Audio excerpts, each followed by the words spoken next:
Dove ti vuoi piazzare? In mezzo, però direi qua. Devi manovrare le slide? Sì, dopo sì, quindi mi tenevo più vicino. Ui, ciao.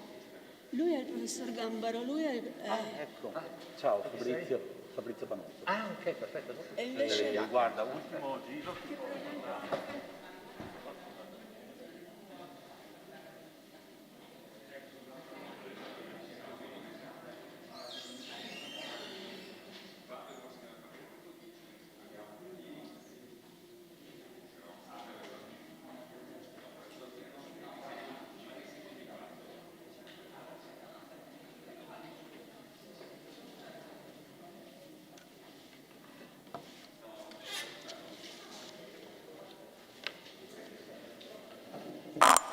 la stanza è grande, però insomma la gente c'è. Meglio averla così. Meglio averla larga e... Buongiorno a tutte e a tutti. Direi che possiamo cominciare.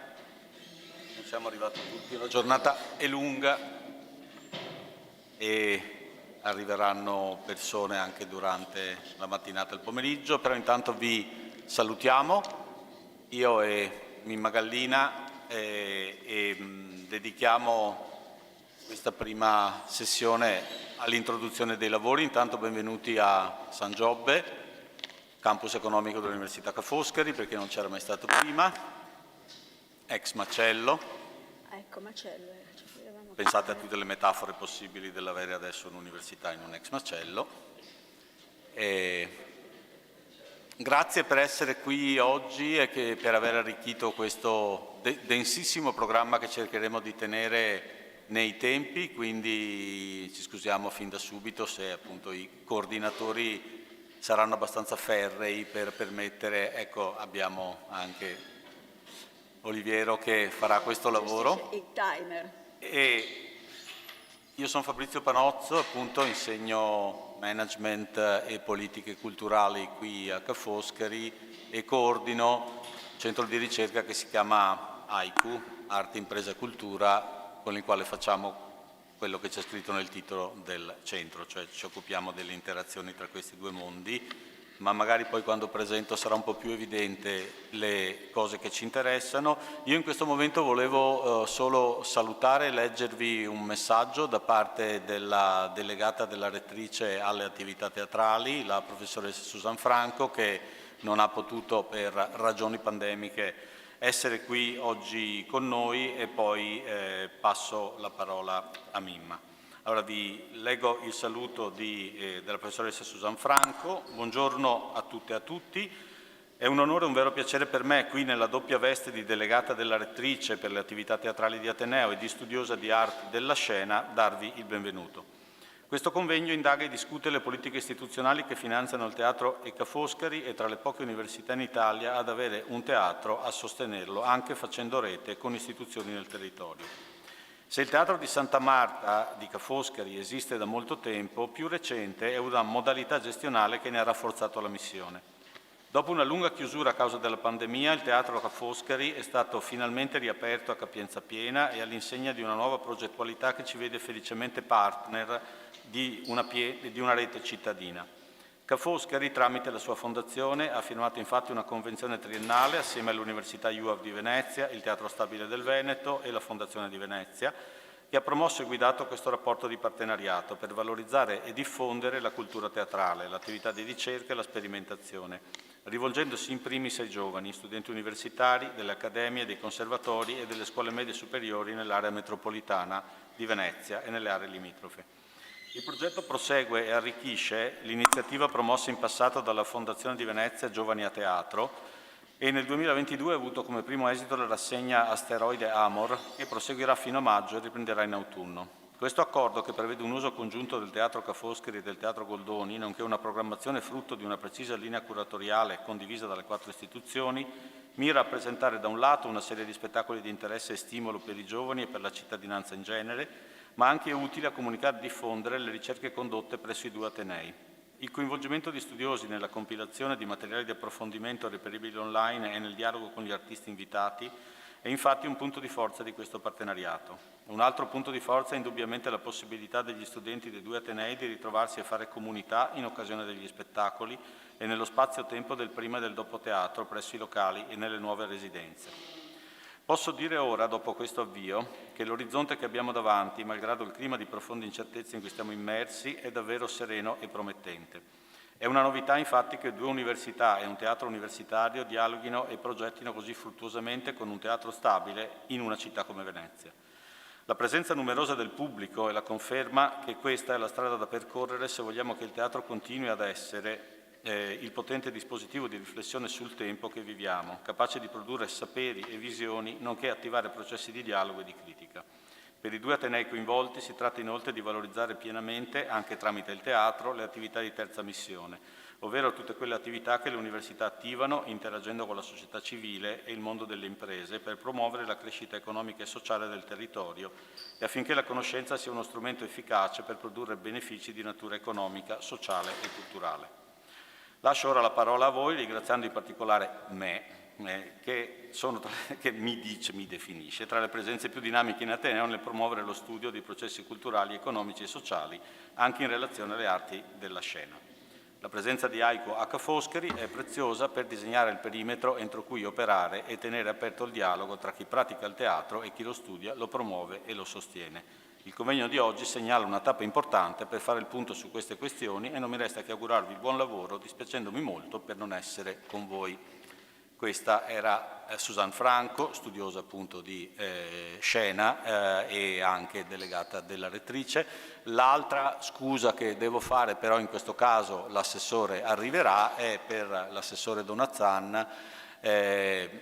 Come ricorderà poi anche Mimma, persona e assessorato fondamentale per molto di cui discuteremo oggi, almeno in Veneto, essendo l'assessore alla formazione e al lavoro del Veneto, che appunto ci raggiungerà più tardi e troveremo dello spazio per lei quando potrà raccontarci. Noi siamo all'interno proprio di un'iniziativa, tecnicamente all'interno di un'iniziativa della Regione Veneto, che ha voluto sostenere attraverso le politiche della formazione il rilancio e lo sviluppo delle organizzazioni culturali e delle arti performative in particolare.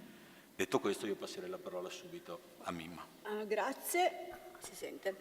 Allora, grazie, io volevo fare dei ringraziamenti intanto assolutamente non formali, sostanziali a Ca' Foscari, Aiko e al professor Panozzo, che oltre ad aver fatto parte attivamente per un anno del gruppo di lavoro di cui fra poco vi dirò, ospita questa iniziativa che siamo molto contenti di poter fare in presenza dopo 2 anni di iniziative da remoto che insomma ci hanno stancato un po' tutti, anche se anche questa è da remoto, sapete che siamo in streaming e noi come associazione a teatro siamo in streaming da sempre, da quando esiste, ma negli ultimi 2 anni abbiamo dovuto evidentemente spostare molte iniziative da remoto e siamo molto lieti di farle qui oggi in presenza.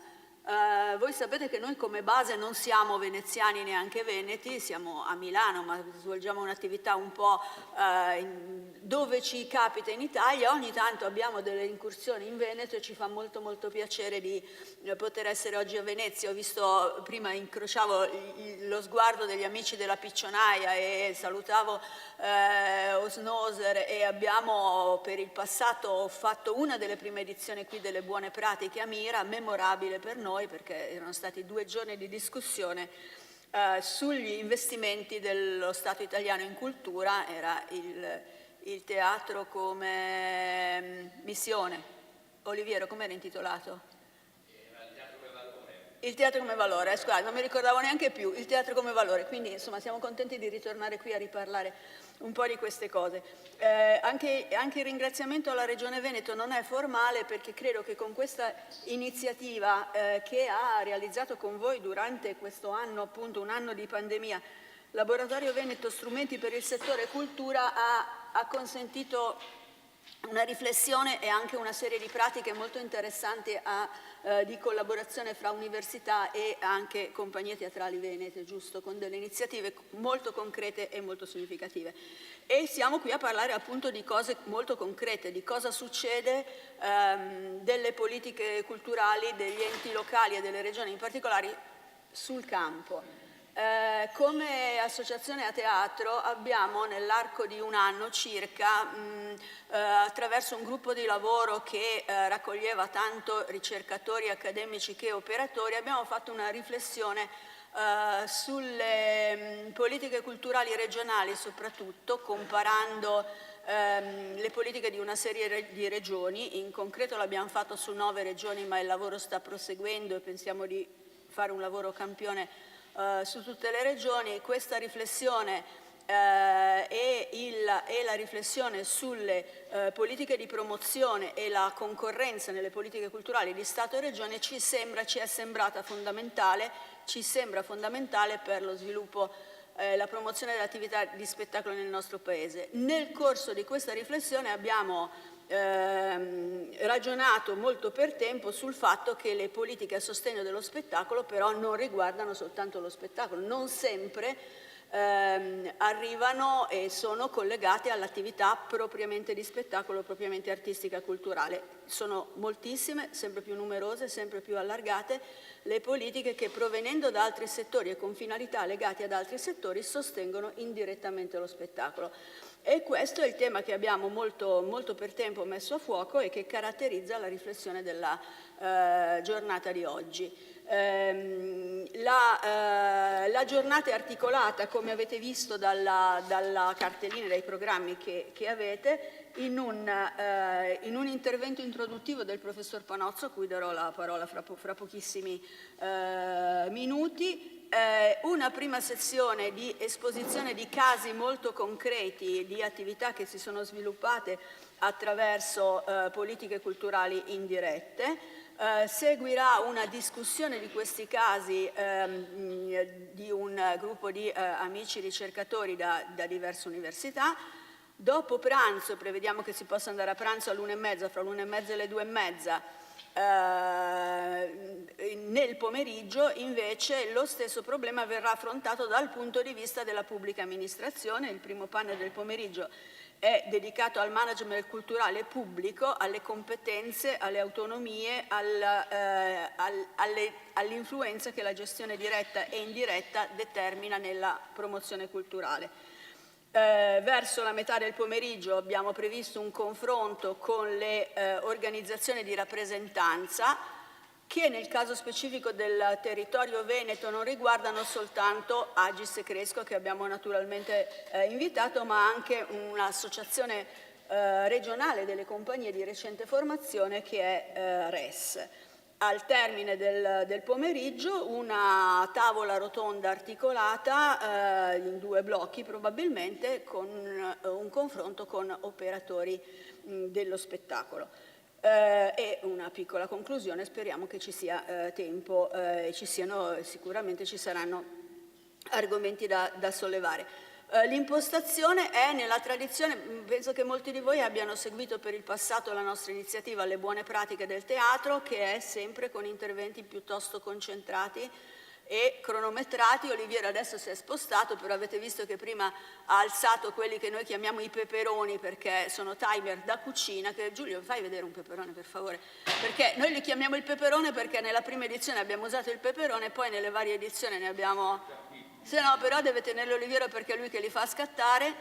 e che speriamo di averne uno di materia veneziana magari da aggiungere alla nostra collezione. Quindi interventi rigorosamente sotto, cioè 10 minuti compresi i raccordi, quindi abbiamo raccomandato di stare se possibile negli 8 minuti. Questa è l'articolazione della giornata. Prima di passare la parola al professor Panozzo volevo leggervi anche un saluto che ci è arrivato da Lucio Argano, amico che è anche il presidente del Consiglio Superiore dello Spettacolo, che naturalmente avevamo invitato, che non riesce ad esserci, e molto gentilmente ci ha mandato questo messaggio che vi leggo.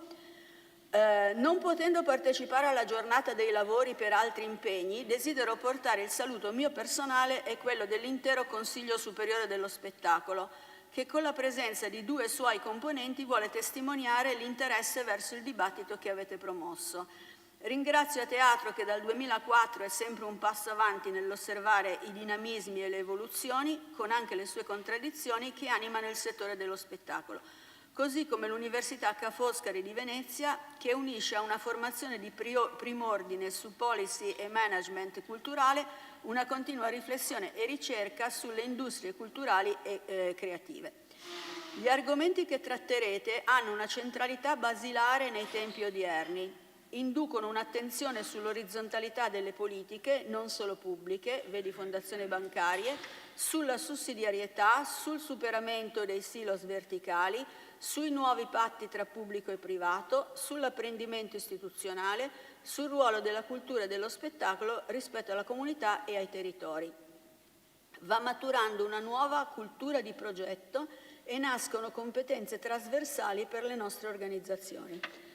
A giorni uscirà il nuovo bando del Ministero della Cultura su Creative Living Lab dedicato alla rigenerazione urbana su base culturale, che nel 2021 ha visto una straordinaria partecipazione con oltre 1.600 progetti di buona qualità.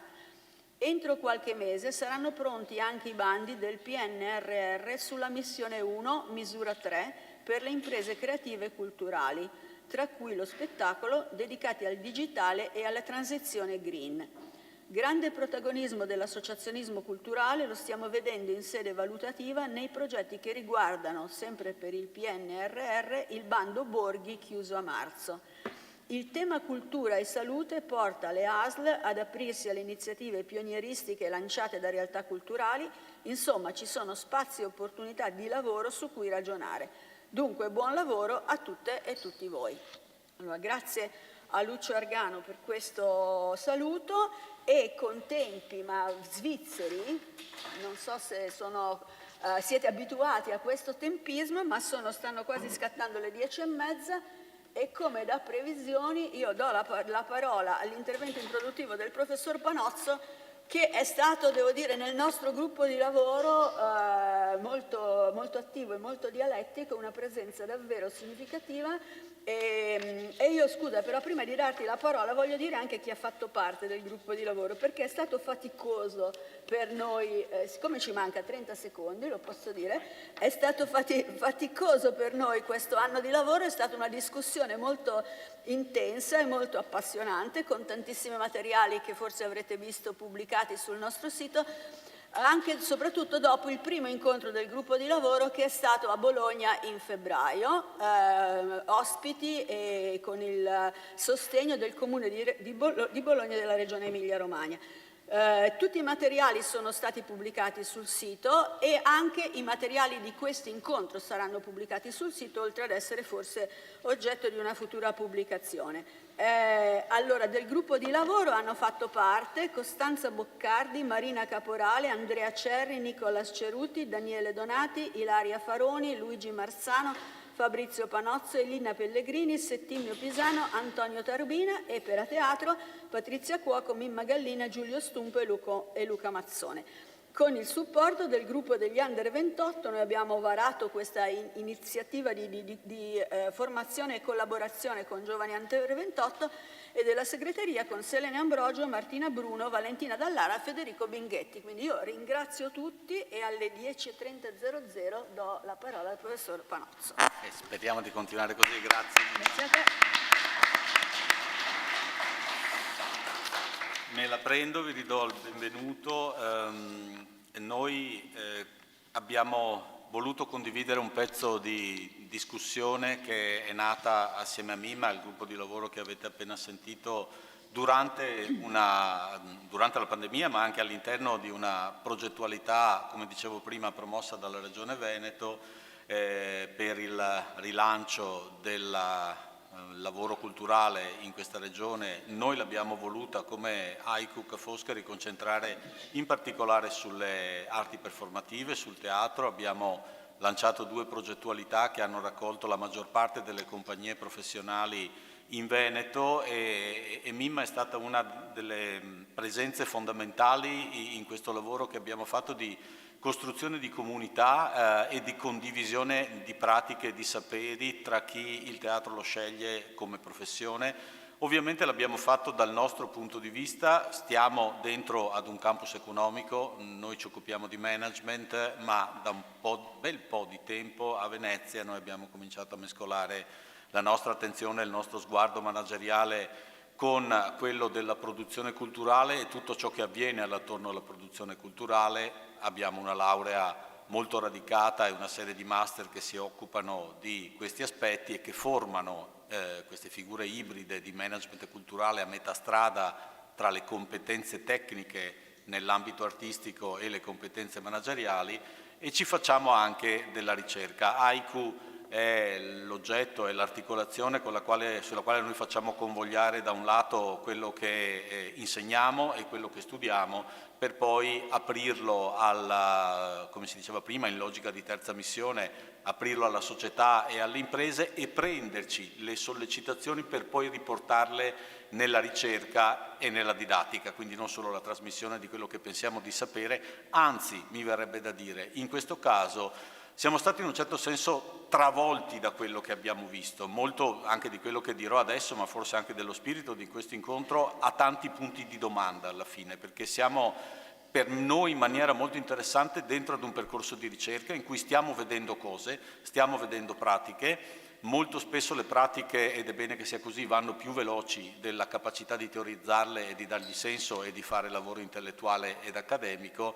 Saper inseguire le pratiche, saperle raggiungere, fotografare oppure immaginarle come appunto una sequenza in movimento da riuscire a mappare è un lavoro per noi essenziale nel territorio accademico, reso molto complesso però anche interessante dai tempi che viviamo, che sono di assoluta accelerazione delle dinamiche da vari punti di vista, complice anche la pandemia che, come tutti sapete, poi ha prodotto come risultato una serie di fenomeni che hanno la velocità come una delle caratteristiche fondamentali. Quindi capire questo per noi è importante. Vi presenterò alcune riflessioni che stanno alla base nella discussione, con l'idea di trovarci qui oggi a parlare di questo, che ripeto per noi sono altrettante linee di ricerca. Il tema che Mimma ha già accennato è questa cosa, no, che chiamiamo politiche indirette. Anche qui la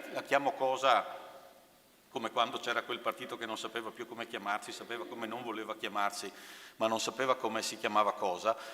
Questa cosa attorno alla quale stiamo ragionando per capire esattamente cos'è, se è una cosa interessante da analizzare e se sì, cosa andiamo a vedere e quali sono le implicazioni di questa trasformazione che ci sembrano particolarmente interessanti.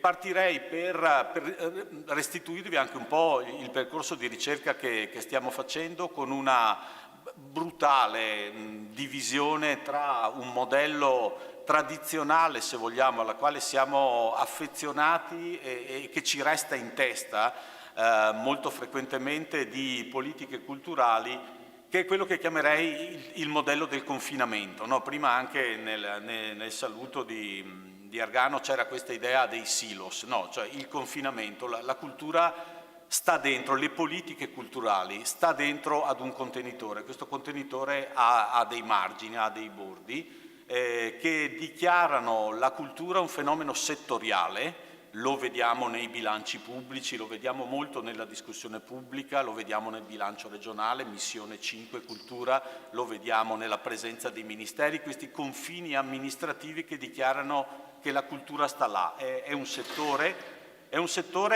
nel quale si interviene direttamente con degli obiettivi culturali per ottenere risultati culturali, il silos, quindi un po' come avviene per tutti gli altri ambiti. Prendo un settore, ci distribuisco delle risorse, con quelle risorse voglio ottenere dei risultati che hanno a che fare con la definizione di quel settore. E questa, se vogliamo, è una forma che conosciamo molto bene, soprattutto l'abbiamo imparata a conoscere nella seconda metà del Novecento. Non c'era prima questa forma, però nella seconda metà del Novecento, verso la fine, negli ultimi 10 anni, direi, abbiamo imparato a conoscere anche un'altra modalità di intervenire nel culturale, che chiamerei tentativamente il modello della diffusione. La cultura non è un settore, non è solo un settore. La cultura è un fenomeno che riguarda più settori, la cultura accade, incide, produce risultati, si manifesta in molti altri ambiti della vita sociale e da questi ambiti può essere indirettamente sostenuta, indirettamente promossa, indirettamente elevata anche a fattore di sviluppo per ottenere però risultati, visto che è stata indirettamente e da altri ambiti evidenziata, promossa e sostenuta, per ottenere fatalmente anche risultati che culturali, nel senso che l'abbiamo definito immediatamente prima, che culturali non sono, ma sono i risultati di quei settori che si interessano di cultura, che vedono la cultura come interessante. Vi presento questa distinzione nella consapevolezza che è una distinzione storica molto limitata. Queste cose sono successe negli ultimi 30 anni, perché le politiche culturali, in quanto politiche degli Stati per sostenere la cultura e che chiamiamo politiche culturali, hanno sì e no 70 anni, cioè nascono in Europa chiamate così, fatte da ministeri attorno agli anni 50 e 60 e poi si sviluppano, quindi parliamo di fenomeni abbastanza giovani che però hanno avuto un'evoluzione di questo tipo, ripeto, da un modello di confinamento a un modello di diffusione. Se noi allarghiamo lo sguardo storico e andiamo a prima di quando gli Stati decidessero di avere delle politiche culturali o a prima di quando ci fossero gli Stati così come lo conosciamo, beh, forse il modello della diffusione è storicamente più verificabile, se non altro perché il rapporto ciclico, no, e continuo tra la produzione culturale e, chiamiamola, la politica, il potere, il governo, è un fenomeno che storicamente conosciamo da quando studiamo la storia, da quando studiamo le nostre signorie italiane, da quando ci chiediamo perché Napoleone fosse così interessato alle nostre opere d'arte e se le portasse via, o perché quando inauguriamo una grande opera come il Canale di Suez chiamiamo il compositore dell'epoca a fare l'evento in maniera tale da celebrare la grande opera. Quindi la connessione, e potremmo continuare con gli esempi in cui i governi o le imprese per fare governo, per fare urbanistica, per fare grande opera, per fare diplomazia, hanno usato la cultura. Quindi siamo coscienti che siamo di fronte ad un fenomeno storicamente abbastanza radicato, ma se ci concentriamo sulle abitudini anche mentali che abbiamo preso negli ultimi 40 anni, dal momento in cui ci siamo abituati a vedere la cultura come un oggetto settoriale finanziato con un pezzo, da un pezzo di Stato, da un pezzo di regione, da un pezzo di comune, con l'etichetta fuori cultura, beh allora le cose, secondo noi, ma secondo molti, stanno cambiando.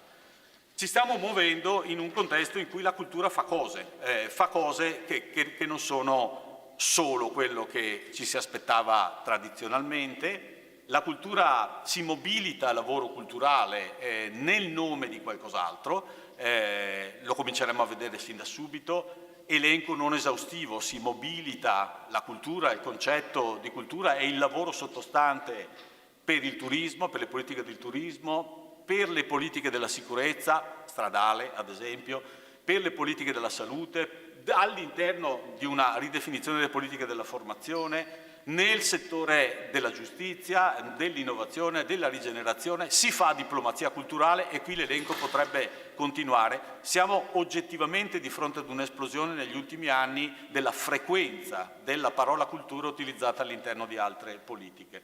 Allo stesso tempo un fenomeno che incrocia questo, non è esattamente lo stesso, da dentro le politiche culturali, quindi da dentro il settore come l'ho definito prima, la cultura comincia a fare cose che prima non faceva o non faceva così esplicitamente. La cultura si esprime, fa politiche culturali facendo nuovi edifici, facendo nuove strade, facendo nuovi parcheggi, facendo nuove infrastrutture digitali, creando nuovi ambienti immersivi, facendo nuovi borghi. Tutto questo è un po' diverso dalle tradizionali politiche culturali perché interviene in ambiti e tocca dei pezzi a volte molto materiali del territorio, della società, che non coincidono esattamente con quello che le politiche culturali hanno fatto tradizionalmente.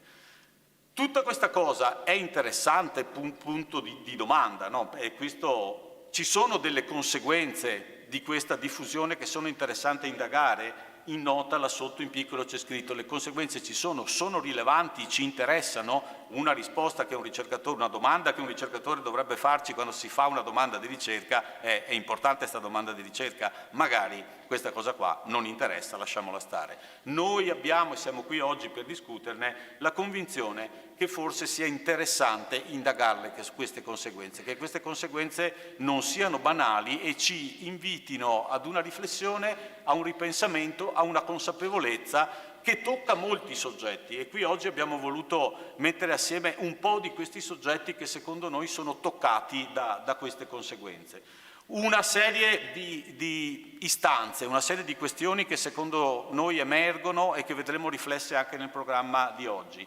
Per noi che studiamo queste cose c'è una questione metodologica che ci spinge, come accennavo prima, ancora più di prima a focalizzarsi sulle pratiche politiche e gestionali, cioè a volte sulla minuzia delle politiche. Le politiche non sono solo l'annuncio del fare qualcosa, ma sono anche l'implementazione amministrativa di qualcosa. Puoi trovare dei principi bellissimi in una normativa, ma se un funzionario della direzione sviluppo delle imprese ti cambia un codice Ateco quando fa un bando, ha fatto molta più politica culturale di qualunque annuncio si potesse fare prima. Quindi inseguire quel codice Ateco, trovarsi nel momento in cui quel funzionario, che non è un funzionario della cultura, decide di mettere quel codice piuttosto che un altro, non ha parlato in quel momento con operatori culturali, con nessuno, ma gli sembra sensato. Ecco, quella è una pratica politica. A noi interessa andare a vedere anche quelle pratiche politiche e ovviamente poi anche le pratiche culturali. La questione dell'impatto, con questo spostarsi della cultura dentro ad altri territori, dentro altri ambiti, la nozione di risultato cambia, non è più solo il risultato culturale fine a se stesso, passatemi la parola, so che è più complesso di così, ma nel momento in cui veniamo intercettati dal turismo, dalla salute, dall'innovazione, ci sarà un'altra idea di risultato, ci sarà curiosamente un'altra idea di performance. Ed è curioso come si crei questa frizione con l'idea di performance in teatrale. Quando hai una performance di natura turistica, e cioè mi devi attrarre ad un festival più persone, la performance sul palcoscenico cambia. Cioè le due frizioni, cioè le due idee di performance, se ho i key performance indicators da una parte e dall'altra la poetica che devo trasmettere su un palcoscenico, le due questioni cambiano? Boh, forse sì. La questione del lavoro culturale, siamo ormai tutti convinti, e lo diciamo anche col punto esclamativo dopo averlo detto in tante forme da quando Tremonti ha pronunciato forse per la prima volta quella frase, che con la cultura si mangia. Però ancora una volta, con questa commistione di lavoro culturale ed altri tipi di esiti, forse la domanda più precisa, quella che ci interessa farci, è esattamente, dato che si mangia, ma chi mangia esattamente con la cultura? Perché se facciamo ristrutturazioni, se installiamo bande larghe, se rendiamo più freschi o più caldi gli ambienti, se ristrutturiamo spazi, io sono sicuro che ci saranno architetti, installatori, designer, muratori, antennisti, esperti digitali che alla fine avranno uno stipendio, pagheranno le bollette. Quello che mi chiedo è quanti attori, quanti artisti, quanti performer dentro all'intervento per la cultura avranno uno stipendio permanente e pagheranno le bollette. Se io guardo molti bandi in questo momento fatti per la cultura, vedo non tanto sotto traccia, un lavoro culturale che è molto più fatto di costruzione. E allora il nuovo lavoratore culturale è il costruttore? È l'asfaltatore? Sarebbe bello poterlo dichiarare, no, politicamente, però finanziariamente sta un po' succedendo questa cosa. La questione della governance: se le politiche culturali sono fatte anche dentro ad assessorati, dentro a direzioni che culturali non sono, è un problema? Il problema delle competenze, quando noi dobbiamo negoziare, definire un festival, uno spettacolo, una produzione, e dall'altra parte non abbiamo il tradizionale assessore, dirigente, PO del mondo della cultura, cambia qualcosa? Se di fronte abbiamo la dirigente scolastica che ci compra, grazie al PON, i laboratori teatrali, di fronte abbiamo un organizzatore che ha le competenze teatrali, un direttore artistico, o abbiamo qualcuno che deve comprare risultati? L'ultimo pezzo, questo è la scansione un po' anche delle questioni che affronteremo, l'ultimo pezzo, la questione artistica. Essere dentro a questa commistione, che cos'è? È una mortificazione per chi sta sul versante della produzione culturale? È una mortificazione? È un male necessario? È visto che i soldi sono lì, andiamo lì e vediamo di tirare fuori qualcosa di decente? Oppure è un'occasione di stimolo? Oppure essere così tanto immersi nel civile, nell'economico, è anche un'altra modalità per reinterpretare la nozione di teatro civile, di teatro civico, proprio perché sei immerso mani e piedi nella civitas? Oppure è indifferente, oppure è uguale, non mi interessa che mi arrivi dal FUS, non mi interessa che mi arrivi dall'Unione Europea, non mi interessa che mi arrivi dal comune o dalla direzione turistica, e continuo a fare teatro allo stesso modo. Queste sono un po' le questioni che vogliamo affrontare oggi, le ho buttate molto velocemente sul tavolo, ma i diversi panel servono poi a sgranarle. Grazie.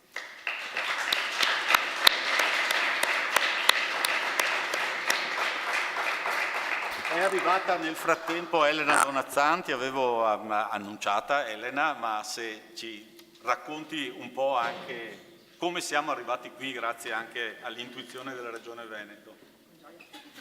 Va bene, accanto a lei, professoressa? Grazie. Allora, buongiorno a tutti, intanto scusandomi per il ritardo, però in qualche modo mi ha aiutato questo perché sono facilitata dal parlare dopo il professor Panozzo, mi scuso con la professoressa Franco e con voi tutti. Non sono l'assessore alla cultura e quindi questo risponde all'ultima delle domande aperte che il professor Panozzo ha lasciato a noi. Sono l'assessore all'istruzione, alla formazione e al lavoro. E da assessore alla formazione qualche anno fa, proprio con il professor Panozzo, con questo bel dialogo che c'è di lui in quanto professore un economista, nell'ambito della formazione ci si interrogava su quanto la cultura generasse valore e quanto dall'ambito dei talenti si dovesse lavorare nella parte, diciamo, più formativa.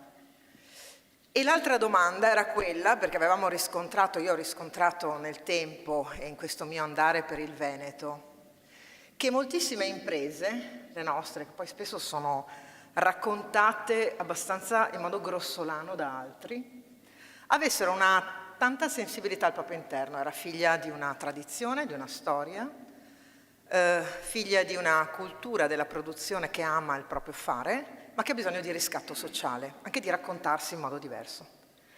E in molti casi questo tentativo di raccontarsi poggiava con quella stessa provocazione che ha lasciato Panozzo a noi, quando, raccontando di qualche esempio della storia, quasi a raccontare meglio di una cosa fatta sotto l'aspetto politico, hai bisogno della cultura, lo prendo in senso molto lato. Ecco, le imprese facevano la stessa e medesima cosa. Vi era consapevolezza che la cultura aiutasse anche nell'elaborazione di nuovi prodotti, di un nuovo clima all'interno della propria azienda? Beh, questo lo stavamo indagando col professor Panozzo e lo abbiamo indagato. Abbiamo fatto diverse cose, tra cui alcuni avvisi pubblici chiamati atelier aziendali, e quindi vedete che abbiamo scelto anche due parole abbastanza significative: atelier per dare il senso della bellezza e del laboratorio, aziendali perché volevamo essere molto chiari su che cosa si stesse dicendo, per fare in modo che quel patrimonio, spesso immateriale, spesso di tradizione, spesso di una cultura non perfettamente codificata o raccontata, fatta di tanti archivi di storie di impresa datati anche di qualche secolo, lasciati al proprio interno come proprio patrimonio dell'azienda, potessero diventare invece un valore. E infine ci siamo trovati con la pandemia ad interrogarci su quanto stesse impattando la chiusura fisica di spazi delle relazioni su questo ambito. Quindi questo filo conduttore porta l'assessore alla formazione prima e al lavoro poi, perché poi era meno posti di lavoro. Noi ne abbiamo perduti circa in quegli anni, in quei mesi che stavamo valutando le politiche da fare, per cui il governo stimolava anche a trovare anche soluzioni diverse da quello che il governo stesso aveva immaginato. La Commissione europea, per tornare a un linguaggio amministrativo che deve essere in qualche modo ricostruito, perché altrimenti tu parli un linguaggio, un altro ne parla un altro, vale per il mondo della cultura come il mondo dell'amministrazione, vale anche attraverso le amministrazioni, l'amministrazione territoriale, l'amministrazione centrale, l'amministrazione comunitaria. Ci permisero quindi di ridefinire alcune politiche e noi trovammo il pertugio per parlare di questo, cioè uno dei settori che magari in termini assoluti qualcuno non valutava con tanto impatto, quindi 65.000 posti di lavoro che come all'assessore al lavoro avevo riscontrato mancanti nei primi mesi del 2020 sul 2019, parlavamo solo di nuove assunzioni, quindi il nostro mercato del lavoro è molto ben valutato. Certo, su quei 65.000 i numeri che emergevano di questo grande spazio culturale dello spettacolo non erano nemmeno perimetrabili. Ne avevamo alcuni da codici, in questo caso non Ateco, che sono quelli delle aziende, ma del contratto di lavoro. Ma quanto era di non evidente, non è sommerso, è non evidente, sono due cose completamente diverse. E allora ci siamo infilati in questo ragionamento con la Commissione europea, abbiamo aperto le maglie, abbiamo detto che dovevamo lavorare su questo per le condizioni che vi ho detto prima, perché genera valore, perché avevamo visto che le imprese del Veneto ritenevano il mondo della cultura assolutamente affine, consustanziale anche all'aprire la propria capacità di fare business e di crescere, di raccontarsi meglio. E quindi per fare questo siamo arrivati infine a questo momento conclusivo di oggi e chiudo con alcune 3 riflessioni. Perché continuare su questa strada? La prima perché il rapporto tra gli enti, in questo caso i territori, la parte amministrativa e politica, e l'università, che gode di una sua straordinaria e giusta autonomia, è che l'università ha una missione, la terza, che è particolarmente feconda e utile. La domanda quindi è: sono rilevanti e sono interessanti le politiche culturali cioè quelle domande lì? Io ci aggiungo anche: è interessante e rilevante l'università per le politiche regionali? In questo caso faccio l'assessore, no? Quindi io rispondo a questo tipo di domanda. Assolutamente sì. La terza missione, quindi il trasferimento sul territorio, diventa anche in questo ambito di aiuto al benessere che io devo costruire nel mio territorio. Perché poi partiamo dalla ricerca, che è quella che il professor Penozzo ha fatto. Io cito molto il professor Penozzo perché ha capito che ci dà tanta mano, devo ringraziarlo in qualche modo, non potendo fare altro. E la didattica, perché la seconda domanda e la seconda riflessione che lascio a voi è: che figure professionali oggi servono per costruire quell'ecosistema che possa essere di contaminazione, di buon linguaggio tra pubblica amministrazione e mondi culturali, tra mondi culturali e il sistema di impresa, tra mondi culturali e le proprie figure professionali. Noi abbiamo bisogno di nuove competenze, dal talento, oggi abbiamo bisogno di modelli organizzativi e tanta formazione. Perché quando, e l'ha citato prima così con quel garbo che è proprio di Panozzo, quando però ti trovi un dirigente che può essere comunale, regionale, deve decidere di te e non ha ben compreso di che cosa stiamo parlando, e vi è una preclusione, questo diventa ancora più difficile. Quando non abbiamo capacità manageriali dentro il mondo così complicato e complesso dello spettacolo, perché noi l'abbiamo visto quando qualcuno si è dovuto occupare di dispositivi di protezione individuale, di sicurezza, di areazione, di uscite e entrate di sicurezza, oltre al solito responsabile del progetto per la sicurezza di qualsiasi spettacolo, Beh, oggi diventa molto di più, diventa come raccogli fondi, diventa come metti in relazione mondi diversi, diventa che abbiamo bisogno di figure professionali, cerniera, abbiamo bisogno di manager, abbiamo bisogno di anche riuscire a contaminare un mondo che un po' l'ha capito che il fattore culturale è l'aria che respiriamo, e se respiriamo aria buona cresciamo tutti meglio, piuttosto di chiudersi. E quindi la prima slide tra diffusione e cos'era l'altro? Isolamento, confinamento, scusami professore. Beh, io credo che al di là, poi le scelte della politica ovviamente ti dicono da che parte stare, ma noi dobbiamo lavorare molto di più sulla massima diffusione. Ecco perché non è improprio che ci sia l'assessore all'istruzione, alla formazione, al lavoro, perché noi quando facciamo politiche amministrative, io quando le ho fatte, anche per quanto riguarda l'apertura che le scuole devono avere con i mondi culturali, non può essere solo facciamo un po' di teatro. È molto di più, oggi è relazione sociale, oggi è conoscenza dell'identità, oggi è la scelta dei contenuti che tu vuoi dare, è la migliore capacità espressiva dei ragazzi, è riuscire a migliorare i propri dati di risultato che la scuola oggi ti chiede, così come sulla formazione devo guardare all'ampio mondo che oggi ha bisogno di competenze digitali, relazionali, di management, così come sull'ultimo aspetto del mio assessorato, cioè quello del lavoro, far uscire quei mondi che non sono esattamente codificati e farli diventare un valore acclarato, visibile a tutti. Ecco perché insomma, io cercherò di stare qui quanto possibile, ma ho la fortuna di avere come professore personale il professor Panozzo, quindi mi aiuta a capire molto meglio. Buon lavoro a tutti. Grazie.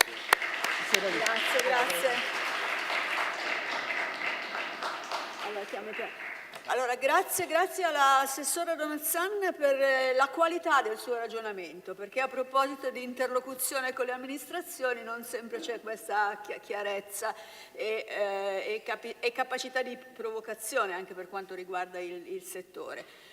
Allora, io dirigo il traffico per questo primo panel in cui andiamo a riflettere su che cosa in concreto queste politiche già da molto tempo stanno determinando nel settore. Quindi il nostro primo blocco di discussione è dedicato ai casi delle esperienze di politiche culturali indirette.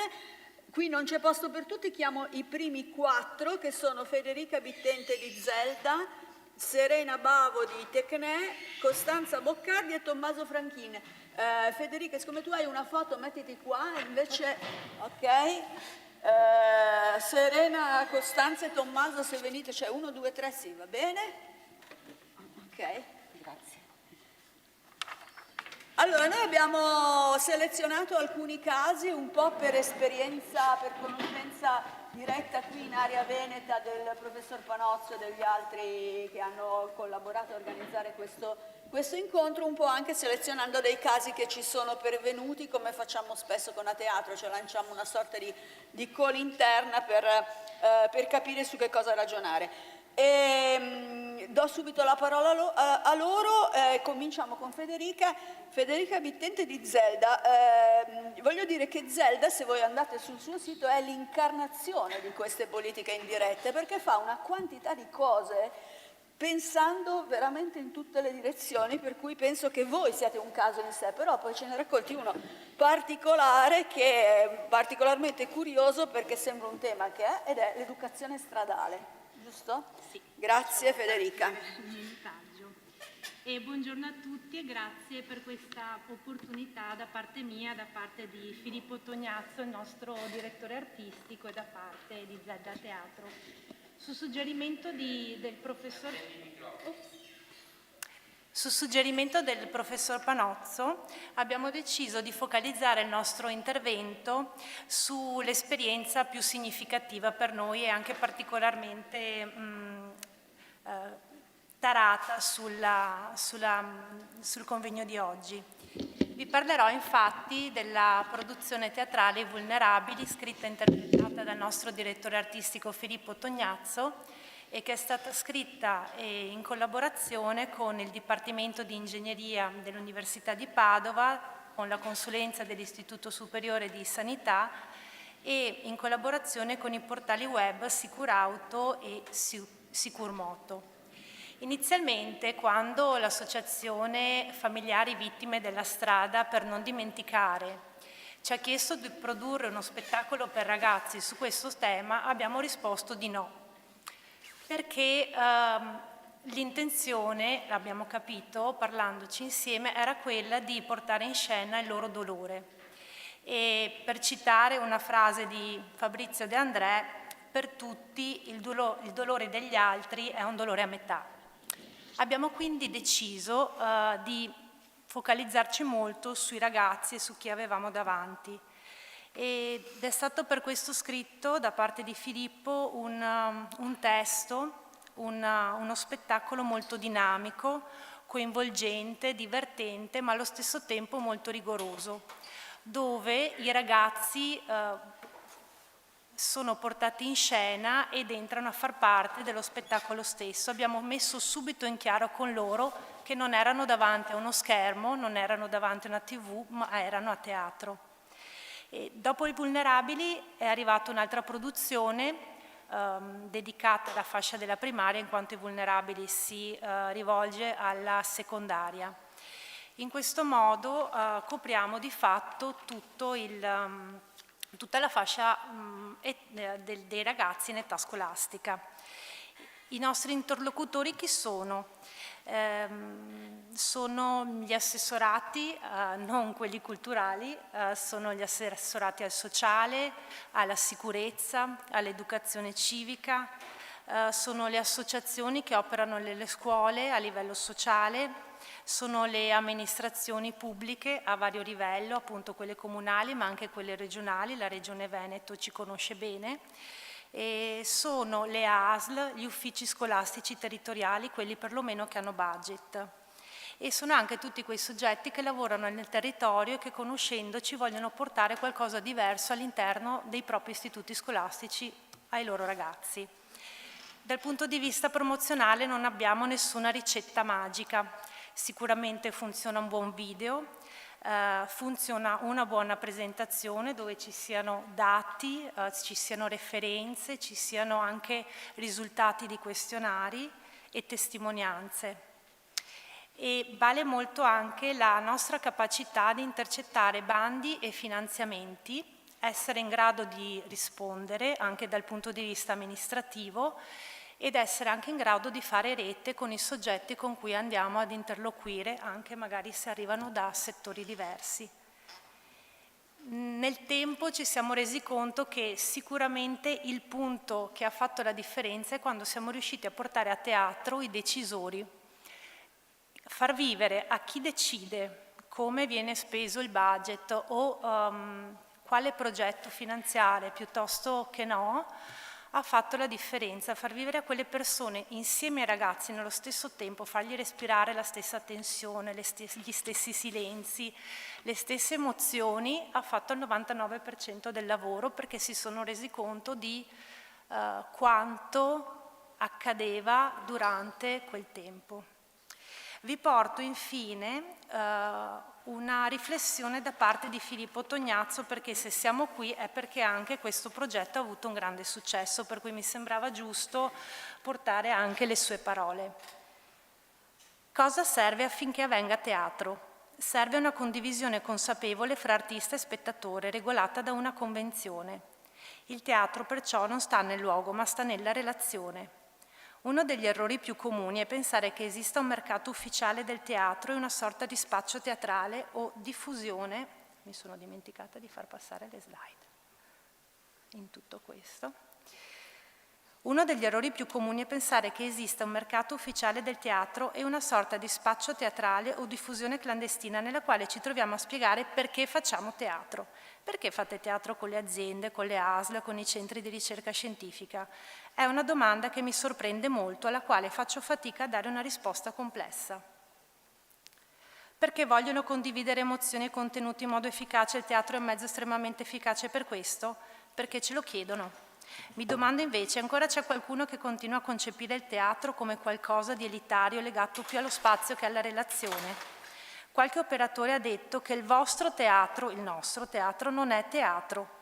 Non so allora che cosa sia, so solo che gli studenti vengono, si emozionano, ridono, si commuovono, restano appesi allo stesso silenzio. So che sul palco va un personaggio che non sono io, anche se ha il mio nome e il mio corpo, e con me ci sono tecnici, danzatori e un'equipe che mi segue.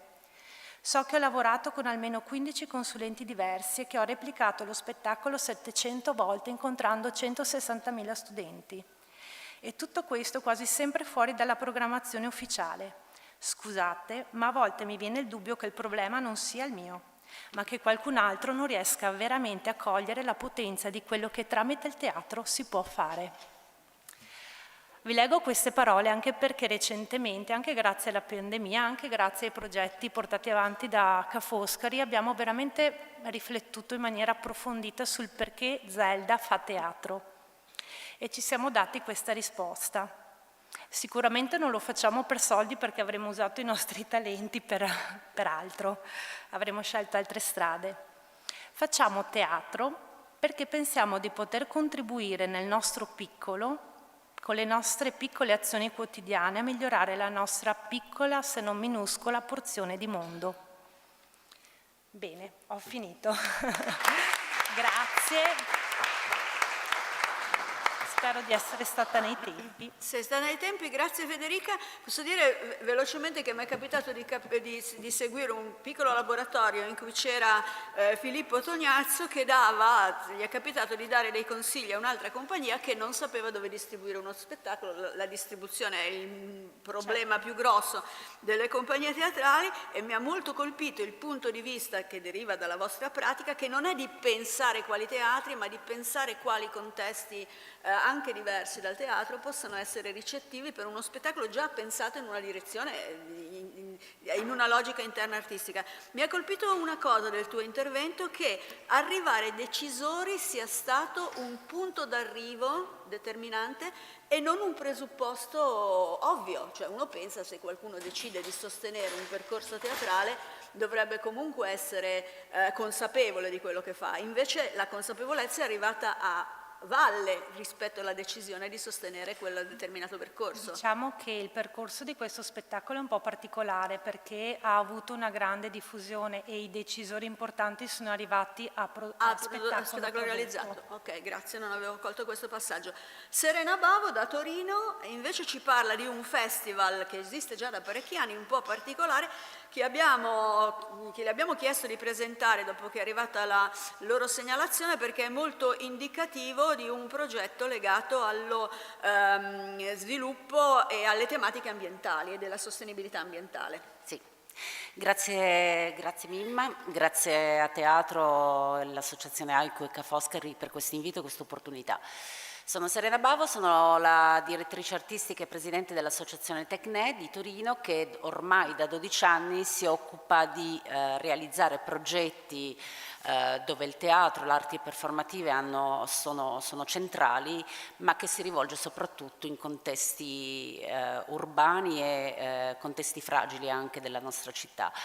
Earthing Festival è nato nel 2012, quando parlare di sostenibilità non era assolutamente scontato, anzi era ancora una cosa molto lontana, soprattutto farlo attraverso il teatro e lo spettacolo dal vivo. Tant'è vero che nel 2012 abbiamo avuto grossissime difficoltà a trovare degli spettacoli da programmare all'interno della primissima edizione, mentre quest'anno, per l'edizione prossima di settembre 2022, abbiamo ricevuto quasi 100 proposte anche dall'estero.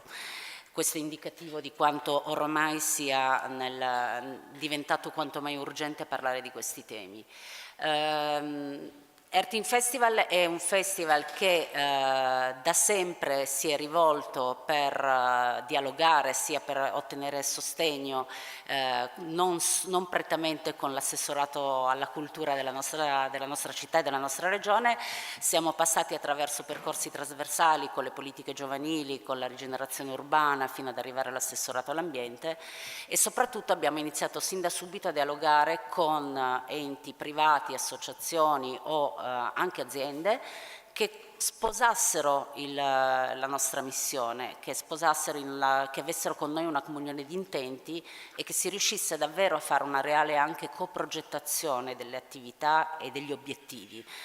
Dal 2015 abbiamo iniziato a promuovere e divulgare l'Agenda 2030, siamo assolutamente convinti che lo sviluppo debba essere integrale, lo sviluppo sostenibile debba essere integrale, quindi non solo ambientale ma anche politico, sociale ed economico, ed è per questo che in tutte le nostre progettualità comunque l'ambiente è interessato, ma sempre di più tocchiamo temi importanti, come per esempio ci sarà un focus importante sul Goal 5 che è quello della parità di genere anche quest'anno. Volevo fare una riflessione perché in questi giorni sono riuscita a partecipare, stiamo dialogando molto a Torino su quello che è il non pubblico e il ritorno a teatro dopo questi 2 anni così importanti per il mondo culturale dello spettacolo dal vivo. Noi da sempre abbiamo un non pubblico, perché il nostro pubblico non è il pubblico che abitualmente va a teatro. Il festival viene realizzato in luoghi non convenzionali, in spazi informali, sia aperti che chiusi, e il pubblico ci segue e ci ascolta, e noi ascoltiamo il nostro pubblico proprio perché la portanza è il tema. Il momento del festival è un po' un momento di chiusura di tutte le attività che facciamo durante tutto l'anno e anche di raccolta di nuove collaborazioni, di nuove idee per far partire nuove progettualità. Proprio ieri sera parlavo del progetto che abbiamo avviato adesso, che è un progetto, una sorta di affido culturale di 30 ragazzi che vivono in una condizione di fragilità sociale, culturale e anche economica di un quartiere di Torino, ed è partito proprio durante il festival, Derting Festival dell'anno scorso, perché durante un momento di incontro con le comunità dove noi operiamo tutto l'anno, un ragazzo ci ha detto che non era mai stato a teatro. E da lì abbiamo deciso di accompagnarlo e abbiamo iniziato a riflettere su quello che è l'accessibilità culturale, che non è solo accessibilità economica, ma è anche accessibilità di potenzialità e di strumenti per conoscere quello che abbiamo intorno. Faccio un'ultima riflessione, sperando di essere stata nei tempi. È quanto mai urgente e importante, noi lo facciamo da sempre, ma è quanto mai urgente e importante, secondo me, creare una rete o un ecosistema di collaborazioni, mi piace di più forse ecosistema che non rete, proprio perché ognuno di noi è chiamato ad avere più competenze. Il settore culturale si mescola sempre di più con il sociale, la rigenerazione urbana, anche l'educazione, quindi dobbiamo necessariamente creare delle collaborazioni, delle sinergie proprio per essere il più completi possibile. Grazie, grazie Serena.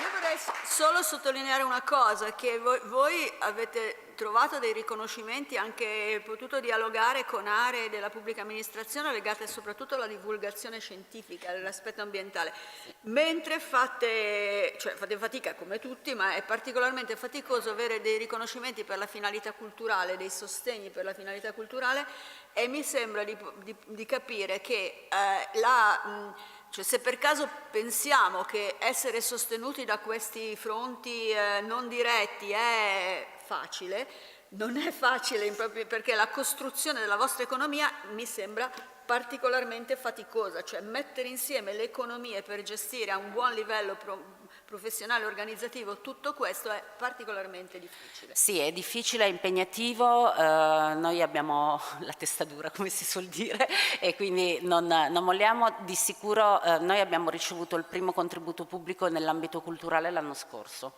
quindi dopo 10 anni. Dopo 10 anni.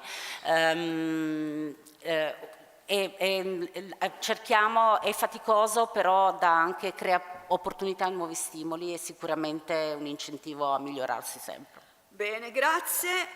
Costanza Boccardi è un componente del nostro gruppo di lavoro, è di Teatri Uniti, ma l'esperienza di cui ci parla oggi è legata soprattutto alla sua esperienza come assessore del 10° municipio di Napoli alle politiche sociali e riguarda le orchestre sociali di Napoli.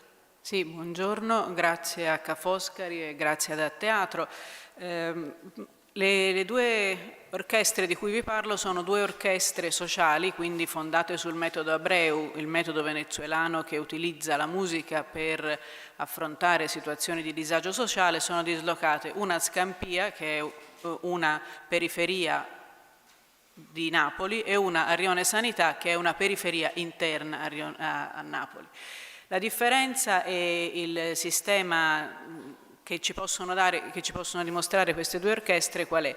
Si tratta di due realtà nate, la prima, quella di Scampia, nel 2011, quella invece del Rione Sanità, nata nel 2004, che si basano esclusivamente sull'apporto del volontariato e sull'apporto di una consistente attività di raccolta fondi tramite diverse fondazioni e diverse realtà che possano veicolare risorse.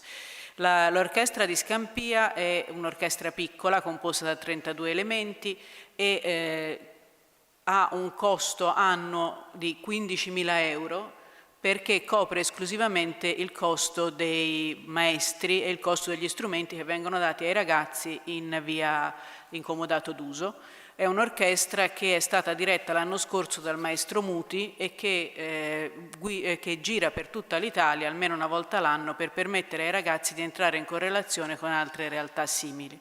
L'orchestra di Scampia, attualmente le orchestre di Scampia sono due, la giovanile e l'orchestra infantile, invece è molto più ampia, coinvolge un numero molto più alto di ragazzi ed è sostenuta, e questa è la sua particolarità, da una struttura molto più ampia che è la Fondazione San Gennaro.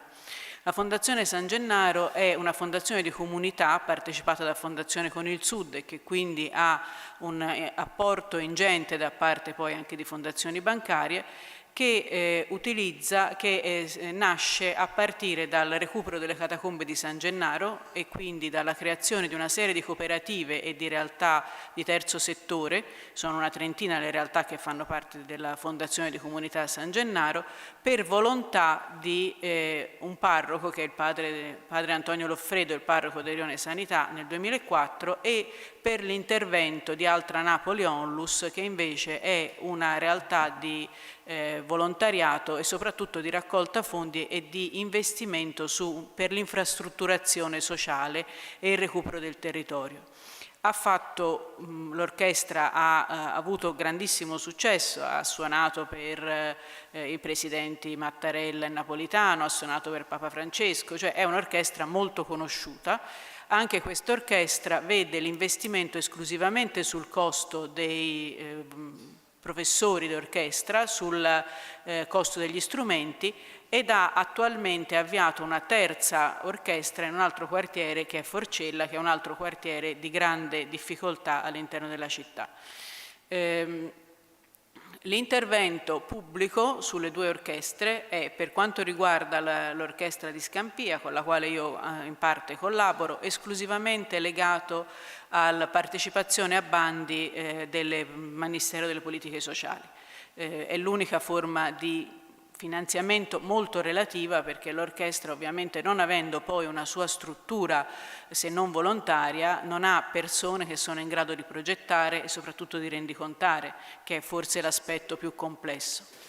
Mentre l'orchestra della sanità beneficia in modo indiretto di una serie di interventi che il Ministero della Cultura ha fatto, ma esclusivamente sulla parte di tipo infrastrutturale, cioè il recupero delle catacombe di San Gennaro. Tenete conto che il Rione Sanità, per chi non fosse mai stato a Napoli, è uno dei territori più ricchi da un punto di vista archeologico e artistico della città stessa, perché è un rione di epoca romana, cioè è il cosiddetto miglio sacro, ci sono le catacombe, ci sono le chiese, e c'è stato un fortissimo investimento sulla cultura, non esclusivamente a livello di spettacolo, ma anche a livello di recupero sociale, perché si tratta di territori per i quali l'intervento culturale ha permesso di costituire delle cooperative di ragazzi che rimangono sul loro territorio. E qui faccio una piccola parentesi, un aspetto interessante quando vedete l'orchestra è che all'interno dell'orchestra ci sono ragazzi di molte etnie, perché la sanità è uno dei luoghi dove trovano rifugio moltissimi migranti e quindi moltissimi bambini migranti di seconda generazione crescono attraverso l'orchestra. Su questo il Ministero ha investito 4 milioni di euro nel 2018, quindi stiamo parlando circa 12 anni dopo che è partito il progetto, esclusivamente per il recupero delle catacombe di San Gennaro.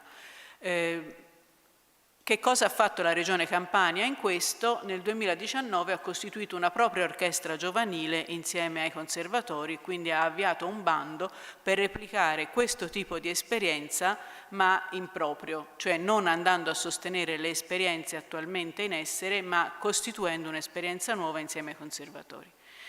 Spero di essere stata esaustiva. All'interno di tutti dei materiali che ho lasciato ci sono tutti i riferimenti per approfondire, soprattutto i riferimenti di tipo di link e di tipo documentaristico necessari. Grazie. Grazie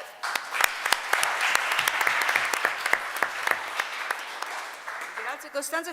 Con riferimento a quest'ultima osservazione ribadisco che tutti i materiali che noi cercheremo di razionalizzare rispetto a questi casi poi li troverete nelle prossime settimane sul sito. Uno spunto mi ha colpito, andando sul sito della comunità San Gennaro, mi ha colpito una frase che appare appena si apre la pagina, molto machiavellica, proprio in senso letterale, che dice: qualunque mezzo per arrivare al fine. Sì, diciamo che la Fondazione San Gennaro ha fatto un grandissimo lavoro e l'idea delle fondazioni di comunità è sicuramente, soprattutto per il Sud, una realtà estremamente importante sulla quale vale la pena lavorare, vale la pena insistere. Poi Fondazione per il Sud lavora molto in questa direzione. È vero che quello è un territorio che io conosco molto bene da molti anni e di cui ho visto un cambiamento, è un territorio estremamente difficile. Cioè probabilmente il nodo che ha fatto esplodere poi la fondazione di comunità è stata l'uccisione di un ragazzino di 16 anni, Genny Cesarano, che è stato ucciso nel punto centrale del rione Sanità, cioè non in un vicoletto ma nel punto centrale, in una stesa, e stiamo parlando del 2014, cioè stiamo parlando di poco tempo fa.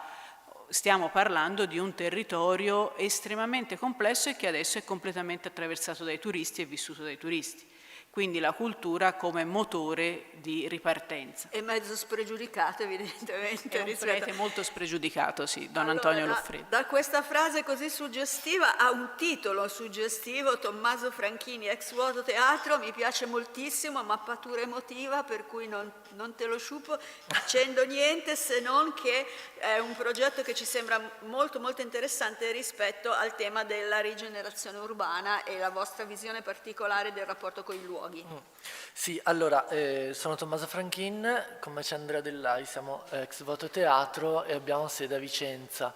E intanto grazie per aver accolto la candidatura e quindi per permettermi di parlare qui di fronte a questa platea. E cosa facciamo? E partiamo dal nome forse, anche che arriviamo lì alla mappatura emotiva. Ex Vuoto è un nome un po', ce lo sbagliano sempre, anche voi l'avete sbagliato, ma non importa. E partiamo dal, no, è tutto attaccato. Partiamo dal vuoto, cioè a noi piace trovare i vuoti, ma non per riempirli, ma per far emergere quello che si può trovare nel vuoto, quindi ex in quel senso, estrarre da lì.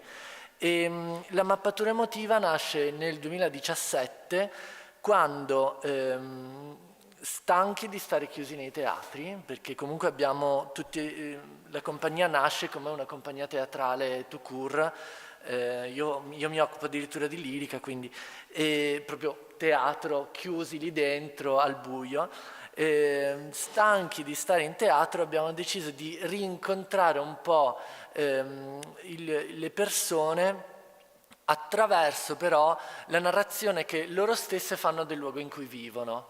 È un percorso che creiamo assieme a loro, noi ci facciamo raccontare i luoghi dagli abitanti, non la loro storia, però il presente dei luoghi, e da lì cerchiamo di capire come un luogo può essere risignificato. Cerchiamo da stranieri, perché arriviamo sempre comunque, arriviamo in un luogo che non è il nostro, cerchiamo di restituirlo alla popolazione, agli abitanti, e magari anche di restituire soluzioni in questo modo, cioè restituiamo soluzioni per i conflitti che possono essere insiti all'interno di una comunità e non necessariamente espliciti.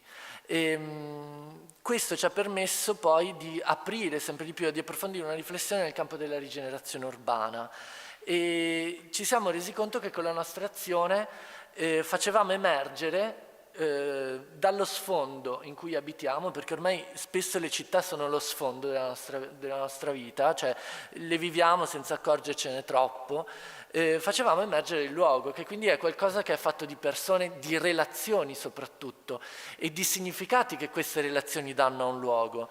Da lì abbiamo capito che il progetto si stava spostando da qualcosa di prettamente teatrale. I nostri interlocutori non sono più stati solamente i festival o gli operatori teatrali, ma sono diventati i comuni, gli assessorati alla partecipazione, gli assessorati alla cultura, anche quando avevano magari più deleghe, quindi cultura ambiente, cultura partecipazione, cultura sociale. E stiamo sempre di più cercando di instaurare con le amministrazioni comunali e con le amministrazioni locali un dialogo che non è più quello di ti propongo il progetto, mi compri il progetto, ma di coprogettiamo insieme la mappatura. Cioè stiamo cercando il nostro contatto con la comunità è chi ci chiama, l'operatore o l'assessore, che è però parte della comunità, non è qualcuno di esterno, è qualcuno che anzi forse proprio per l'impegno politico è più attivo nella comunità. E allora da lì poi l'attività di Ex Voto si è spostata anche nell'organizzazione di una rassegna a Vicenza, in cui stiamo cercando poi di mettere in dialogo i diversi assessorati, e stiamo capendo man mano con la pratica, perché ci piace parlare di pratica teatrale, non solo di teatro, quindi questo giustifica la nostra presenza più o meno ovunque, no? Come le piante infestanti. La pratica teatrale ci permette di agire non necessariamente in teatro, e questo per rispondere anche al punto in cui delle domande del professor Panozzo, no? La questione artistica, mortificazione e indifferenza, ma direi che non si pone quasi, nel senso che nel momento in cui intendiamo la pratica teatrale come una costruzione di una relazione con delle persone che sia in scena che fuori dalla scena, a quel punto la nostra esigenza, il nostro bisogno artistico è pienamente soddisfatto ovunque questa relazione si crei, che sia in teatro, che sia in azienda, che sia in un comune o in un quartiere degradato di un comune. Quindi la nostra azione sta cercando di essere un processo di risignificazione dei luoghi, ma al tempo stesso anche, con i dialoghi che stiamo intraprendendo con le istituzioni, di risignificazione del rapporto che l'artista o l'operatore culturale può avere con le istituzioni comunali o locali in genere. Vicenza. Però questo, cosa posso dire, avendo navigato un po' sul vostro sito, una cosa interessante è che questo modo di lavorare, come anche dicevi prima, l'avete applicato in tutta una serie di situazioni di luoghi, quindi voi avete sperimentato, messo a punto questo metodo di lavoro che può essere applicato da straniero, hai detto? Sì. E forse addirittura questo ruolo di straniero consente dall'esterno di cogliere delle... È così, giusto? Sì, a proposito della sede. Il ruolo di straniero è un vantaggio nel nostro caso, perché possiamo permetterci anche di sbagliare, no? E possiamo permetterci di diventare anche, ora è un po' presuntuoso, però anche parafulmine. Cioè diventiamo mediatori anche, a volte durante le mappature sono emersi, e magari c'era il sindaco durante il percorso performativo, sono emersi anche dei conflitti tra la popolazione e l'amministrazione locale, che però durante la performance si sono potuti risolvere. Quindi è qualcosa che sta diventando sempre di più uno strumento che a volte diventa non solo teatrale, ma proprio sociale. Citavi prima il Creative Living Lab, a proposito dei contesti, saremo a Bologna in un contesto assolutamente non teatrale, al Dumbo, a fare uno di questi interventi. Comunque, il teatro come luogo di mediazione del conflitto è un tema, credo, senza che diventi interessante in psicodramma, diversi però. anche i metodi. Un'altra cosa interessante che mi sembra che tu abbia detto è che dall'esterno siete riusciti in qualche caso a far dialogare assessorati differenti che magari, e questo è uno dei nostri temi secondo me, hanno delle politiche che non si coordinano realmente fra di loro, quindi questa è un'altra cosa che mi sembra molto interessante. Voglio dire che senza togliere niente alla vostra originalità, che in tutta Italia un po' ci sono altre compagnie che si stanno muovendo su questa linea senza considerarlo un limite, ma anzi proprio uno stile. Sì, no, non siamo i soli. Un'ultima cosa che volevo dire, che mi sono accorta guardando i vostri casi, anzi è uno dei casi che ci avevi proposto, che voi avete avuto anche un finanziamento per un altro progetto su una linea di intervento della Regione Veneto che da esterni magari non ci... No, aspetta, non sappiamo ancora, abbiamo fatto l'identità veneta, che quando uno legge c'è un finanziamento sull'identità veneta dice oddio, c'è l'identità veneta, l'identità campana, l'identità lombarda, e invece interpretata in chiave... Non sappiamo ancora se l'avremo, stiamo aspettando, anzi, Assessore, guardi. Però è interessante che da questo fonte... No, esatto. Ok. Allora grazie a tutti voi, a Federica, Serena, Costanza e Tommaso. In teatro ci si chiama spesso per nome, siamo poco formali, mi scuso in questo contesto e andate via.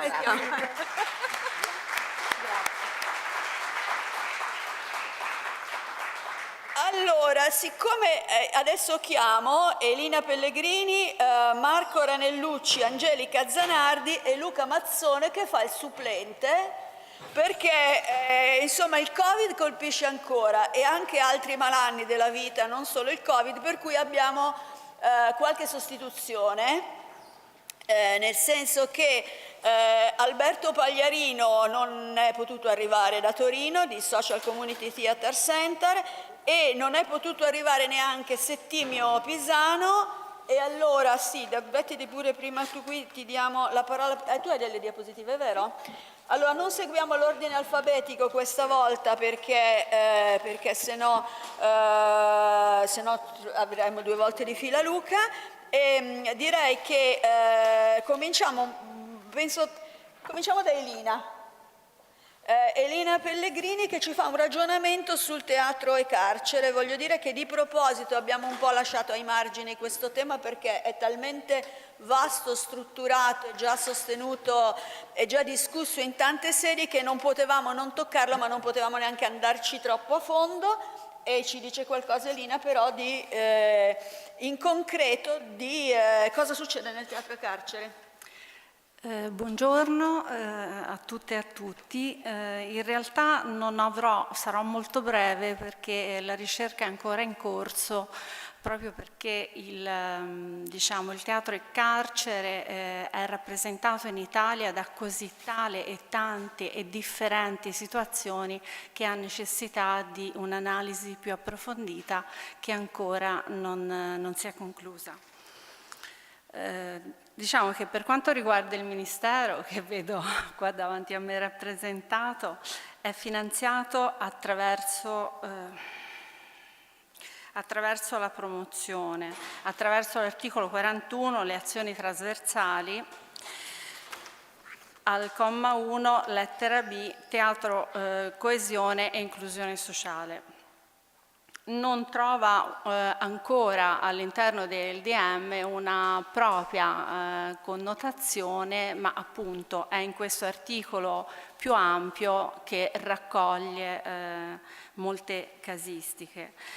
Per quanto riguarda i finanziamenti regionali, ogni regione in realtà lo declina a suo modo. Io posso portarvi un esempio della regione Toscana che lo finanzia direttamente con la legge 21 del 2010, il testo unico delle disposizioni in materia di beni, istituti e attività culturali all'articolo 39, ma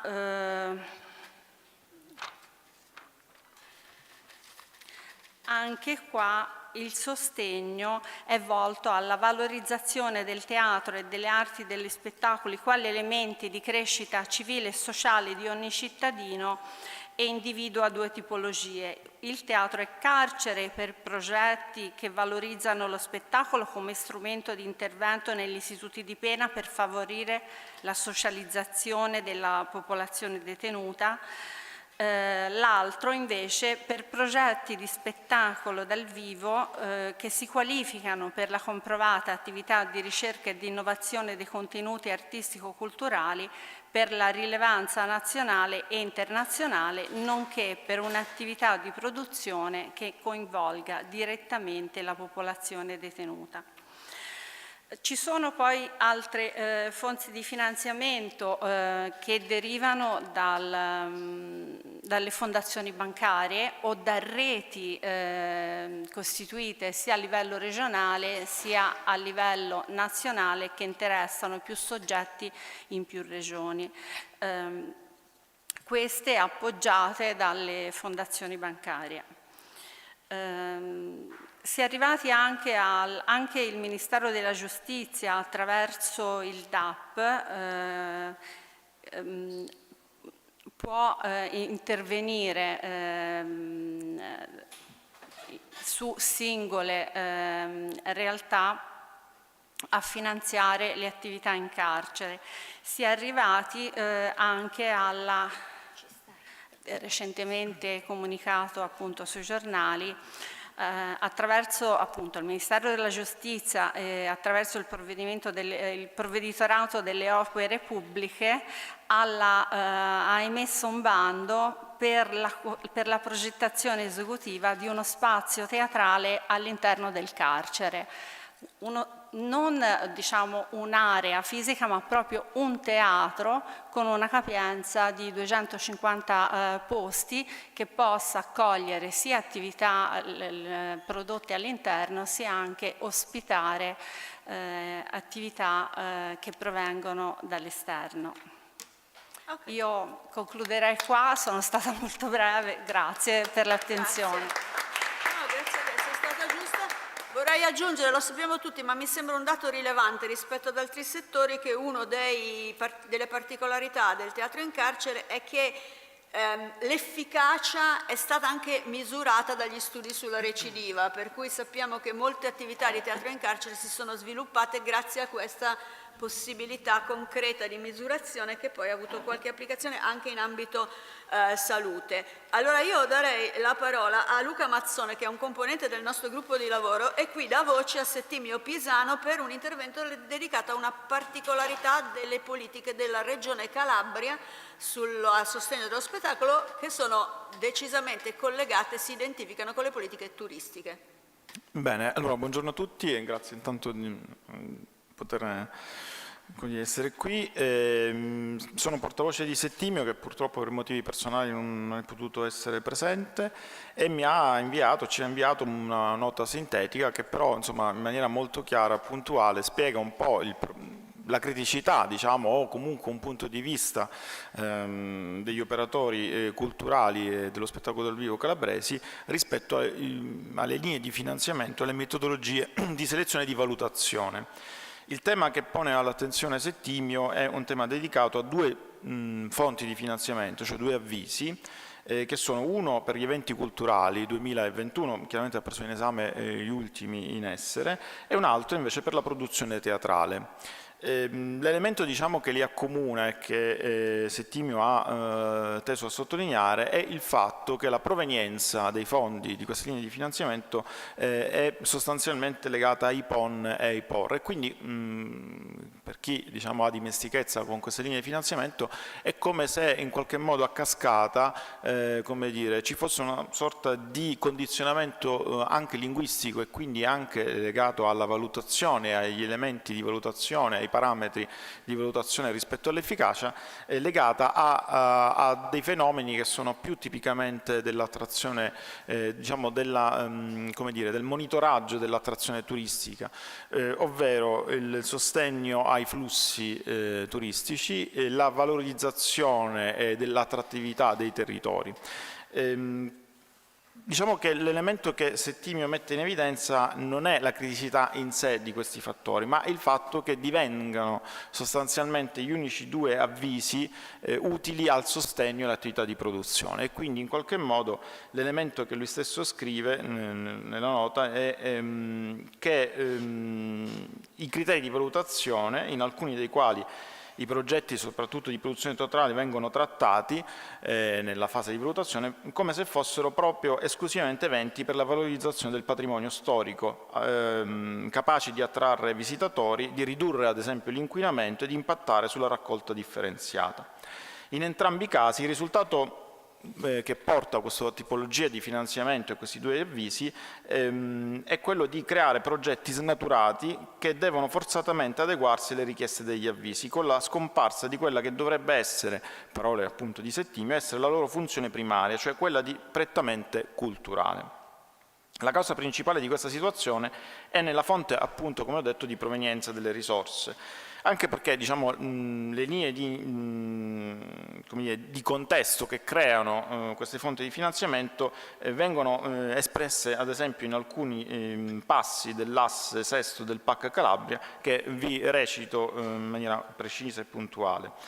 Tutela e valorizzazione del patrimonio ambientale e culturale, unico in cui compare la parola cultura, presenta i seguenti obiettivi, appunto: miglioramento della qualità del servizio idrico integrato e rafforzamento del sistema di raccolta differenziata e di recupero riciclo dei rifiuti, e messa in conformità degli agglomerati nel settore della depurazione attraverso il finanziamento di piccoli e grandi comuni, e ancora interventi per la tutela e la valorizzazione di aree di attrazione naturale di rilevanza strategica, quali parchi, aree protette in ambito terrestre e marino, paesaggio tutelati. Nell'asse infatti si contano anche azioni di informazione, comunicazione e sensibilizzazione sui temi ambientali, con cui la Regione Calabria ha mirato ad aumentare la consapevolezza del valore della biodiversità e del paesaggio.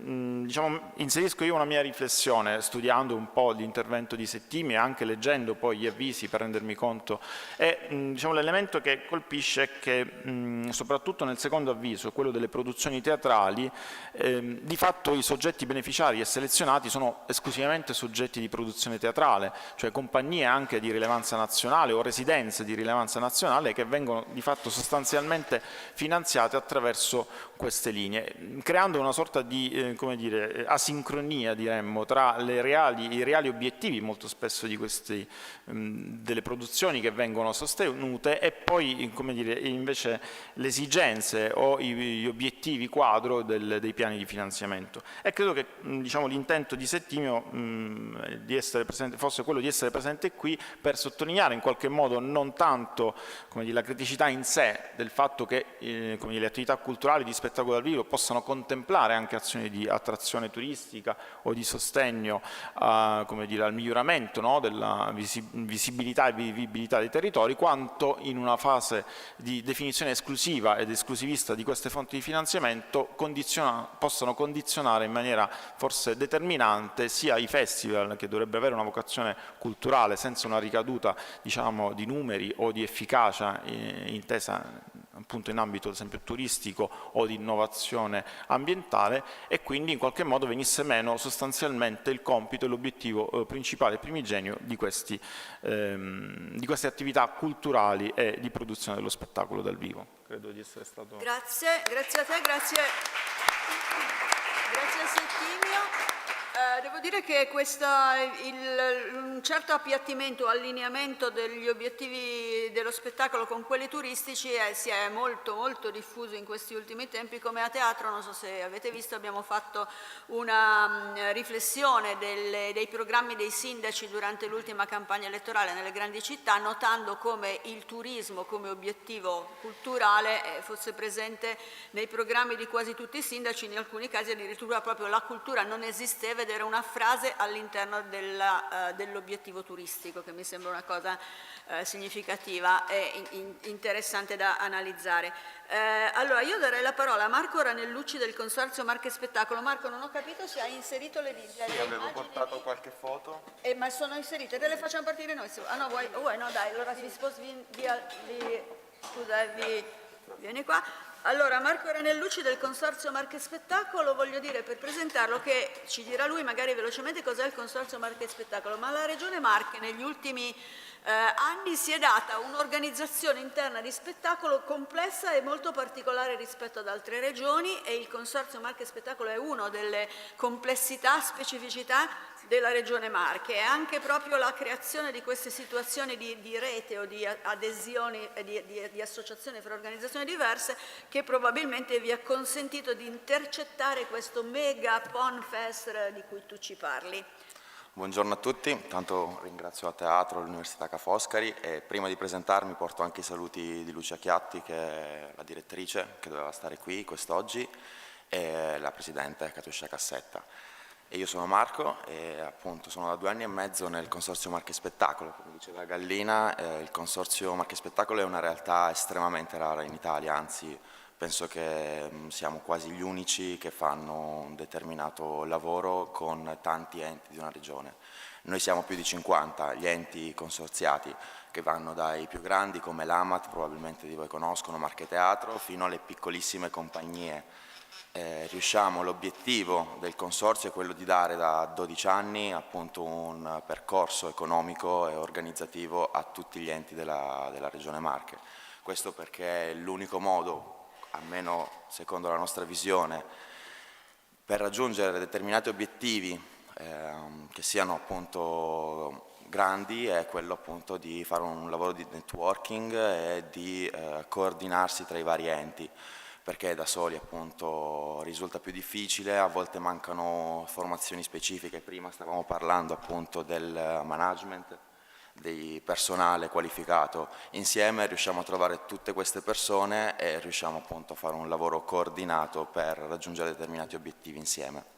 Quello che vi parlo oggi è il progetto TOC, è stato realizzato grazie al POR Marche FSR, è ancora in fase di sviluppo. Il 5 inizierà il primo intervento e poi appunto per tutta l'estate ci saranno le altre azioni sui vari spazi culturali che abbiamo trovato. Il progetto appunto si sviluppa su diversi teatri dell'area sismica di Macerata, che sono, qui abbiamo il Teatro Vaccai, Foyer, poi abbiamo l'Auditorium Benedetto XIII, che abbiamo chiamato Teatro in Absentia. Purtroppo il Teatro di Camerino è inagibile, lo sarà per i prossimi, da quanto ci ha detto il Comune, per i prossimi 20 anni.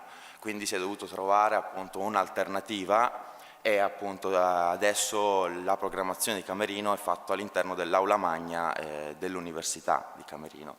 E poi abbiamo il Pier Marini di Matelica, che è questo che stiamo vedendo, che invece è un teatro di comunità, nasce appunto come teatro condominale e raduna appunto tutta la comunità di Matelica.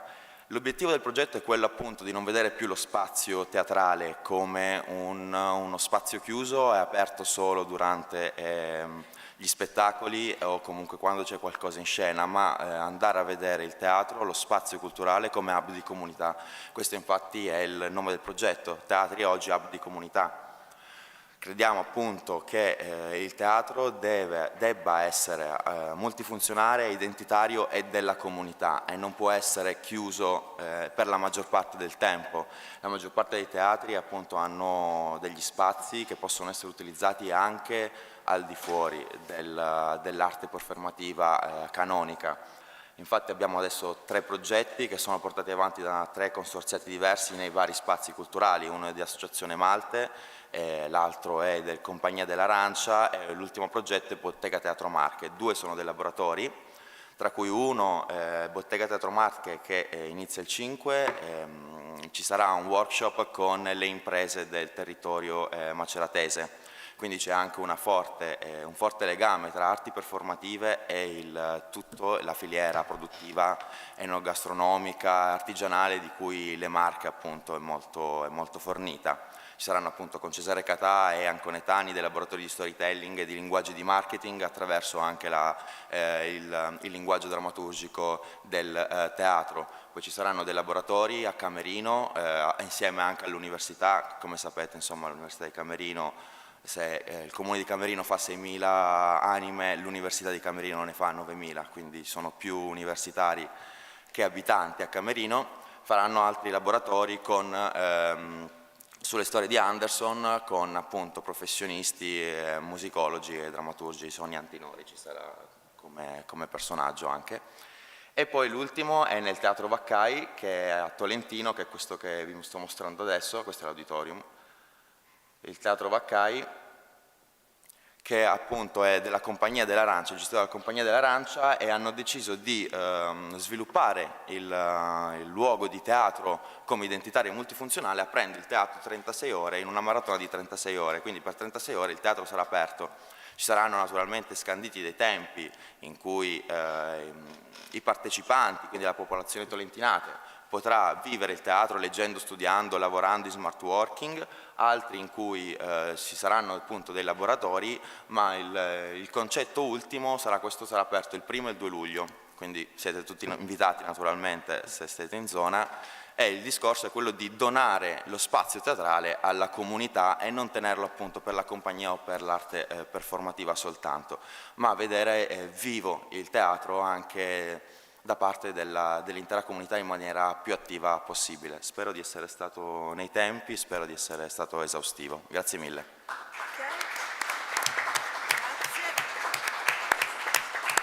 Penso che poi nel panel successivo rispetto e anche quello del pomeriggio si parlerà dell'uso dei FESR. Anche il progetto di Angelica Zanardi che ci racconta di Crexida, di Fienile e Fluo, ha a che fare con queste linee di finanziamento, i POR FESR, in questo caso dell'Emilia Romagna. E il vostro, Angelica, Fienile Fluo, è uno spazio, è un festival. Voi avete lo spazio, il festival, la produzione, e quindi è un'attività molto complessa in Comune di Bologna. Esatto, cercherò di dirvi un po' in pochi minuti chi siamo e cosa facciamo. Dal 2004 produciamo spettacoli di teatro contemporaneo e organizziamo rassegne artistiche e culturali nel territorio di Bologna. Nel 2008 abbiamo creato questo progetto che si chiama Fienile Fluo. Nasce in un fondo agricolo sui colli di Bologna, quindi immerso in un ambiente naturale molto bello, dal restauro di un fienile. L'idea, il sogno era quella di trasformare questo luogo in un luogo di produzione artistica per la nostra compagnia e per altre compagnie del territorio e anche di altri luoghi ovviamente. La mia idea era anche quella di creare un luogo di cultura diverso, alternativo, un luogo che avvolgesse e accogliesse lo spettatore in maniera diversa, coinvolgendolo a 360 gradi, abbinando all'evento culturale anche altre esperienze enogastronomiche, esperienze di scoperta del territorio e della natura circostante. In questi 14 anni di attività abbiamo fatto molta strada, questo sogno si è in gran parte realizzato, anche se il punto di sostenibilità è sempre una sfida quotidiana. E abbiamo raccolto moltissime soddisfazioni, abbiamo ospitato residenze artistiche nazionali, internazionali, abbiamo ospitato oltre 500 eventi multidisciplinari tra spettacoli, concerti, performance di danza, rassegne cinematografiche. Abbiamo da 5 anni organizzato un festival che si chiama appunto Scena Natura. Ecco, magari sì. Ok. Questo festival è dedicato al rapporto tra la creatività e la natura. È un festival che ospita appunto le varie arti e che l'anno scorso finalmente, con nostra grande gioia e soddisfazione, è stato sostenuto dal Ministero attraverso il Fondo Unico dello Spettacolo. Il nostro luogo quindi è un luogo complesso in cui convivono tante cose, sono successe tante cose in questi anni, ora qui convivono appunto accanto all'associazione culturale anche un'azienda agricola, un agriturismo che propone appunto un'attività di ristorazione, un piccolo relè, quindi un'attività complessa, non tradizionale, che sta veramente, credo che rappresenti anche un punto di riferimento sul territorio, un punto di riferimento culturale senz'altro, ma anche che propone un modello diverso, sicuramente molto radicato nel territorio, nell'ambiente circostante, si inserisce nel paesaggio in maniera armonica, seguendo appunto criteri di sostenibilità ed ecologici. Come ci siamo sostenuti in tutti questi anni, come stiamo andando avanti? Una parte delle risorse sono state private, vengono da sponsor o sono state devolute dalle attività appunto collaterali. Un sostegno fondamentale, per quanto non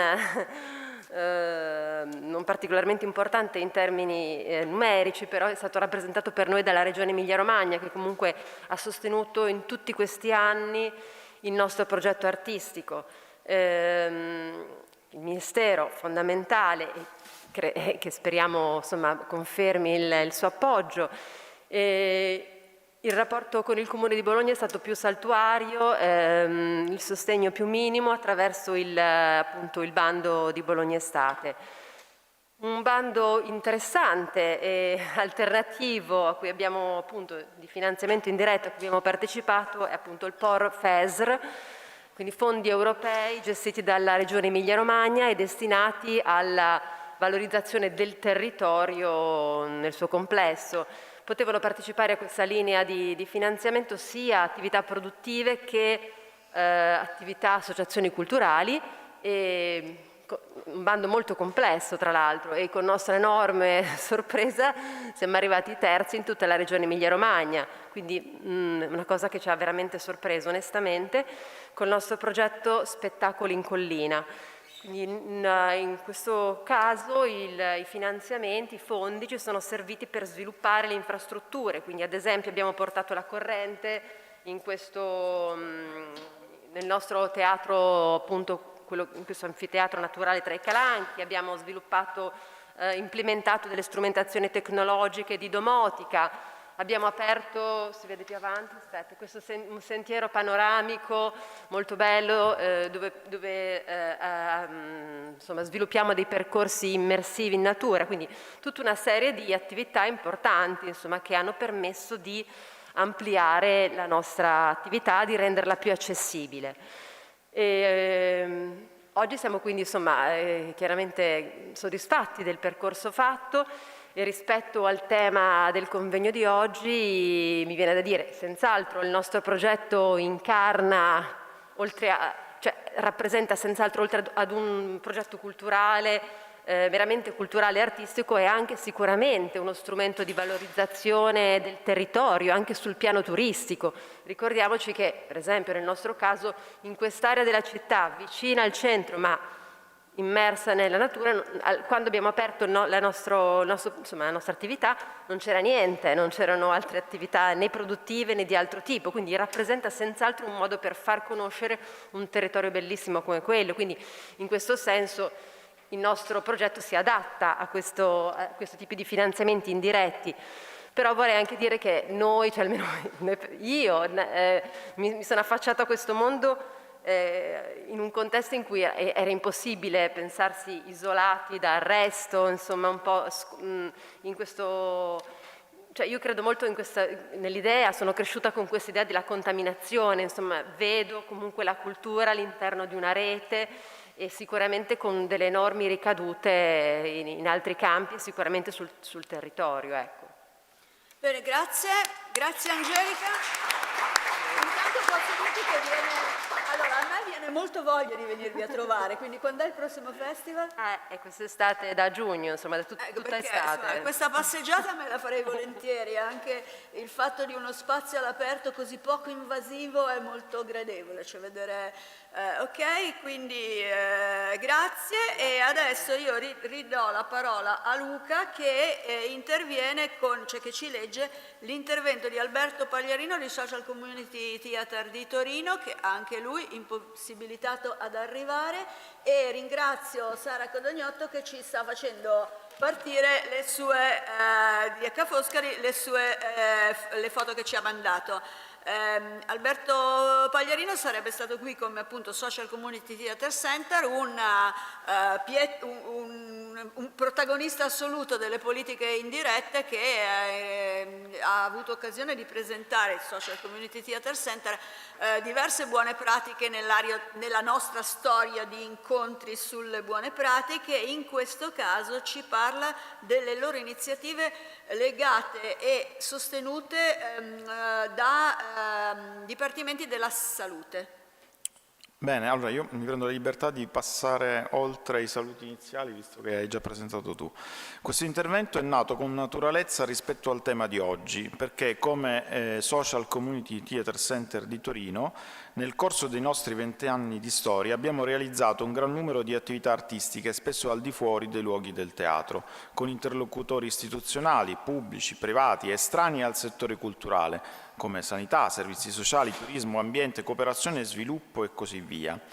Il tema che ci siamo posti fin dall'inizio, a partire dal primo grande progetto che abbiamo sviluppato, il progetto speciale San Giovanni Antica Sede realizzato con l'ospedale oncologico di Torino, è stato come questo contesto e questa diversa committenza potessero nutrire una nostra via di qualità artistica su diversi piani. Il piano della poetica in generale, penso al livello di libertà necessario nello sviluppare i percorsi di creazione artistica, la possibilità di sperimentare e innovare e la possibilità di avere tempi lunghi per stare ed esplorare il contesto con uno sguardo poetico. Poi il piano delle competenze, affinare strumenti e linguaggi per lavorare con arte in contesti non convenzionali. Infine, il piano dei finanziamenti, l'importanza di far capire il costo di un processo artistico e il costo del lavoro degli artisti su tempi medio-lunghi a un committente che non ha mai avuto a che fare con il mondo del teatro. Credo che alla fine il grande tema del fare teatro e arte al di fuori dei contesti squisitamente culturali è che il teatro è visto un po' come il calcio durante i mondiali.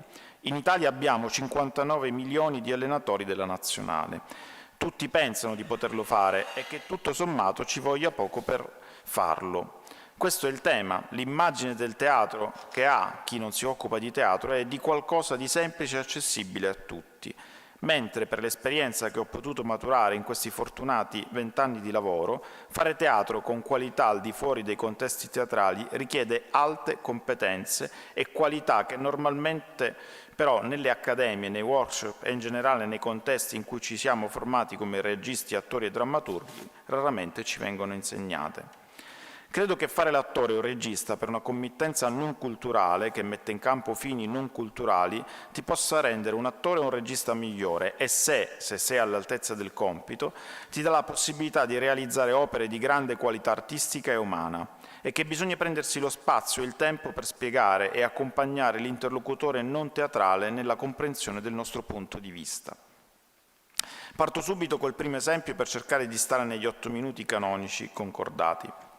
Il primo ambito che abbiamo esplorato è quello sanitario, con il progetto triennale San Giovanni Antica Sede.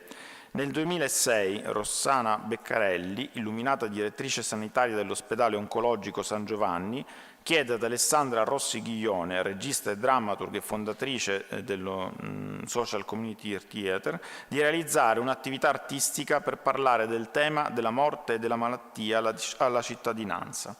Il cancro 20 anni fa, forse ancora oggi, era un tabù. Non si parlava di cancro, ma di un brutto male. Si faceva fatica persino a nominarlo.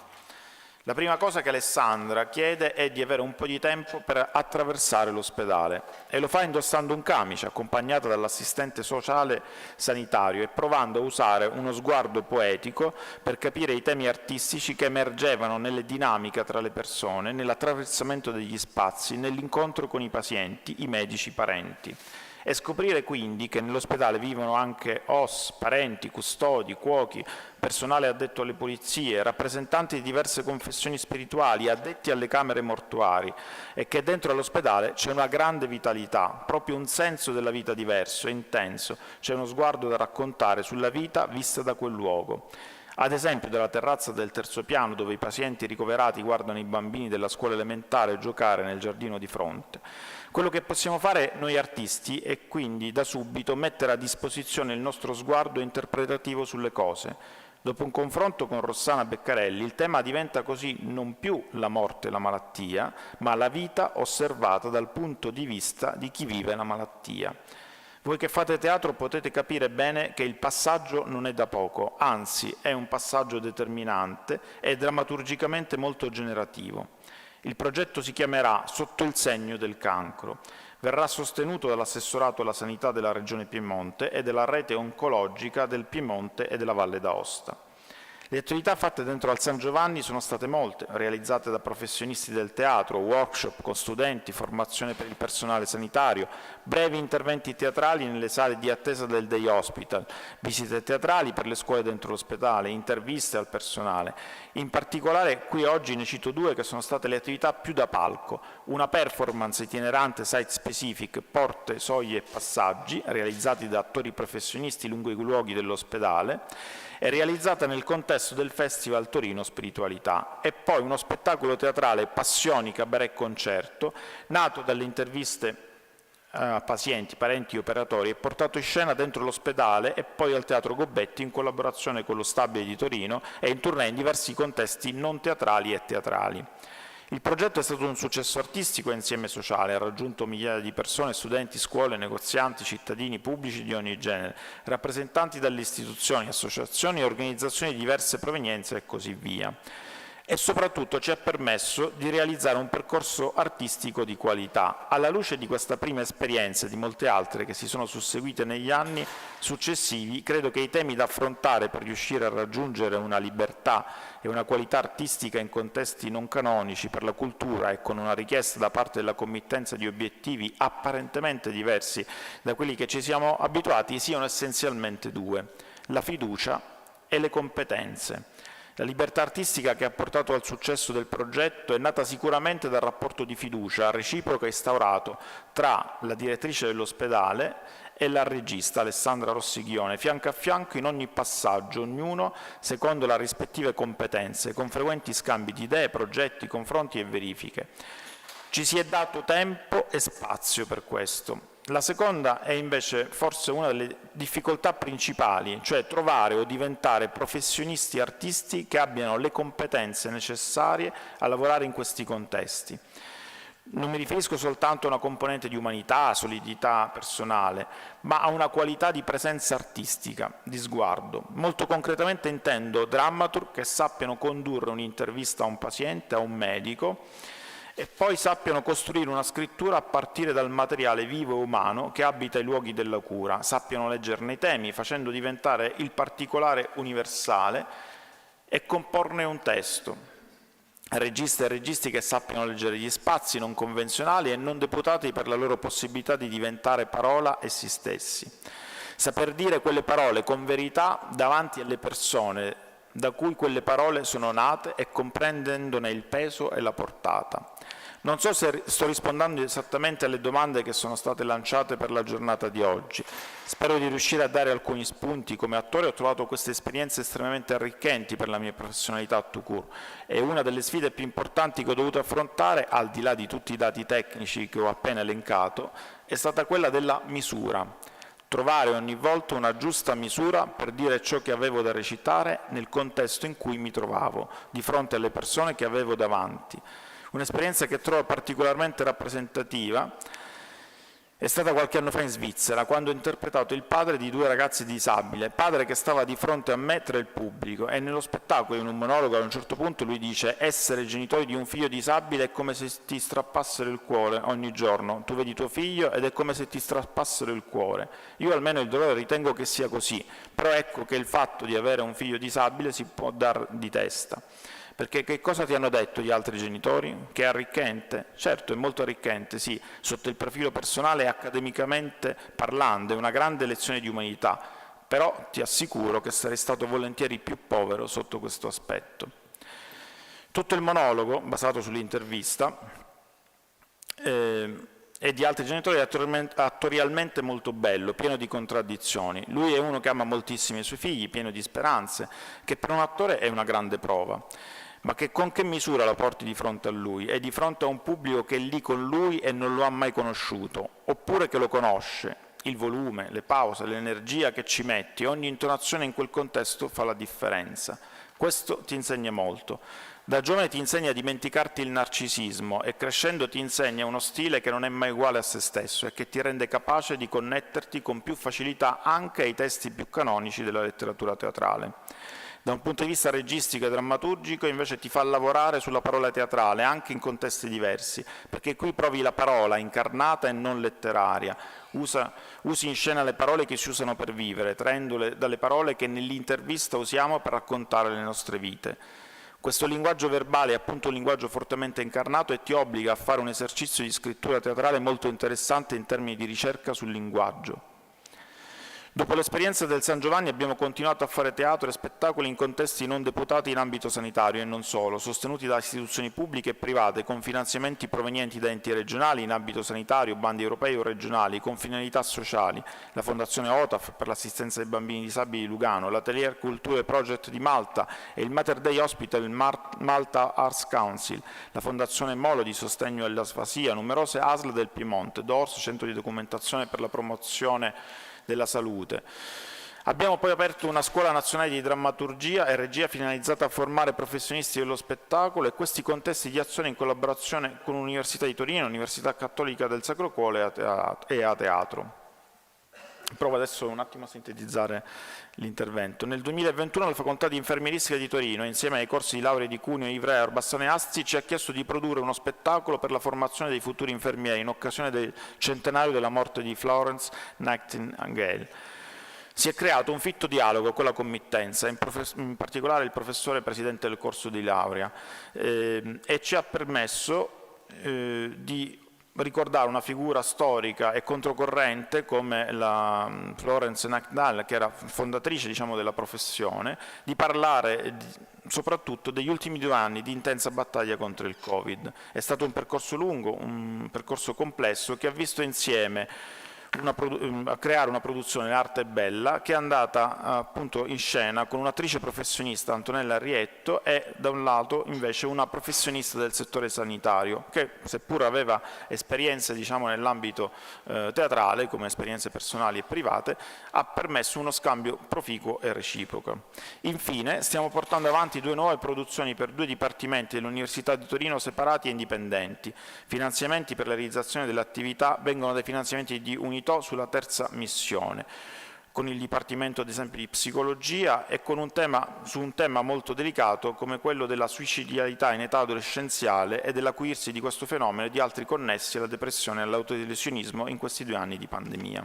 Grazie Luca e grazie Alberto che credo ci segua. Grazie, pronta guarigione Alberto che ci segue a distanza. Chiudendo questo panel vorrei dire c'è uno spunto che vorrei prendere, che è quello che il problema delle competenze, che sottolinea Alberto, non è solo all'interno della pubblica amministrazione, è anche poi chi dal teatro si sposta su fronti un po' diversi che richiedono, oltre alle competenze teatrali, forse altre competenze. Allora abbiamo toccato molti temi, ve ne siete accorti, però abbiamo toccato aspetti sociali e di welfare, ambientali, di rigenerazione urbana, turismo, salute e un'incursione nel carcere. Mi sembra che abbiamo fatto una bella carrellata. Allora adesso noi operatori ci spostiamo e do lo spazio al panel dei nostri amici ricercatori e chiamo qui il professor Daniele Donati dell'Università di Bologna che coordina questo secondo gruppo di interventi. Li chiamo 4 volte, in ordine alfabetico, 4 volte? Non... Sì. Che dici?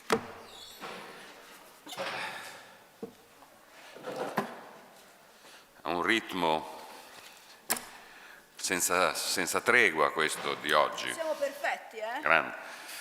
Mi raccomando, tienimi segno del... Io sono senza fiato quasi.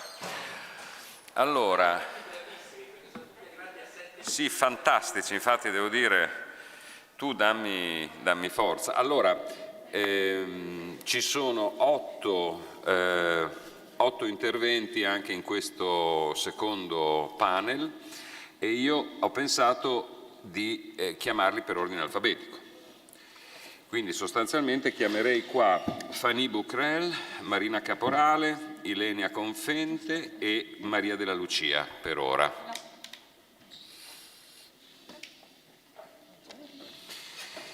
Allora, avete sentito, io farò davvero soltanto il cerimoniere oggi perché il tempo non è generoso e non voglio assolutamente togliere spazio a chi parla invece nel merito, Mi dispiace perché quello delle politiche indirette è un tema che trovo importantissimo e che, mi lascerete dire almeno questo, mi ha sollevato un dubbio, cioè e che non è un dubbio così soltanto teorico, esegetico, speculativo, ma è un dubbio di sostanza.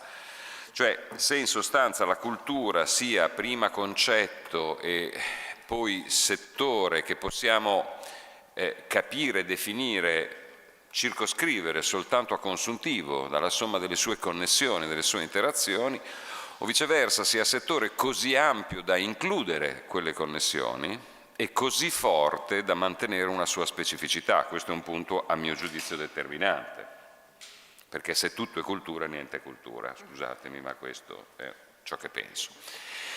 Devo dire che sono un giurista, il legislatore ha rinunciato anche nelle fasi più autoritarie a una definizione di cultura, scaricando il problema, come si diceva in apertura, sulle amministrazioni, no? Quel problema del codice, no? Il legislatore si nega, si sottrae a una definizione e lascia il problema di che cosa sia cultura, di che cosa sia buona cultura alle amministrazioni. Per questo insomma è importante la coralità degli interventi che abbiamo oggi e non dico più niente, cominciamo da Fanny Bouquerel che si occupa di politiche culturali, dello sviluppo professionale di artisti e operatori culturali e di cooperazione internazionale con un particolare focus sull'Europa e il Mediterraneo. Oltre a insegnare a Paris 8 nel Master di Politica e Gestione della Cultura in Europa, è consulente freelance per le istituzioni europee, molte enti, associazioni culturali, eccetera. Fanny, a lei. Sono qua. È qua. Potevo sentire dal punto di vista di qua. Ciao, buongiorno. Sì, buongiorno. Buongiorno a tutti e grazie per l'invito. Sono molto felice di contribuire a questo dibattito perché questo è un tema sul quale io ho lavorato anche parecchio e che è anche al cuore di una mia riflessione su un articolo sul quale sto lavorando, sul quale è l'effetto del trasbordo, no? Delle frontiere settoriali nelle politiche pubbliche. Quindi io mi occupo in particolare dell'azione culturale europea. E questa azione è proprio caratterizzata per la sua dimensione trasversale, perché praticamente la competenza culturale dell'Unione Europea è una competenza molto debole, è una competenza di appoggio, infatti l'Unione Europea può soltanto integrare l'azione degli Stati membri. Quindi in questo senso non sviluppa una politica culturale vera e propria, ma si tratta piuttosto di un'azione culturale. Nell'articolo nel quale la cultura viene introdotta nel trattato quindi europeo, si precisa però che l'Unione Europea deve tenere conto, cito, degli aspetti culturali nell'azione che svolge ai sensi di altre disposizioni. Quindi, in altre parole, l'Unione Europea deve prendere in considerazione la cultura in tutta la sua azione ed è in virtù di questo approccio che si possono anche finanziare progetti culturali, come abbiamo visto questa mattina, in particolare nell'ambito della politica di coesione, che è una politica di sviluppo. E tutto questo si chiama appunto mainstreaming culture, che è proprio l'essenza diciamo, dell'approccio europeo.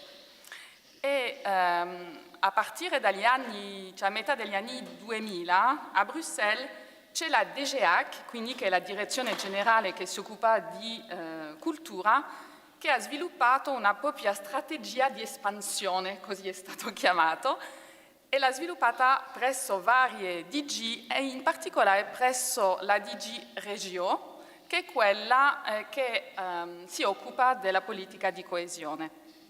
Perché l'ha fatto? C'erano due ragioni. Uno, perché cercava dei soldi, nella sostanza, perché la DGAC ha un budget veramente ridicolo, mentre la DG Regio gestisce un terzo del budget europeo, quindi fa una bella differenza.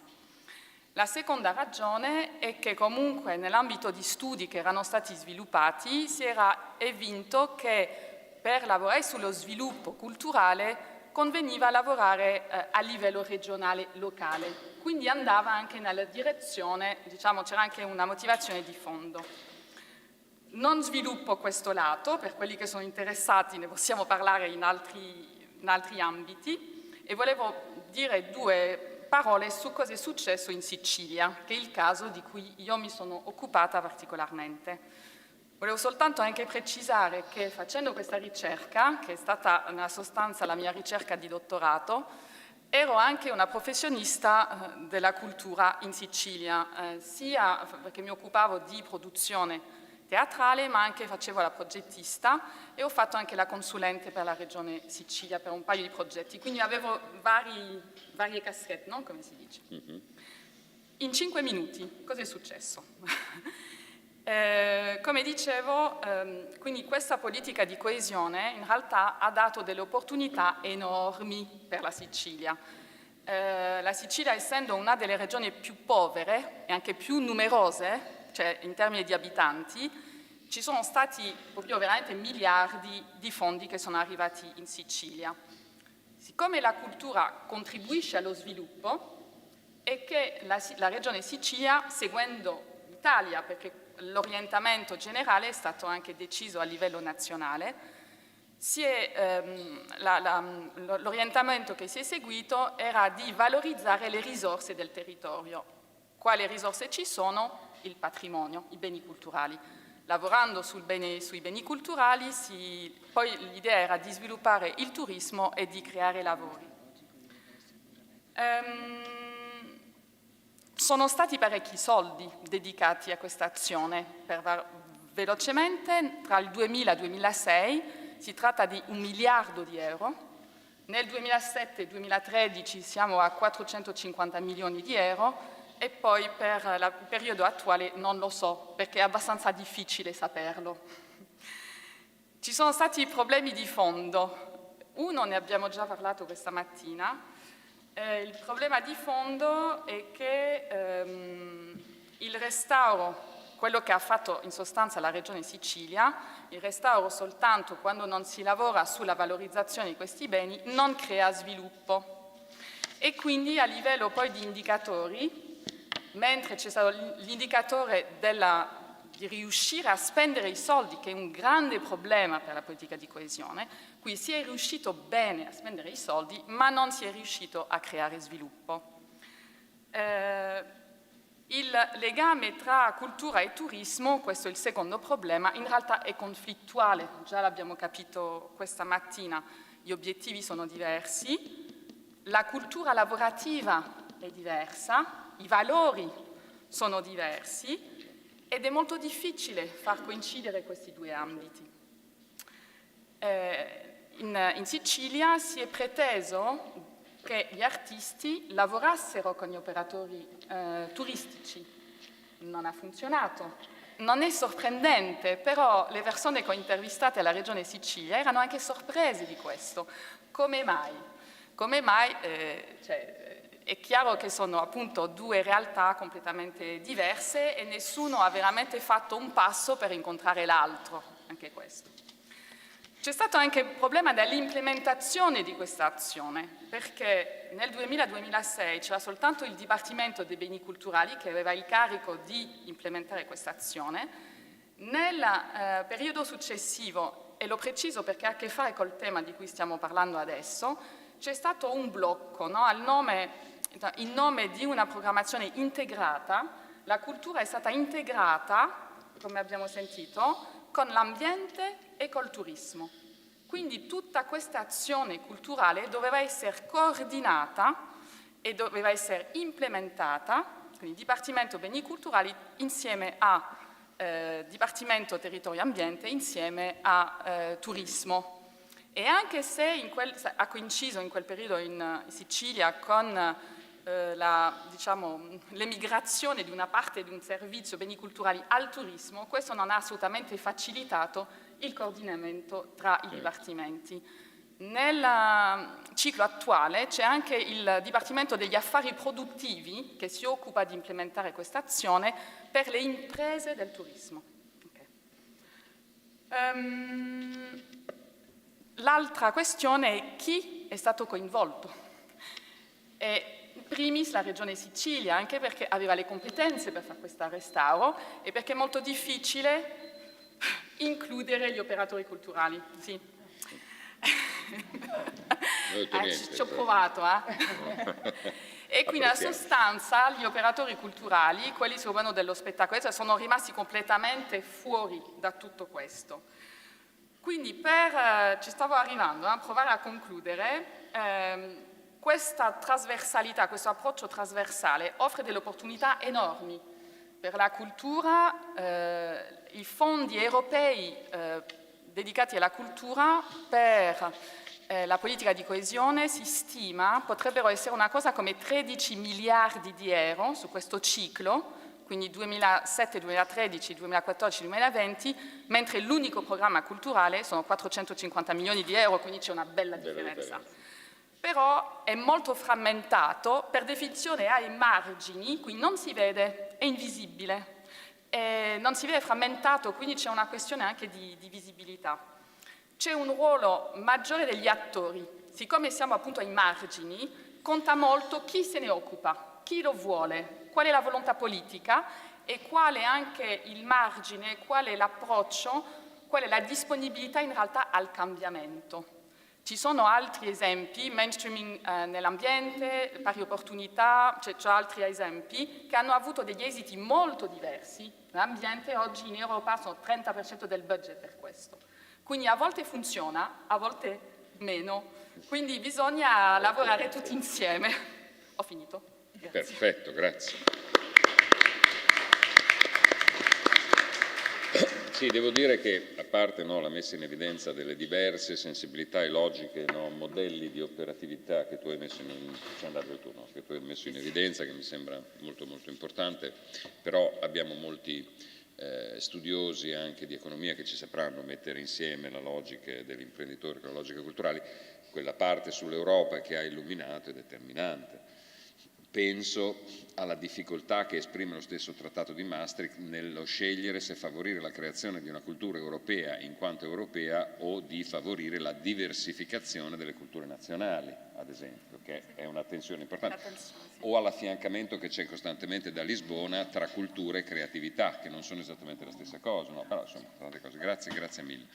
Allora, adesso invece spetta a Marina Caporale. Marina Caporale è ricercatrice di diritto amministrativo presso l'Università Leonardo da Vinci ed è anche professoressa incaricata presso l'Università di Bologna e l'Università di Modena e Reggio. È membro del comitato scientifico dell'Associazione Nazionale Comunicazione Pubblica, oltre che a numerose altre associazioni culturali di studiosi, e i suoi temi, oltre a essere redattrice di una parte di un manuale molto importante proprio sui nostri temi dello spettacolo, si occupa di amministrazione digitale, di enti locali, di regolazione dei media, di prodotti audiovisivi, città intelligenti. Marina, 9 minuti. Va bene, grazie, buongiorno, ringrazio per l'opportunità, ringrazio anche per questo percorso di studi che sto condividendo e che ha una sua connotazione creativa anch'esso, perché ci porta verso strade molto interessanti.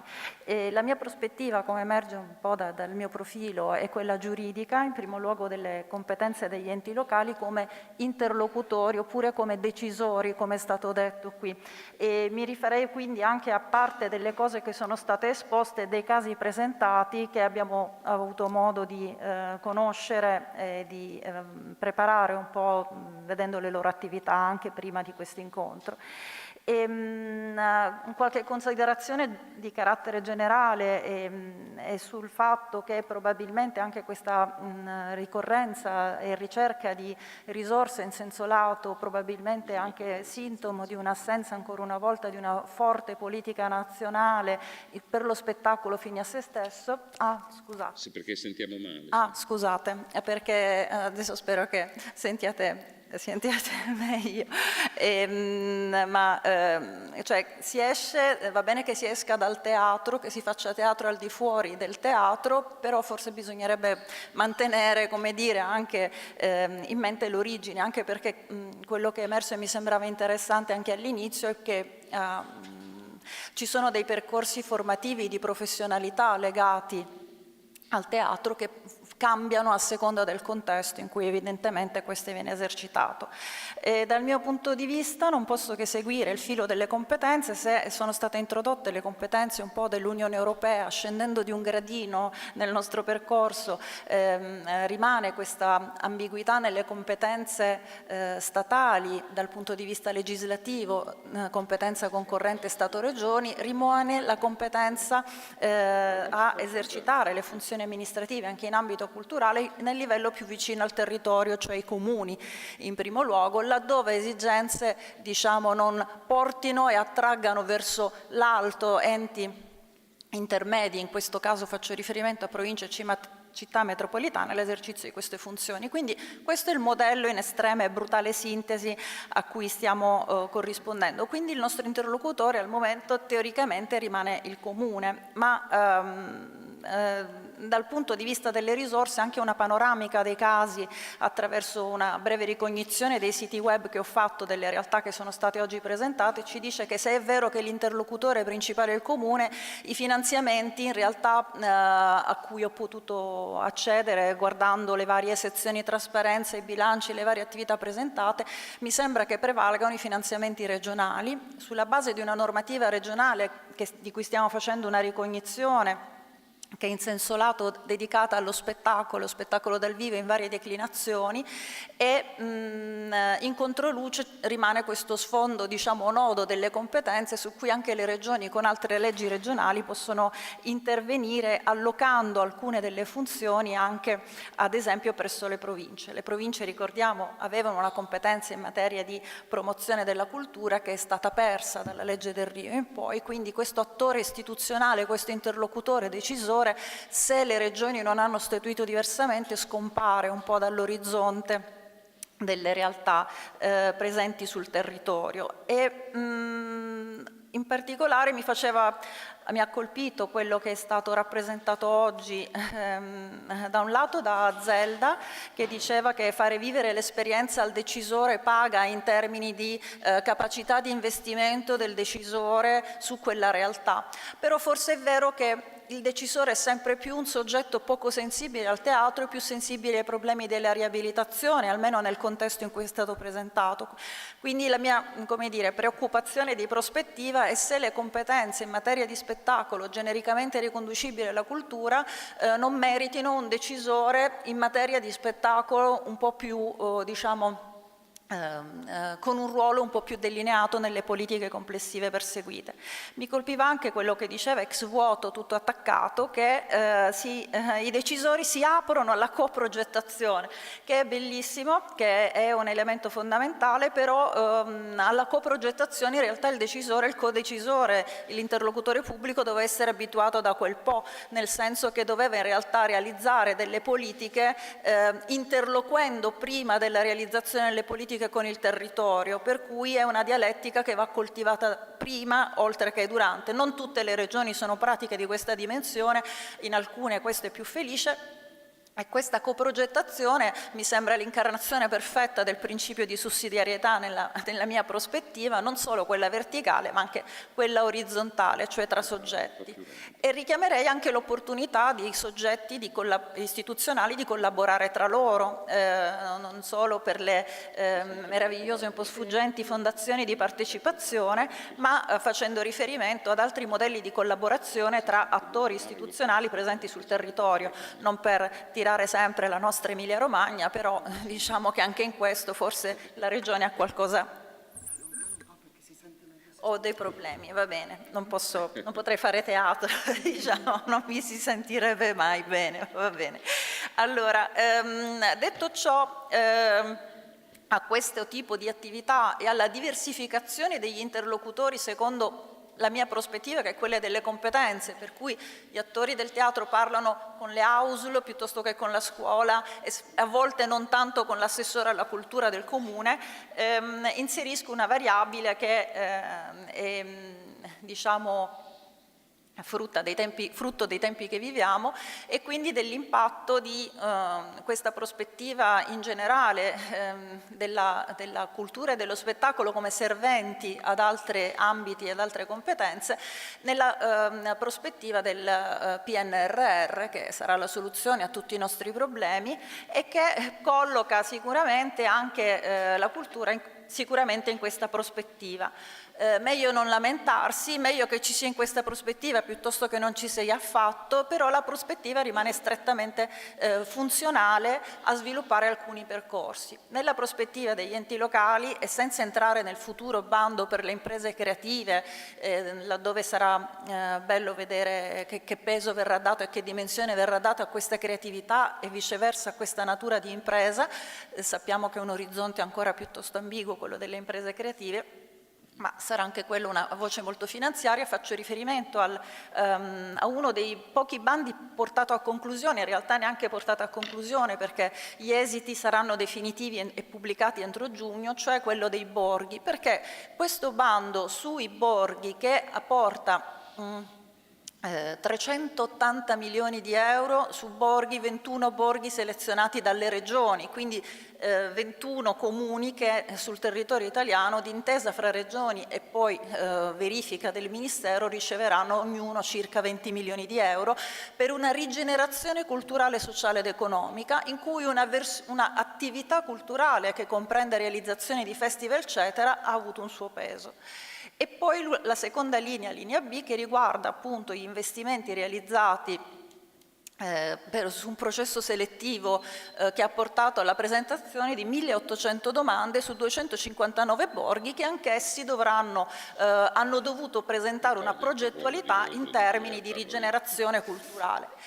Il terzo step, e chiudo, sarà modestissimi rispetto a questi valori, 200 milioni di euro che saranno per il terzo step di questa linea di finanziamento sulle microimprese che sono nei luoghi diciamo già oggetto dei precedenti finanziamenti o che sono intenzionate a trasferirsi lì e che possono promuovere in senso lato cultura.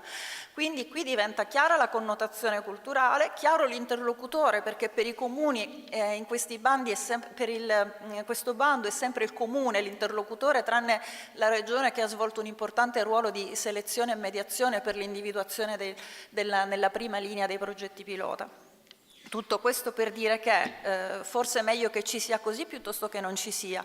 E, diciamo che non voglio dire che il teatro debba essere solo sperimentale, è evidente che non è così, però nutrire questi percorsi probabilmente forma un certo tipo di obiettivi in generale per lo spettacolo dal vivo e probabilmente orienta le professionalità, visto che si parlava di formazione, che è una cosa a cui io faccio sempre molto caso, probabilmente in questa prospettiva diciamo piuttosto che non in quella originale. E mi fermo qui, poi se ci sarà modo ne parleremo. Grazie. Grazie Marina. Grazie Marina anche perché abbiamo spostato, come dire, la nostra attenzione dall'Unione Europea fino al gradino più basso del nostro sistema multilivello, il comune che poi alla fine è il decisore. Trovo molto interessante questa osservazione sulla distinzione fra il decisore e il finanziatore, anche perché abbiamo visto che un po', come dire, dove battono i soldi conta nel dare forma a questo sostegno, a queste forme di politiche indirette. Tante altre cose, tanti altri spunti, ad esempio la debolezza degli apparati in questa funzione di progettazione, ma noi andiamo avanti decisi con Ilenia Confente, che è professore associato di Economia e Gestione delle Imprese presso il Dipartimento di Economia Aziendale dell'Università di Verona. La sua docenza è nell'ambito del marketing e del digital marketing, anche con attenzione ai temi del turismo e diciamo delle politiche territoriali.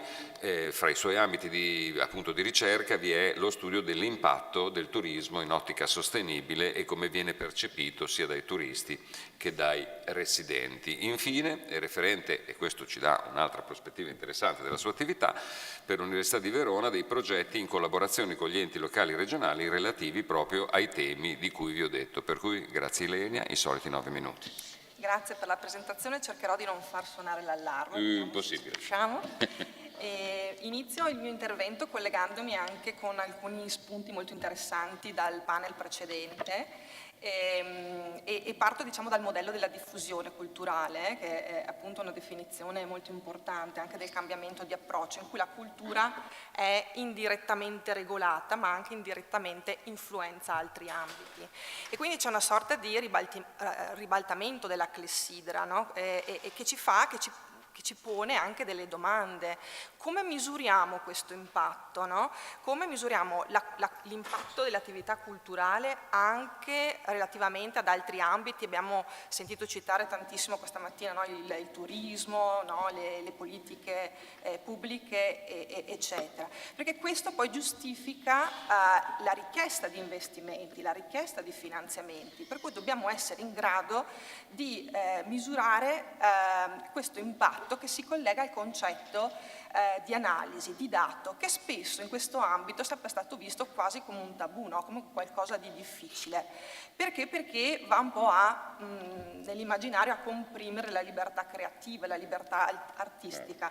Invece dobbiamo considerarlo come un'opportunità, no? La capacità di capire come questo comparto genera valore, che poi generi valore anche cross, no? e trasversalmente con altri ambiti, è visto come un punto di debolezza, ma può anche essere visto come un'opportunità di collaborazione. Per cui, seguendo un po' un approccio e un processo diciamo anche scientifico, partendo dall'analisi dei dati, la prima domanda che dobbiamo porci è: cosa misuriamo? Su cosa impatta la cultura? Okay? E dopo aver appunto posto questa domanda, il secondo quesito fondamentale anche in ambito management è come misuriamo l'impatto, no? Che metodologia viene utilizzata, che approccio viene utilizzato. Le varie organizzazioni che erogano questo tipo di attività cosa misurano, come lo misurano in modo sistematico. L'altro aspetto, mi collego alla collega che appunto mi ha preceduto, è chi misura e chi decide cosa misurare, no? Che poi è il ruolo della governance, che è fondamentale. Ecco, queste sono tutte domande a cui non abbiamo tantissime risposte, ma quello che possiamo nei pochi minuti che ho a disposizione oggi è cercare di capire intanto che cosa intendiamo per impatto culturale, no? Che è un po' la risposta a cosa misuriamo. Che viene inteso, attenzione, non solo come impatto sullo sviluppo economico, ma anche impatto sul sociale. Abbiamo visto anche questa mattina con gli esempi, no, da Tecne a Zelda Teatro e anche agli altri. Anche ambientale, Tecne stesso, no, che collega le attività teatrali con l'ambiente. Era anche un collegamento abbastanza impensabile, no, se ci colleghiamo a qualche attività di pochi anni fa. La seconda domanda è come lo misuriamo e questo è un aspetto legato a qualcosa di intangibile, la creatività. Si può misurare, per molti no. Il mio approccio è: non si può misurare tutto, ma si può cercare di misurare magari non tutto il processo, ma partendo dai risultati. I risultati in che termini? No? Partiamo dal raccogliere in modo sistematico, ad esempio, la partecipazione culturale agli eventi, no? Agli eventi che vengono organizzati, confrontandoli nel tempo e i cosiddetti, no, quelli che chiamiamo studi longitudinali. Zelda, prima il caso di Zelda, diceva funziona molto bene, no? Facciamo un po' di comunicazione, ma quello che funziona molto bene sono i dati, i risultati, il successo, no, delle nostre attività. È un punto di partenza questo, anche l'uso civico dei dati. Un altro tema sempre legato alla misurazione è il tema degli indicatori.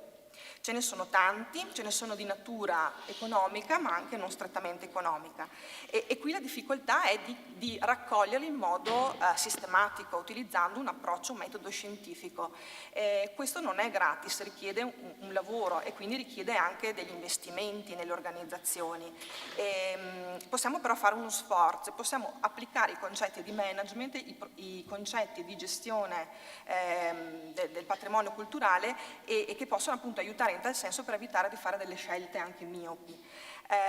Dal dato, come passiamo dal dato alla decisione? La decisione strategica. Qui a differenza del dato che è un concetto magari asettico, anche oggettivo, le scelte strategiche anche per questo settore possono riguardare diverse sfere, no? E diverse anche sensibilità e scelte valoriali. Ecco che la cultura deve cercare anche di mediare diversi interessi, non è sempre facile, no? Tra enti pubblici, enti privati, forme di finanziamento anche particolari. Ed è una sfida però che c'è in tanti contesti, non solo in quello culturale. Per cui diciamo che il comune denominatore è che la cultura deve diventare driver, no? della società, deve assumere un ruolo abilitante in cui è forte ed è chiaro ed deve essere condiviso l'impatto che ha non solo direttamente, no? sul processo culturale, ma anche sulla società stessa, anche in ambito sociale e ambientale. Alcuni spunti che arrivano anche a livello europeo, sempre perché poi dovrebbero anche essere recepiti a livello locale e ci sono a volte delle discrepanze, no?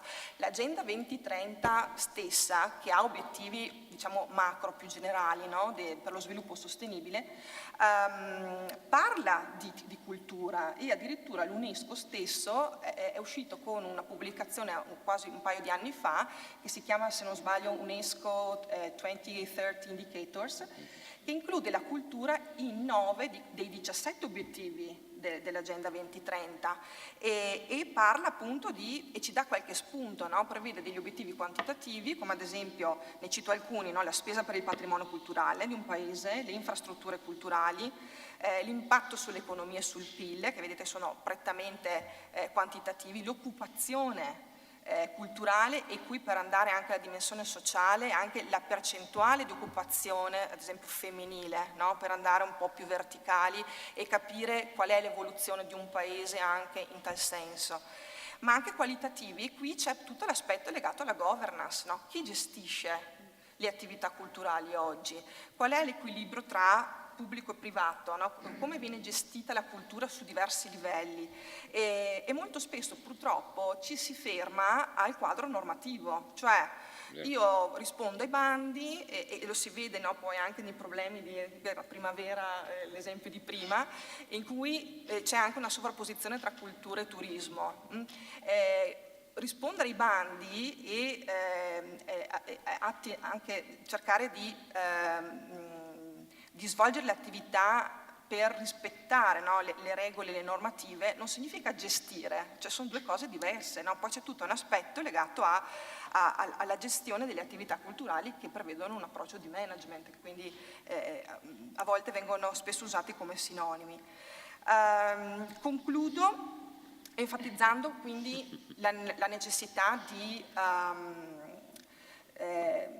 collegare appunto e di cercare di misurare l'impatto della cultura nello sviluppo appunto dei territori tramite il collegamento appunto tra l'analisi, le decisioni strategiche e la comunicazione e la disseminazione. Un evento come quello di oggi, ad esempio, è un evento che dimostra, no, come diverse realtà siano delle evidenze empiriche di che cosa fa la cultura sui territori e potrebbe essere utilizzato anche ad esempio per la formazione degli operatori. Come si diceva prima, anche per la formazione di chi fa governance di queste attività. Grazie. Bravissimo.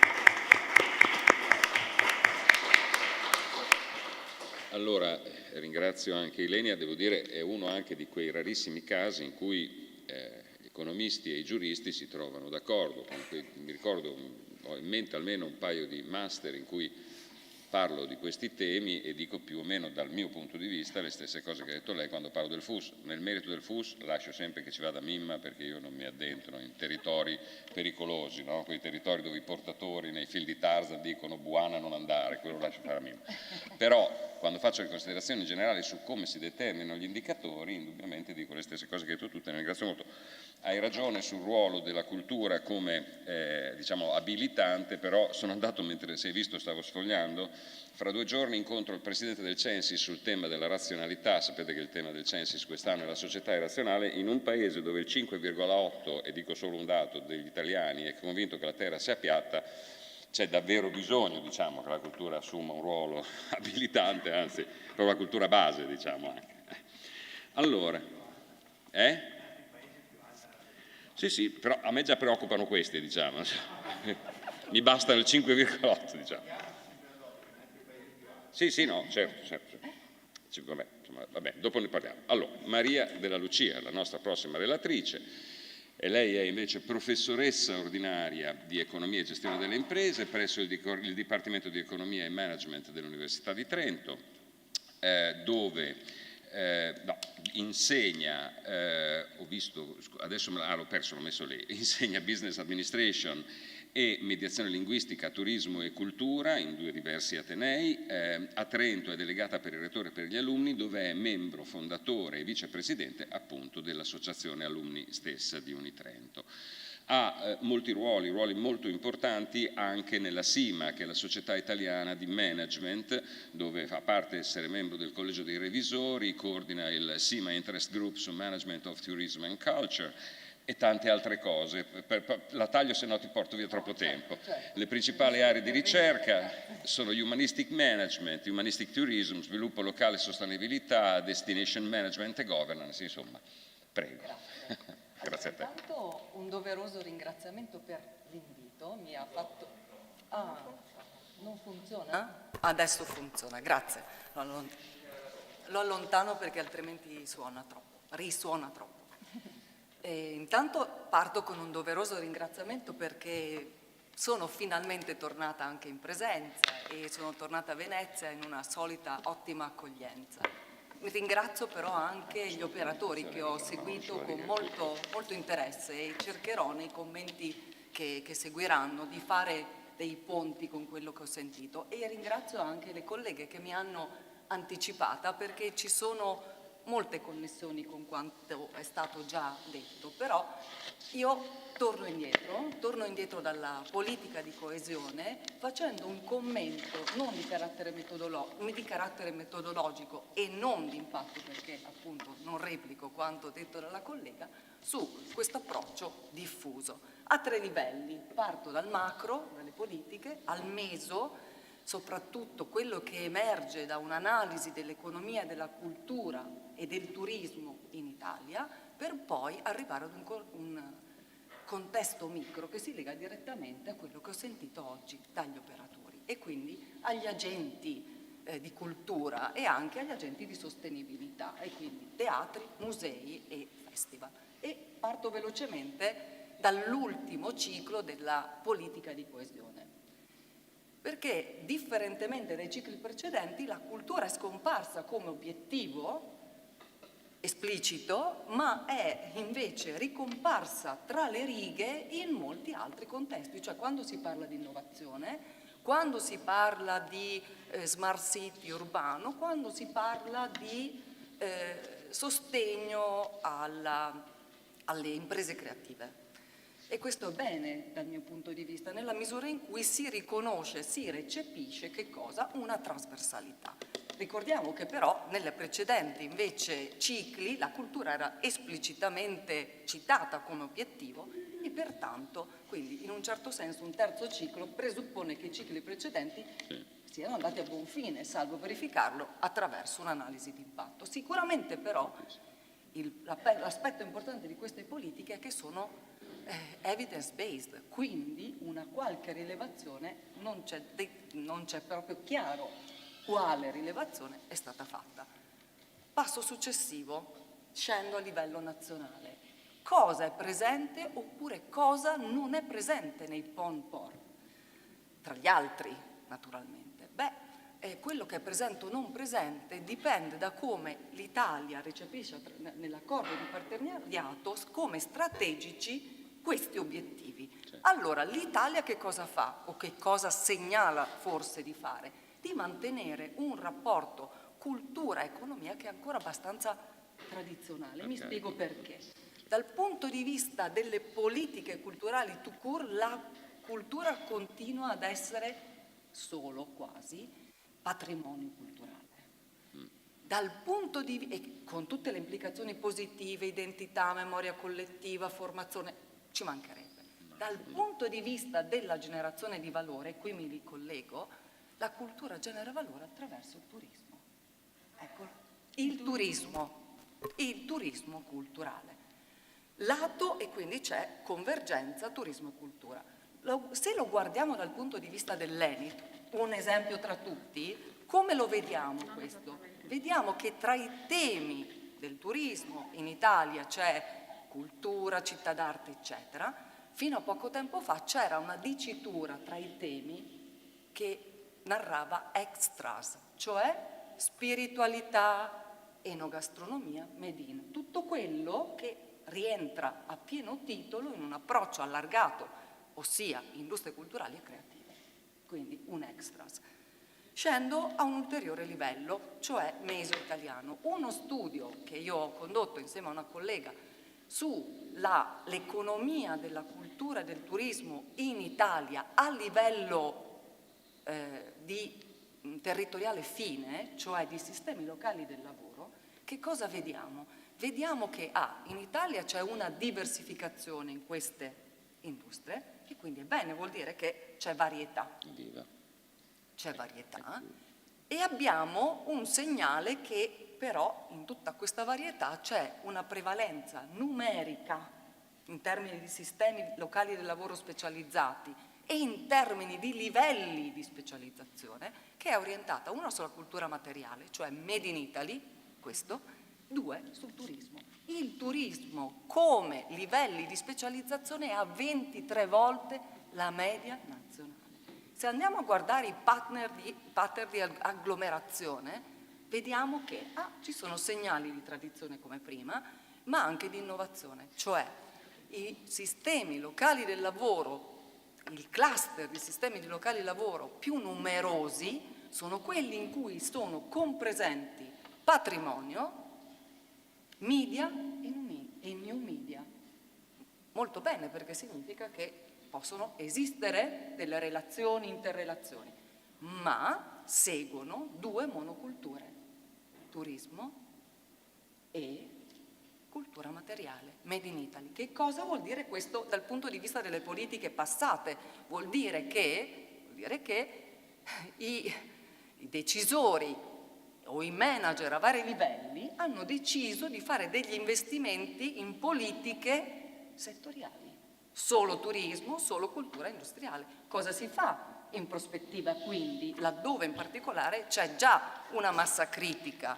Beh, è chiaro che laddove c'è già una massa critica, una varietà di specializzazioni, lì le culture che possono parlare un linguaggio più trasversale possono essere più facilmente recepite e quindi dare quella molteplicità di impatti di cui abbiamo parlato prima. Quindi questo è bene. Un segnale che va in questa direzione, sia da un punto di vista normativo che poi anche di espressione. Turismo dell'olio d'oliva, extravergine d'oliva italiano. Olio d'oliva, come tante altre, è un made in, cultura mediterranea.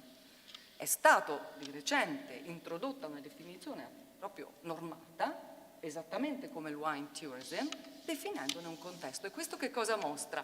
Convergenza della cultura materiale verso il turismo, ma anche viceversa, convergenza degli operatori del turismo verso la cultura materiale. Ultimo punto, e scendo a un livello meso-micro, rigenerazione di cui abbiamo parlato molto stamattina a vari livelli. Allora, alcuni casi che sono stati citati, Rione Sanità, ma ci possiamo mettere anche Favara, ci possiamo mettere i quartieri spagnoli, ci possiamo mettere i casi che sono stati assolutamente ben documentati, Serena, Bavo. Allora, 2 grandi driver. Uno è legato alla stakeholder engagement, cioè ai processi partecipati. Noi ne parliamo tanto nei nostri studi sui percorsi partecipati, però una dimensione, mi spiccio, una dimensione fondamentale è quella che questa partecipazione veicola l'inclusione. L'inclusione che poi nei teatri, nei musei, eccetera, diventa audience development, ma engagement. Engagement, e qui vado già subito al punto successivo, significa, quando faccio development vuol dire che identifico le persone con cui voglio entrare in relazione. Quando faccio engagement vuol dire che faccio in modo che le persone con le quali voglio entrare in relazioni vogliano altrettanto entrare in relazione con me, perché si fidano, si affidano e si confidano. Cioè, che cosa vuol dire? vuol dire che le ascolto nei loro bisogni e le rappresento. Altro aspetto, quello della invece innovazione culturale che è anche sociale, cioè la relazione, quella che possiamo chiamare cultural creativity hybridization, cioè creare dei ponti tra patrimonio culturale e altre espressioni culturali che non hanno poi un prodotto necessariamente culturale, ma hanno un input culturale e creativo. 2 battute, in particolare sulla stakeholder engagement o sulla partecipazione. Il caso, per esempio, del Rione Sanità mostra che l'attivazione di questa partecipazione è bottom-up. È bottom-up. Anche da Favara la rigenerazione arriva da bottom-up. E poi, diciamo, attiva circoli virtuosi, passando attraverso che cosa? La ricostruzione del capitale sociale, cioè delle relazioni di comunità, e 2, l'innovazione del capitale sociale, cioè includendo in questo capitale sociale persone, linguaggi, significati che sono altri. Allora poi su quella base, stakeholder engagement, si può costruire un processo di rigenerazione che accolga espressioni variegate della cultura, qualunque questa sia. Ultima battuta, so che sto esagerando. Ultima battuta, quella su musei e teatri e anche eventi culturali. Sul stakeholder engagement, o meglio, audience development engagement, ne ho già parlato. Accenno invece al community engagement e development, cioè il teatro che esce oppure il teatro che fa entrare la comunità a vari livelli. I non pubblici, li abbiamo sentiti, sono tanti. Ultima battuta sugli eventi culturali. Gli eventi culturali, quella logica che abbiamo sentito molto legata all'event tourism o all'event management, sono il risultato di una narrativa molto recente rispetto agli eventi, cioè quella che li vede come strumenti di sviluppo turistico, eccetera. Però c'è una narrativa molto precedente, che è quella antropologica, culturale, soprattutto i festival, che le vuole come momenti di rappresentazione e celebrazione di identità, coesione di comunità o delle subcomunità. Cito Toronto, il caso di una città, anzi una metropoli, dove c'è una varietà di chiaramente etnie, eccetera, dove questi festival sono momenti e continuano ad essere momenti di grandi celebrazioni. Quindi potremo tornare, non dico a rinvertire la logica e a farle ragionare insieme. E mi ringrazio perché so che ho sforato.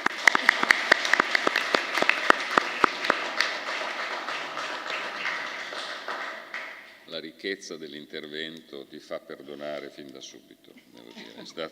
Non riesco neanche a immaginare da dove prendere un commento, diciamo.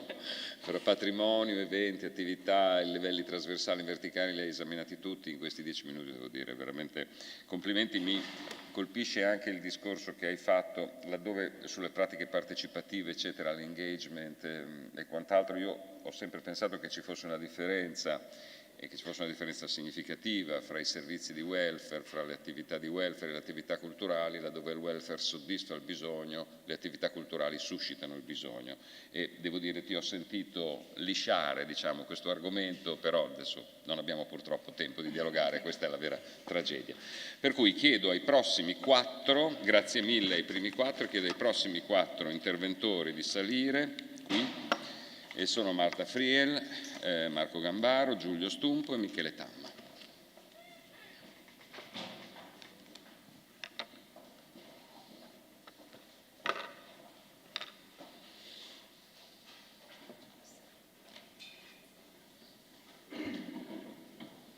Dove vuoi? Tanto sono 3 qui, 1 qui. 1, 2, 3 e 4. Dove qui? Ah no. Benissimo, benissimo. Apartheid di genere. Sì, c'è un po' un apartheid di genere, hai ragione. Allora, Cominciamo da Marta Friel, che è ricercatrice in economia e gestione delle imprese presso la IUM di Milano, dove insegna economia e management della cultura e del turismo.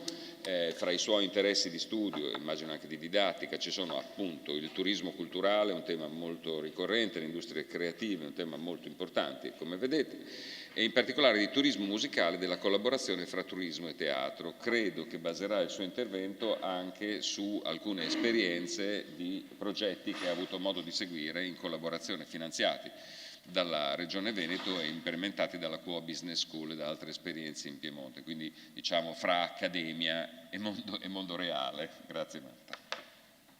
Grazie mille e grazie anche dell'invito da Teatro e a Ca' Foscari. Vorrei ripartire da quanto detto all'inizio di stamattina da Fabrizio Panozzo. Diceva si moltiplica il lavoro culturale in nome di sicurezza, in nome della giustizia, della diplomazia, cultural diplomacy e anche il fatto che grandi musei internazionali stiano per esempio strutturando degli uffici dedicati alla cultural diplomacy mostra che c'è poi una interiorizzazione anche di queste diverse funzioni.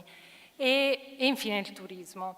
Mi soffermo su quest'ultimo, è stato già molto trattato e citato, però è quello di cui mi occupo e quindi mi interessava soffermarmi su questo.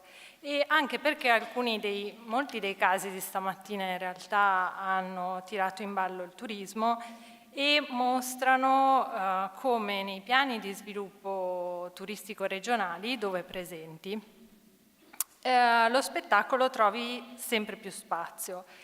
Da una veloce mappatura che non ha criteri di scientificità né di esaustività, però il teatro e lo spettacolo dal vivo è presente nei piani strategici turistici del Lazio, dell'Abruzzo, della Toscana, del Piemonte, del Molise, nel piano strategico di destinazione Toscana 2022, nel piano di valorizzazione delle Marche, senza parlare poi di esempi come quelli della Puglia, per esempio, dove Puglia Promozione, l'agenzia regionale di promozione turistica, un po' aggrega un ruolo di coordinamento operativo rispetto a tutta una serie di tematiche legate alla promozione territoriale, quindi per esempio la Film Commission, l'audiovisivo, eccetera. E anche in Veneto, per esempio, nelle organizzazioni di gestione delle destinazioni nei loro piani strategici, lo spettacolo è citato molte volte, penso a Padova, Vicenza, Verona, Venezia.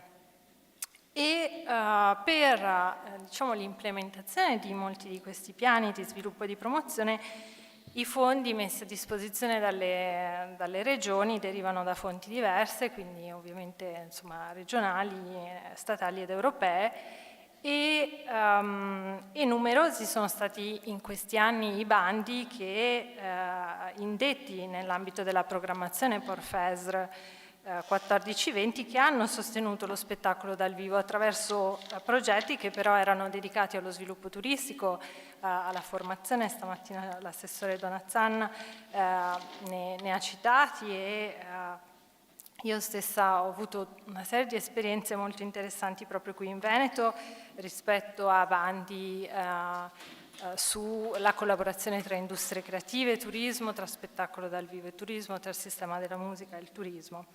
E quindi questi fondi vanno poi di volta in volta a supportare la promozione turistica, la promozione di determinati eventi, festival, anche in una chiave turistica.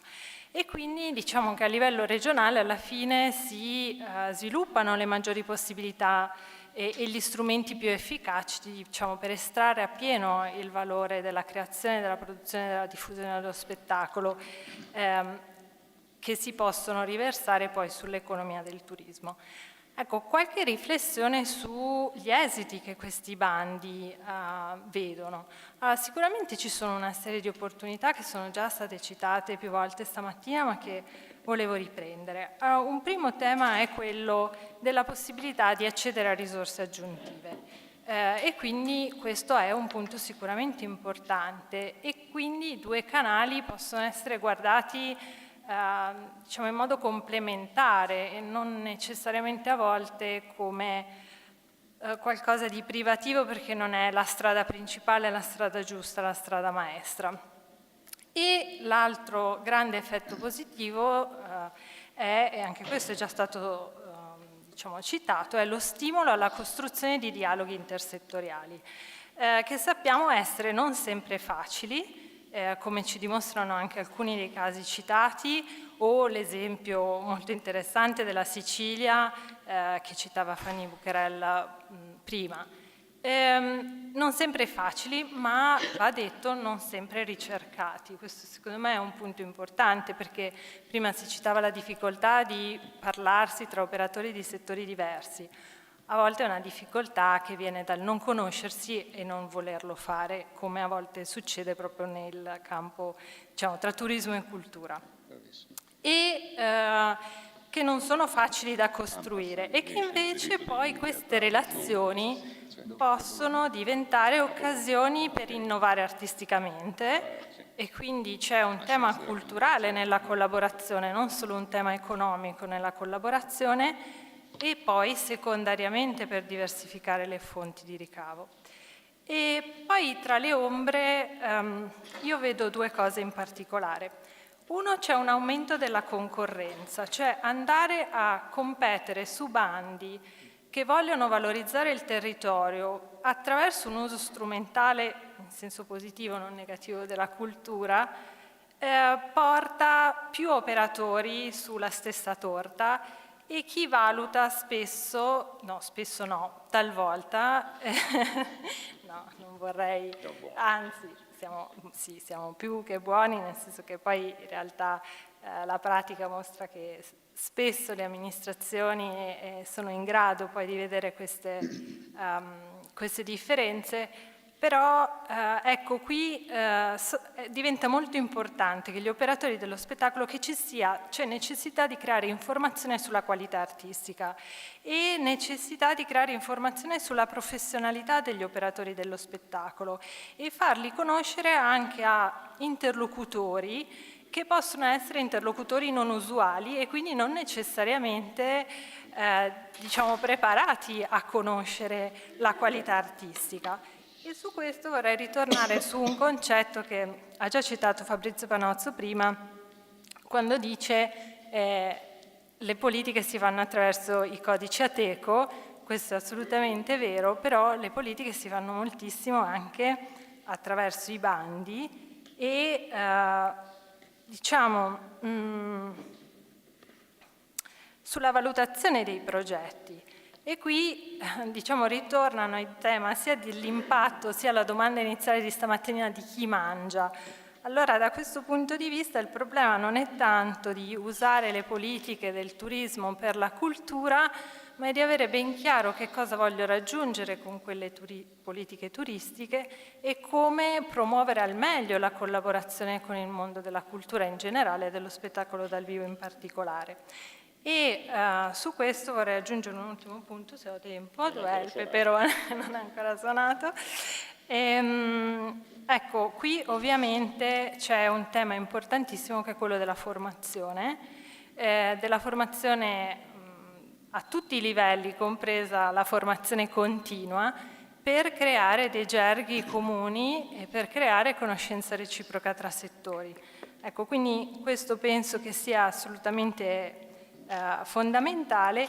E infine una riflessione anche in termini di ricerca, cioè la mappatura reticolare delle politiche, delle buone politiche. Prima il caso di Napoli ci mostra come una politica culturale sullo spettacolo poi porta indirettamente benefici al turismo, quindi un po' il discorso contrario, attraverso la rigenerazione urbana, il miglioramento del tessuto sociale, eccetera.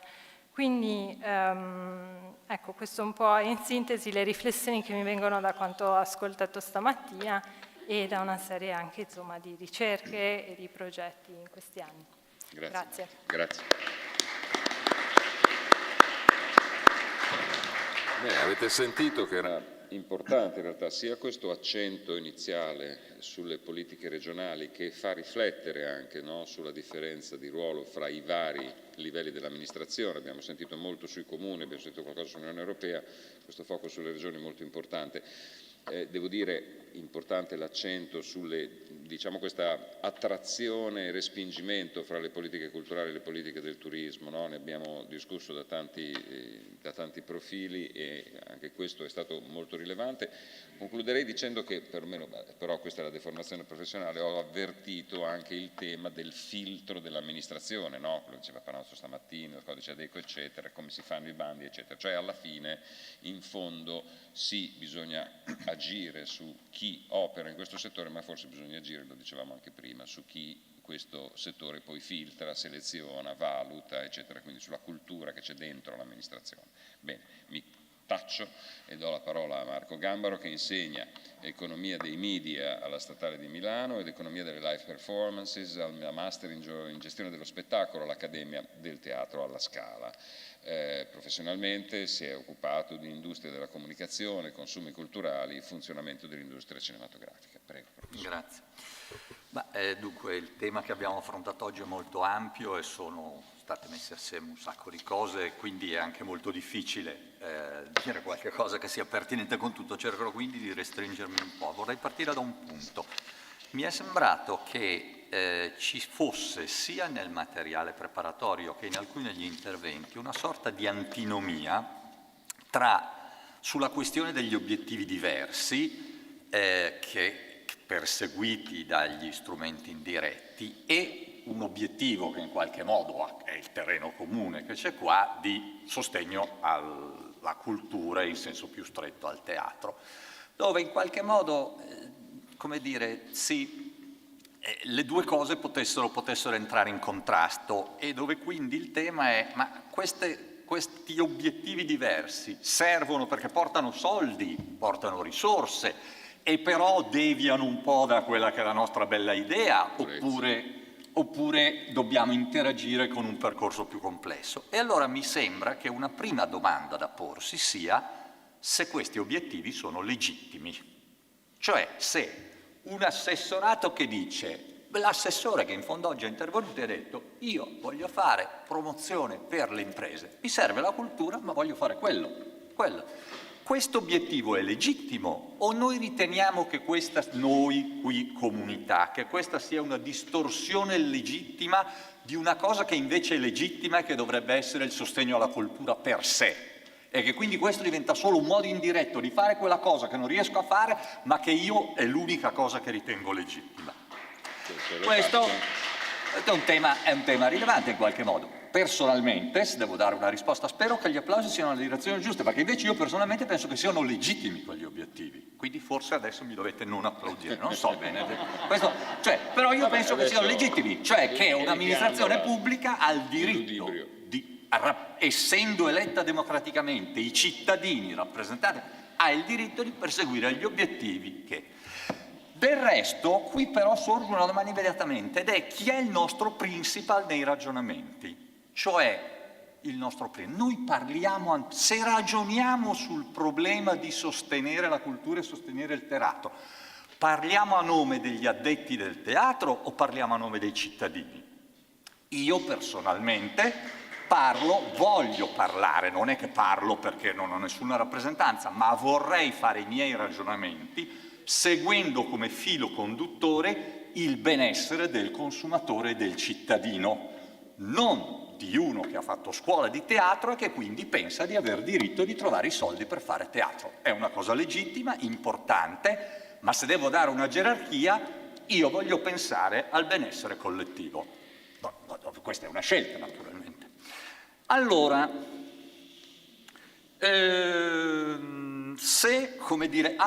peraltro questi obiettivi legittimi, che quindi naturalmente ovviamente influenzano un po', perché se è legittimo perseguire l'obiettivo della promozione del turismo, la cultura e il teatro diventano sostanzialmente strumentali.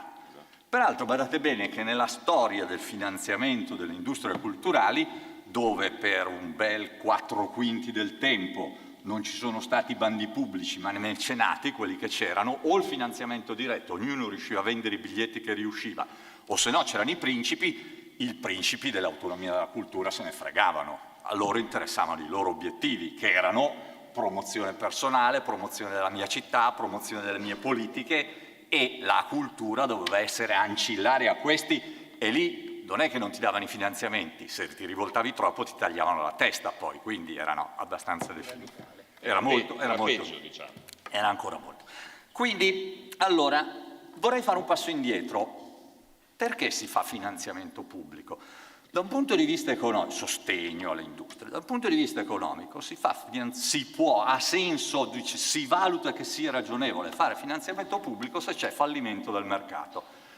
Cioè se un'industria non riesce ma fa una cosa che pubblicamente si ritiene meritoria, cioè allora qui però si pone un problema, ed è: se io scelgo, c'è del fallimento del mercato, cioè non riesco a sostenermi da solo, ma se faccio finanziamento pubblico devo trovare il modo di incentivare comportamenti che risolvano il fallimento del mercato, oppure devo dare dei soldi purché quella roba esista e anche se nessuno va verso la risoluzione del fallimento del mercato me ne frego? Per questi sono due approcci diversi.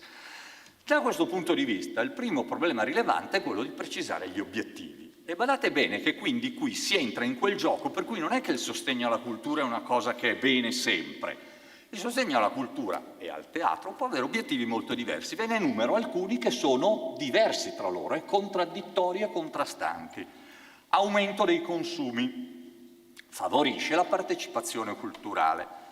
Rafforzamento dell'indotto, mantengo mestieri tradizionali importanti, parrucchieri, elettricisti e così via. Aumento dei prodotti innovativi, critico perché come misuro che cosa è innovativo e cosa no è sempre un bel problemino. Aumento delle produzioni, aumento della varietà, aumento delle repliche per aumentare la forza dell'industria. Sono tutti obiettivi politicamente legittimi, diversi tra di loro. Se io perseguo uno, spesso vado contro l'altro, non è che li posso perseguire tutti, devo scegliere. E la scelta tra questi obiettivi è una scelta politica, che non deve essere fatta dagli addetti del settore, ma deve essere fatta dai cittadini. Perché sono i cittadini che scelgono di mettere i soldi delle ritenute d'acconto e dell'IRPEF con un obiettivo di qualche cosa. Ed è una discussione politica che deve essere fatta, dove gli addetti ai lavori possono contribuire, possono magari suggerire delle trappole che ci sono, ma non sono quelli legittimati a prendere queste decisioni. Non devono essere, secondo me, non devono esserlo. E gli obiettivi sono importanti perché gli obiettivi andrebbero dichiarati pubblicamente. Quando io faccio una misura politica e dico non devo dire voglio sostenere la cultura, voglio sostenere il cinema, perché questo è un modo di barare. Devo dire voglio fare sì che aumentino i consumi, e allora poi dagli obiettivi discendono gli strumenti. Allora gli strumenti sono una questione tecnica invece.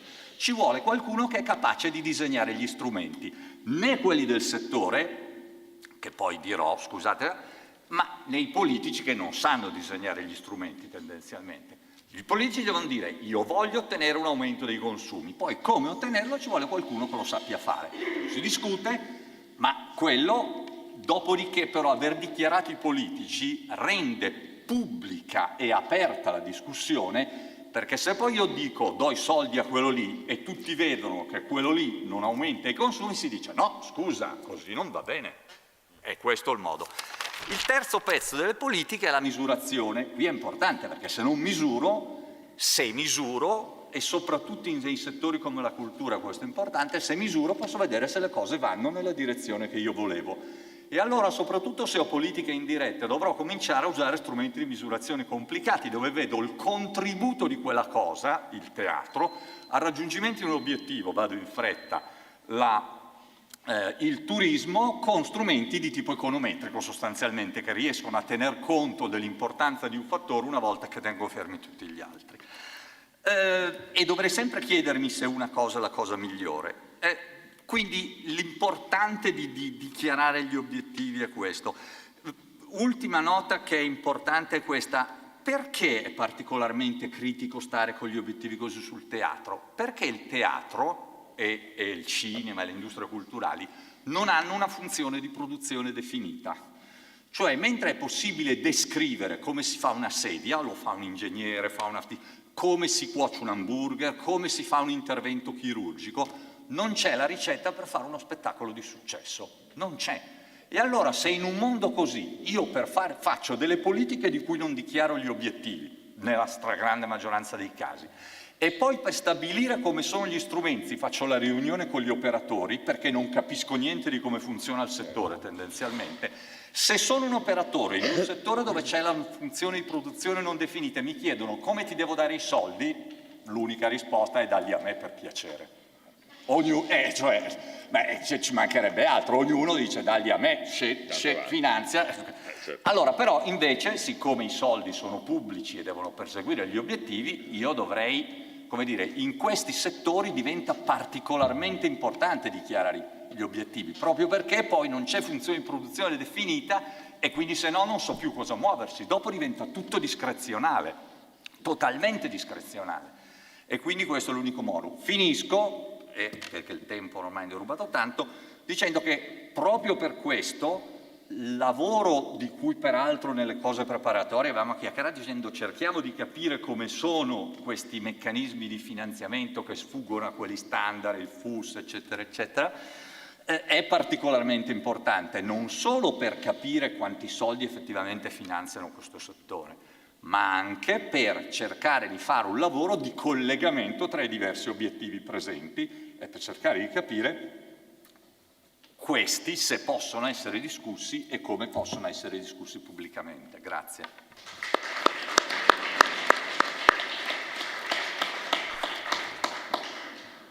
Non commenterò più di tanto un intervento che ha avuto 3 applausi a scena aperta, però dirò che da giurista, costituzionalista, se volete, oltre che amministrativista, segnalo che la cultura è l'unico settore di governo pubblico dove la politica non determina gli obiettivi.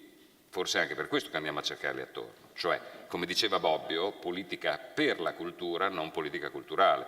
Cioè, mentre io nella sanità determino l'obiettivo, mentre io nella difesa, visto che di attualità, determino l'obiettivo, nei trasporti determino l'obiettivo, nella cultura no, perché è un campo, è un settore, è un ambito che si deve sviluppare da solo, garantito da libertà costituzionale. Quindi è importante, c'è un'ulteriore variabilità. Interrompo. Questa è la tragedia di non poter discutere in realtà. Allora, è così. Allora, adesso è invece il turno di Giulio Stumpo, che ha insegnato economia del welfare ed economia delle autonomie locali presso l'Università dell'Aquila. Si occupa di economia e management dei beni e delle attività culturali, di industrie creative, è consulente per numerosi enti e istituzioni pubbliche e private, italiane e internazionali, e poi soprattutto è socio di A Teatro e di Live Internationalization Gateway, sto leggendo al volo, impresa sociale dell'Associazione per l'Economia della Cultura e del network di esperti del Compendium of Cultural Policies and Trends. Giulio, a te. Grazie, buonasera, buongiorno a tutti, anzi non è ancora sera. Io vorrei fare un intervento un po' provocatorio, perché praticamente avete già detto tutto, quindi è inutile che aggiungo altre cose. Quindi stavo pensando di partire da me, che sono un economista. E a volte mi viene da pensare che gli economisti sono una stranissima categoria, perché sono gli unici, tra virgolette, scienziati che fanno delle previsioni, le sbagliano regolarmente, ma nonostante questo non perdono la reputazione.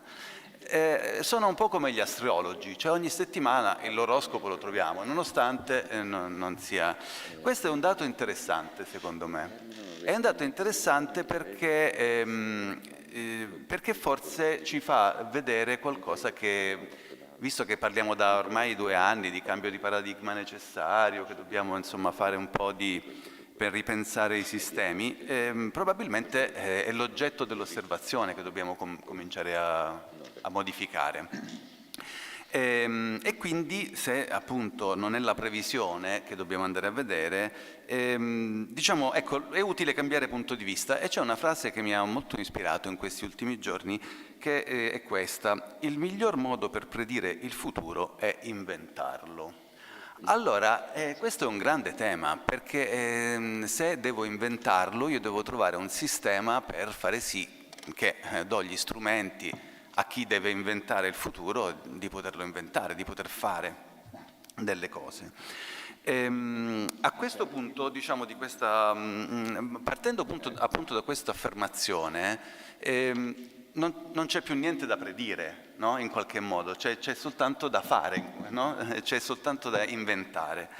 E quindi quali possono essere gli strumenti della politica per inventare? Questa è una domanda che un pochino era anche nelle parti iniziali di Fabrizio Panozzo, e insomma è venuto fuori anche nelle nostre chiacchierate, diciamo così, per preparare questo incontro. Allora, io intanto volevo ringraziare Serena perché ha parlato di sostenibilità. Allora, prima della pandemia sostenibilità significa datemi i soldi, perché così sono sostenibile. Mi sostengo. Dopo, a un certo punto, adesso è l'ambiente, no? La sostenibilità è la cura dell'ambiente. Invece Serena ci ha ricordato che il concetto di sostenibilità parte dalla sostenibilità politica, parte dalla sostenibilità sociale, parte appunto anche dalla sostenibilità economica, ma è tutto un'unica visione olistica. Non possiamo pensare che noi affrontiamo la crisi climatica senza pensare alla sostenibilità politica delle azioni che facciamo, perché altrimenti avremo un mondo che sostiene l'ambiente perché può permettersi di mangiare biologico e un mondo che non sostiene l'ambiente perché è costretto a mangiare junk food. Quindi se non c'è una riflessione politica su che cos'è la crisi climatica, noi rischiamo di fare degli errori colossali. E quindi questa cosa qui è importante perché si riporta anche al nostro di settore, no? Che significa sostenibilità in un settore dove credo che il reddito medio annuo sia 5.000 euro? Cioè è impossibile chiedere a dei soggetti che hanno mediamente 5.000 euro l'anno di poter raggiungere gli obiettivi del 2030, fare spettacolo, divertirmi pure, poi mi raccomando tenete il budget perché sennò andiamo fuori, no? E quindi questa cosa qui è fondamentale, diventa assolutamente dirimente per il nostro settore e per qualunque altro settore che ha minimamente, come dire, idea di svilupparsi. Allora, se dobbiamo cambiare paradigma, io qui mi soffermo velocissimamente su alcune cose. Intanto forse dobbiamo cambiare anche il paradigma della democrazia, no?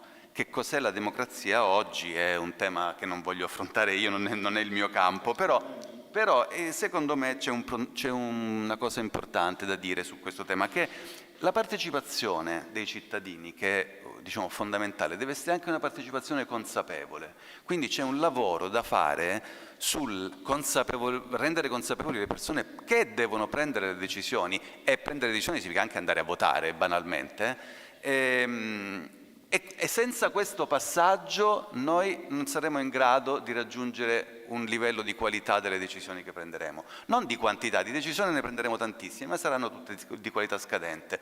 Poi forse è meglio prendere meno decisioni e un pochino di qualità più alta. Il secondo cosa che voglio dire, la seconda cosa che secondo me è importante, è che noi ci siamo sempre soffermati sull'analisi del criterio di sussidiarietà. Pure prima si è parlato di questa cosa, e tra l'altro il principio di sussidiarietà è presente, se non sbaglio, nell'articolo 5 del Trattato di Maastricht, ma subito dopo però si parla di un altro principio che tutti ignoriamo, che è il principio della proporzionalità. Non possiamo pensare che facciamo le stesse politiche per la Scala e per il piccolo teatro di provincia, cioè non è accettabile, oltretutto, oltre che non è logico e non ha un minimo di intelligenza, diciamo così. Quindi anche su questo tema provare a utilizzare strumenti diversi per situazioni diverse dovrebbe essere l'obbligo che abbiamo come policy makers, diciamo così, e come attori della politica. L'altro elemento che secondo me nasce anche, una riflessione che faccio anche in questa speriamo, pandemia, è che oggi diventa sempre più necessario fare delle attività che abbiano la caratteristica della prossimità. Cioè io oggi faccio qualcosa per qualcuno che mi è vicino, addirittura anche le banche mi sono sempre più vicine, perché ce le ho nel telefonino, dappertutto. Però questa cosa qui della prossimità è importante, perché se anche la banca deve venire da me, anche il teatro, anche la cultura in qualche modo deve diventare sempre più prossima. E poi un altro elemento che secondo me è rilevante, e se lo stanno chiedendo anche in moltissimi settori economici, diciamo non culturali, è quanto sia importante la biodiversità delle imprese culturali, nel nostro caso, ma in generale. Perché solo attraverso un approccio biodiverso noi siamo in grado di affrontare e fronteggiare le crisi. Le grandi città italiane si sono svuotate in questi anni, non perché c'era il lockdown, ma perché non c'erano più turisti, perché i centri storici sono abitati regolarmente esclusivamente da turisti, e questa cosa qui svuota ovviamente le nostre città. Quindi quando non abbiamo una politica, anche da questo punto di vista, diciamo, urbana, che va a guardare alla biodiversità di chi vive nel territorio, noi saremo sempre sconfitti dalla natura. E allora provo a dire un'altra piccola provocazione, perché diciamo, abbiamo visto dei progetti molto belli, però tutti quanti che si finanziano con programmi non culturali, quindi vuol dire che forse i programmi non servono a fare la politica, no? Perché la politica culturale non ha bisogno di programmi per poter agire, no? Sono cose bellissime. E quindi che cosa è, secondo me, un nuovo, chiamiamolo così, paradigma? Non voglio sollecitare troppo Thomas Kuhn, ma quali possono essere anche degli strumenti che oggi abbiamo per fare la politica culturale, per fare la politica in generale?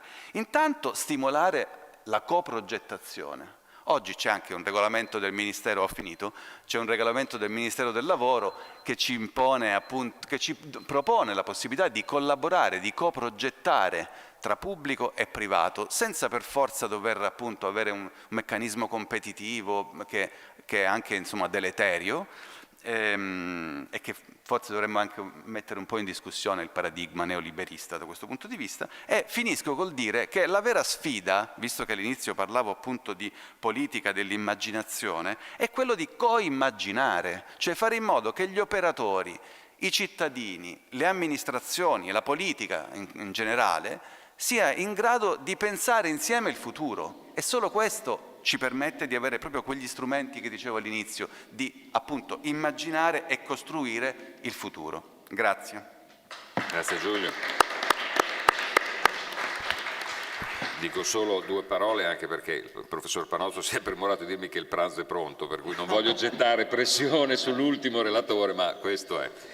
E comunque grazie, siamo tornati, vedete, al tema della politica, verso la fine abbiamo accentuato sulla politica, il ruolo dei cittadini, la partecipazione eccetera. Il professor Michele Tamma è professore associato qui nel Dipartimento di Management di Ca' Foscari, è inoltre presidente di CISET, cioè il Centro Internazionale di Studi sull'Economia del Turismo. I suoi temi di ricerca e di didattica da anni sono le produzioni culturali, le politiche turistiche e il loro incrocio. Prego. Buongiorno a tutti. Allora cerco di farci stare nei tempi. Abbiamo veramente affrontato moltissime cose, sono venuti fuori moltissimi spunti e mi piacerebbe veramente potermi soffermare su moltissimi di essi, perché in fondo sono quelli che hanno accompagnato la mia attività di lavoro, 30 anni sul turismo e 20 sulla cultura. Quindi, voglio dire, la prima segnalazione che faccio, grazie a questa esperienza di più decenni, è che secondo me in questo appuntamento, così come in altri ultimamente, si riesce finalmente ad avere un livello del dibattito che tira fuori i nodi e le questioni, perché molti di noi vengono da stagioni di convegni dove in fondo il nocciolo delle questioni non veniva mai fuori, cioè c'era un po' di siparietto, perché parlare di cultura è sempre nobile, ma non si arrivava mai in fondo. Io credo che qui lo stiamo registrando, stiamo appuntando, ci sono dei temi di ricerca, di politica e di azione sul territorio che meriterebbero ciascuno una riflessione e un convegno. Quindi sono l'ultimo, cerco di essere sintetico, tiro fuori solo qualche considerazione sulle tantissime cose che si sono sentite, sia dagli operatori che dai colleghi. Allora, mi ricordo che circa una ventina d'anni fa in letteratura era un po' venuta fuori una proposta di sistemazione di quella che era stata l'evoluzione delle politiche attinenti alla cultura. E tagliando un po' con l'accetta erano stati riconosciuti 3 momenti che poi si erano sommati. La stagione della spinta all'accessibilità culturale, a cui in un secondo tempo si è aggiunta la spinta a vedere la cultura come motore di sviluppo economico e sociale, e l'ultima tappa, se si vuole, è quella dell'inclusione sociale. Lo dico perché in realtà non è che una abbia sostituito l'altra, ma sono andate via via ad arricchire moltissimo il numero di compiti, di richieste, no? Che ha un sistema culturale che si deve integrare con gli altri, no? Si è finito per... Ecco. E allora questo lo dico perché mi pare che riconoscere una situazione di questo tipo non possa che portarci a riconoscere che l'approccio che è stato definito di diffusione, diffusivo, cioè è ineludibile, punto. L'approccio verticale autocontenuto resta come contrappeso, questo lo vorrei dire subito anche se in modo disordinato, no? Perché l'apertura non significa snaturare, non significa dissipare anche quello che è poi il nucleo centrale di quello che è la cultura, la produzione culturale, il significato dello sviluppo culturale. E quindi cosa voglio dire con questo? Che ancora una volta, se ti metti a fare cose complesse e complicate, uno dei veri nodi è mantenere l'equilibrio, mantenere la dialettica, la tensione e un equilibrio. Già oggi qui sono venute fuori l'evidenziazione di alcuni conflitti. Io non li vorrei nemmeno vedere come conflitti, perché sono venuti fuori un conflitto, più volte citato, tra cultura e turismo, un conflitto fra cultura e manifattura, un conflitto fra manifattura e turismo. No, non è questa la strada. Se tu accetti che vivi in un mondo connesso, i conflitti non sono conflitti, sono naturali tensioni di equilibri da trovare, di fertilizzazione incrociata da costruire.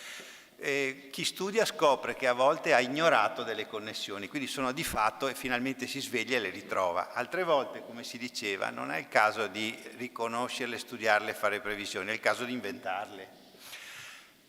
Taglio corto, ma cosa vuol dire? Vuol dire che in fondo il nostro mestiere in avanti è il mestiere della trasversalità, un mestiere che non pratichiamo molto bene, che in parte è ancora da inventare, e c'è una montagna di formazione da fare per noi tutti, ciascuno al suo posto, per saper costruire questa nuova tappa che è quella della trasversabilità.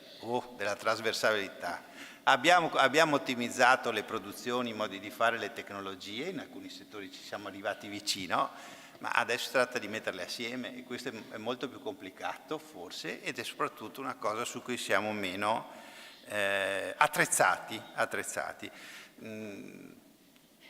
Inutile qui ricordare il bisogno di creare momenti di occasione di incontro, di scambio, di crescita assieme di persone che lavorano in settori diversi e che hanno ciascuno paura dell'altro, soprattutto perché non ne sanno niente. Io vengo da mare di convegni sulle produzioni culturali, soprattutto sull'heritage, sul patrimonio, dove attaccato sul muro c'è il diavolo del turismo, ho messo là, intanto cominciamo con questo, ma vale anche al rovescio però, perché voglio dire, vai in un convegno dove si parla di produzione turistica e viene attaccato sul muro lo spettro della mancanza di riconoscimento, di dignità, ma che dà schei a tutte le manifatture, cioè, il discorso è un po' questo. Bene, dunque, quindi un mestiere diverso, un mestiere nuovo. Direi che qui in questo convegno anche si è parlato, no? Una volta che si riconosce questa idea della diffusione, si è parlato di misurazione, si è parlato di prenderci le misure. Anche questo è forse un passaggio da fare. Abbiamo letto, studiato e riflettuto moltissimo su questi aspetti per un problema di legittimazione. Mettiamoci d'accordo, la diffusione è legittimata, la cultura è legittimata, l'investimento nella cultura è legittimato, adesso il problema è di passare dalla legittimazione all'operatività. E credo che qui si sia anche qui per questo, ragionare di modelli, di raccolta di pratiche, e di individuazione di strumenti e possibilità di perseguire questa strada in un modo che la problematica sui soliti noti: governance, capacità di gestione, capacità di allocazione di risorse, capacità di mettere assieme queste cose anche attraverso la consapevolezza che può dare la misurazione. Passaggio, secondo me, e poi non avrò nemmeno molto altro da dire. Noi abbiamo di fronte, per questo che è importante che si impegnino tutti, università compresa, abbiamo di fronte anche una strada, un gran bisogno di riconcettualizzare e a volte anche risemantizzare dei termini, perché abbiamo un sacco di termini e di prospettive che sono piene di croste, non ci permettono di andare oltre, Ho scritto poco tempo fa un contributo che va in un libretto che si chiama Turismo e valorizzazione, una nuova visione di rigenerazione imprenditoriale, un libretto che ha messo insieme Federturismo in vista delle politiche di coesione sociale, una sorta di bignami per gli operatori, se volete. E lì, solo per fare un esempio, propongo una cosa: vogliamo uscire da questa dialettica un po' cieca a conflitto fra cultura e turismo? Beh, cominciamo a risemantizzare che cosa vuol dire turista, perché in realtà il turista chi è? È un passeggero per un'azienda di trasporti, è pubblico per un teatro, è un visitatore per un museo, è un ospite pernottante per un albergo. Ma guardate che è sempre Mario Rossi che si sta muovendo nel nostro territorio, che è visto in 5 modi diversi. Certo. Qui in realtà, no, mettere assieme che cosa vuol dire? Vuol dire seguire un po' meglio quella che è la capacità di produrre esperienze e poi casomai si può litigare sulla redistribuzione e la riallocazione dei risultati. Questo assolutamente, perché c'è un problema, no? Il turismo finanzia la cultura? Beh, in qualche modo sì, il problema è che lo faccia bene, senza distruggere, no? La cultura in alcuni casi è irrinunciabile perfino per svilupparlo un turismo, ma però faccio il caso del turismo, è stato citato 4-5 volte, però visto che ho ancora 3 secondi di sforo, mi ha colpito moltissimo anche la frase, non mi ricordo più chi l'ha detta esattamente, ma dicendo che costruendo un teatro per finalità diverse da quelle possiamo pensare canoniche, forse ha fatto del buon teatro. Quindi anche questo va un attimino, no? Vuol dire, rovesciamo le cose, non è tutto stabilito, le relazioni ci sono, le correlazioni anche, ma il verso qualche volta non è per forza determinato. E così chiudo prendendo una delle frasi che ha messo sulla lavagna Panozzo, quando diceva: il modello della diffusione della cultura è un fenomeno che riguarda più settori al fine di ottenere risultati non immediatamente culturali. Beh, forse si potrebbe scrivere al fine di ottenere risultati immediatamente culturali, forse incrociare le cose porta anche a questo. Grazie. Grazie a te Michele, grazie. No.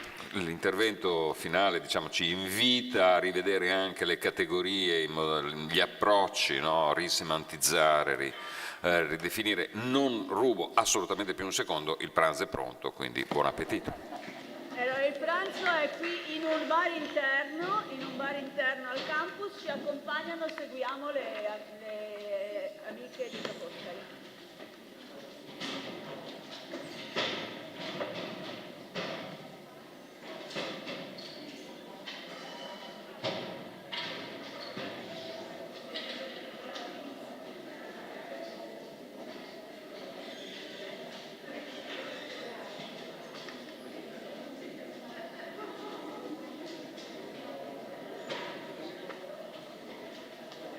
Scusate, un'informazione di servizio, scusate. Se volete, pronto?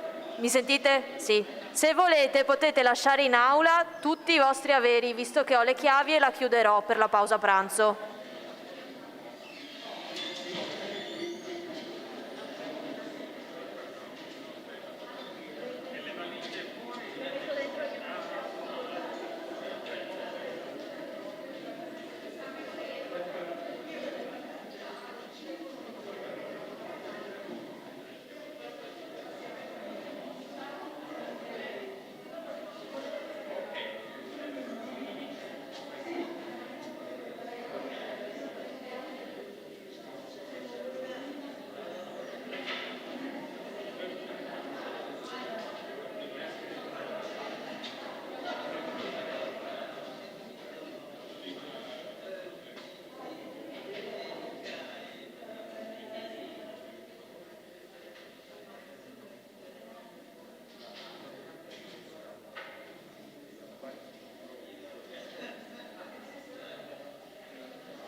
Casomai verrò a prendere il caffè. Siamo da Ospes, quello dietro è nuovo. Quello dietro è nuovo. Ah, che è qua nel... Sì. Cosa? Si viene a mangiare un boccone. Vabbè, ma casomai vengo a scroccarvi un coso. Aspetta.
venga pure, dottor Albenzio venga, poi Chio.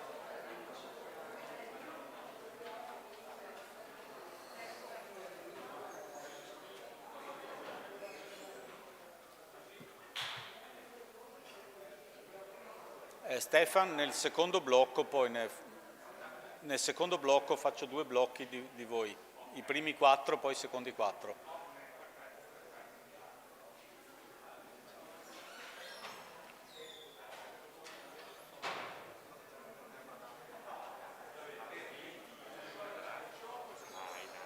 No, abbraccio io direi, se vi va bene.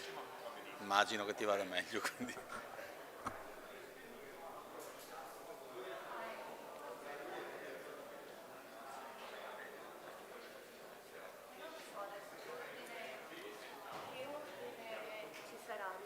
Albenzio, Marzano, Boldrini, Donin adesso e poi Ferrante, Marchioro, Marcolin, Scapin. Quindi Pierluca.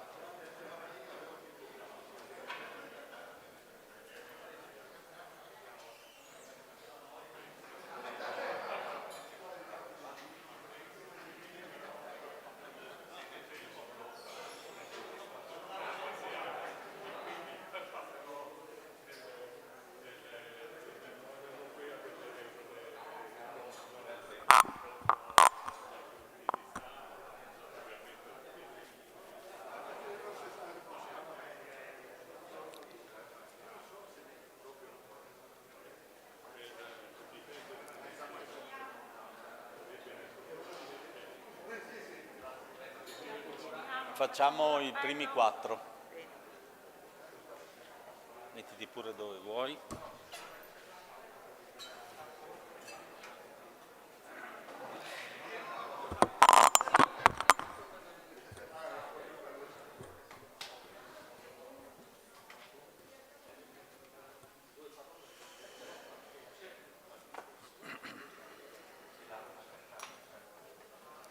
Venga. Come ci sediamo? Come volete. Sì. Tanto sto qui, tanto non ho fuoco. No, noi siamo per la parola.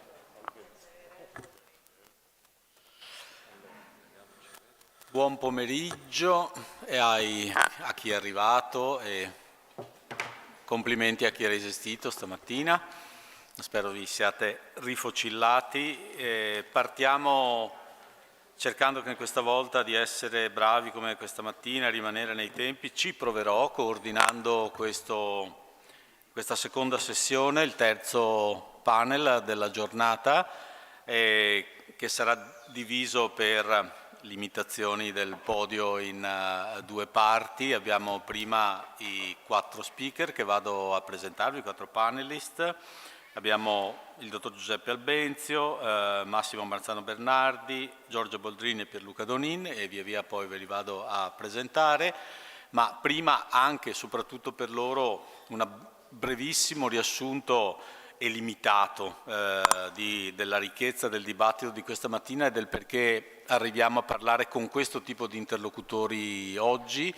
Questa mattina abbiamo ascoltato prima di tutto le pratiche, ci è piaciuto partire dai casi per un interesse che sia metodologico, ma se vogliamo anche di concretezza e di senso dell'andare ad ascoltare prima quello che succede e poi cominciare a derivarne e su quello cominciare a produrre dei commenti, e ci abbiamo aggiunto i commenti, avete sentito, diversificati, giustamente polifonici del mondo della ricerca.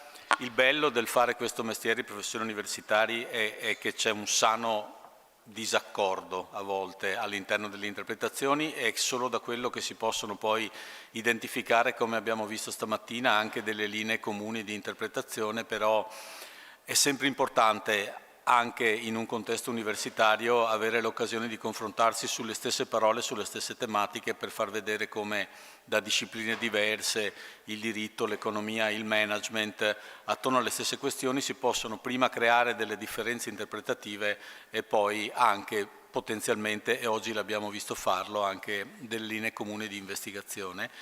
Uno dei temi che avevamo annunciato e che sono venuti fuori nella riflessione di questa mattina ha a che fare proprio con il nucleo del problema che stiamo affrontando, che abbiamo messo in agenda. Allora, se è vero come è vero che i finanziamenti e le politiche che alla fine vanno a sostenere il lavoro culturale e in particolare il lavoro nel campo delle arti performative e del teatro arrivano sempre più, proporzionalmente sempre di più, da mondi e da linee politiche e da considerazioni che non sono quelle tradizionali dei ministeri e degli assessorati alla cultura, si pone anche, secondo noi, una questione gestionale, ovvero nel momento in cui la politica e la risorsa allegata e attaccata alla politica, distribuita dalla politica, arriva, come vedremo oggi, dalla formazione, arriva dall'innovazione, arriva dal turismo, da altri territori.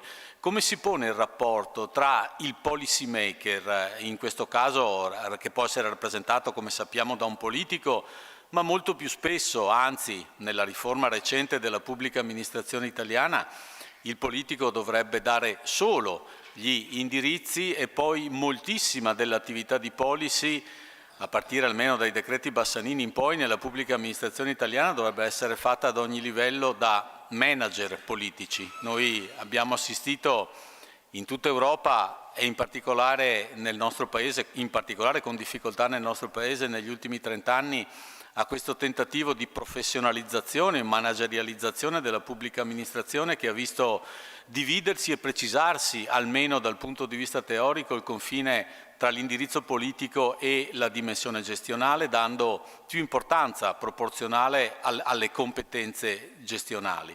Quindi noi vorremmo interrogare questo versante delle competenze, dei saperi gestionali, che attiene, che gira attorno, se vogliamo, alla parola management, alla parola governance. Non mi avventuro nella distinzione contenutistica tra le due, altrimenti apriremo un altro dibattito, che ha a che fare con le questioni di governo. Chi governa le politiche? Chi governa da dentro e da attorno alla pubblica amministrazione le politiche?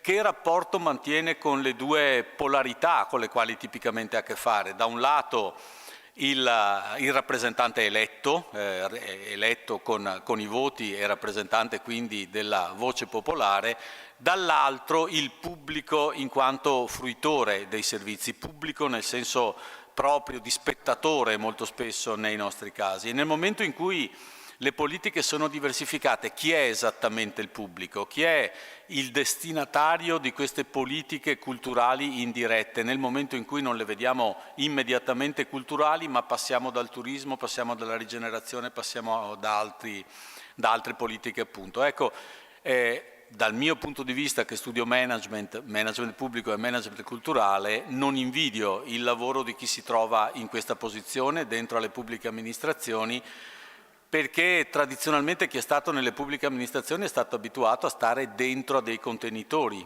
è stato abituato a stare dentro a delle direzioni, a degli uffici, a quelle mitologiche piante organiche, che è una bellissima parola detta così, piante organiche, e in realtà quando ci siete dentro non è bellissimo essere in una pianta organica, perché sono molto poco organiche tipicamente le piante organiche. Noi in teoria manageriale facciamo la distinzione tra l'aspetto meccanicistico e l'aspetto organicistico. Molto spesso chiamiamo organiche delle cose che sono molto meccaniche, e sono molto meccaniche perché suddividono, no? E sotto ad un'etichetta poi ci stanno solo quelli che fanno quel mestiere, ma non può più essere così. Quello che abbiamo detto stamattina è forse definitivamente, ammesso che si possa essere l'ultima parola su questo, non è più così. C'è una costante richiesta di attraversamento, c'è una costante richiesta di competenze distribuite e differenziate anche all'interno della pubblica amministrazione. La stessa pubblica amministrazione si dota di strutture, di organizzazioni che alla pubblica amministrazione sono collegate ma hanno anche altre forme, no? Grande dibattito in ambito delle politiche culturali sull'utilizzo della fondazione. Che cos'è una fondazione? È un organismo privato? Ma forse sì, ma nella misura in cui continua a finanziarlo con risorse pubbliche è ancora un organismo privato? E qual è appunto il rapporto di indirizzo e il rapporto di accountability tra queste organizzazioni che molto spesso, sempre più spesso, popolano le politiche pubbliche. Queste sono una serie di questioni che vorremmo elaborare un po' in questo panel del pomeriggio, dando la voce ad un variegato set di interlocutori che gentilmente hanno accettato di dialogare con noi su questo, portando le loro esperienze dell'operare in questi contesti, dell'operare attorno, dentro la pubblica amministrazione che a volte è direttamente impegnata in enti e in politiche culturali, a volte invece è un po' decentrata, si occupa di altro, ma tocca la cultura, finanzia la cultura da altri punti di vista. Qual è il loro ruolo? Vedono modificarsi il loro ruolo? Come lo vedono nei confronti delle politiche culturali e come interpretano, se lo vedono, e che senso danno alla trasformazione che sta subendo il ruolo pubblico in quest'ambito. Io partirei chiedendo ai nostri interlocutori come prima di rimanere all'interno dei 10 minuti, e li ringraziamo molto se invece stanno anche sotto i 10 minuti, un po' a braccio così una loro impressione su queste questioni che stiamo andando dibattendo, che magari parta anche da un completamento della presentazione, perché non mi avventuro io nel definire e nell'illustrarvi la ricchezza dei curriculum e delle competenze che abbiamo al tavolo oggi. Partirei con il dottor Giuseppe Albenzio, che, come ci è stato ricordato anche prima, fa parte del Consiglio Superiore dello Spettacolo, ma viene da una vita di lavoro all'interno dell'Avvocatura dello Stato, nella pianta organica, esatto. Quindi un giurista, un avvocato che con quel taglio, con quell'interpretazione e con quella competenza ha lavorato e continua a lavorare nella pubblica amministrazione, in particolare nello spettacolo, che ci porrà una questione apparentemente molto tecnica, ma che probabilmente diventerà molto calda anche per il settore della produzione culturale e dello spettacolo, che è quella degli aiuti di Stato. Non aggiungo di più e lascio al dottor Albenzio la parola, e grazie. Grazie a voi, grazie agli organizzatori. Metto il timer sui 10 minuti e ascolterò solo questo. Eh sì, io farò un discorso giuridico. Ma la perdoniamo già. Solo giuridico. Mi sono vestito da giurista pure con la cravatta, non so fare altro. Allora, che qui appunto per fare spettacolo ci vuole il finanziamento. Il finanziamento può essere pubblico o privato. Io guarderò i limiti, le condizioni e i presupposti del finanziamento pubblico. Poi potremo anche in un'altra occasione affrontare quello privato, che non è poi è tanto più semplice, però. Dunque, serve inquadrare bene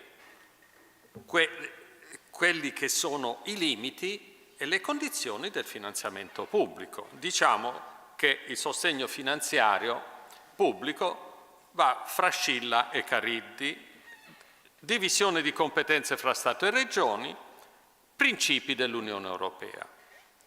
È importante inquadrare questi, non solo per gli amministratori, ma per i destinatari di questi finanziamenti, perché per gli amministratori ci sono problemi di responsabilità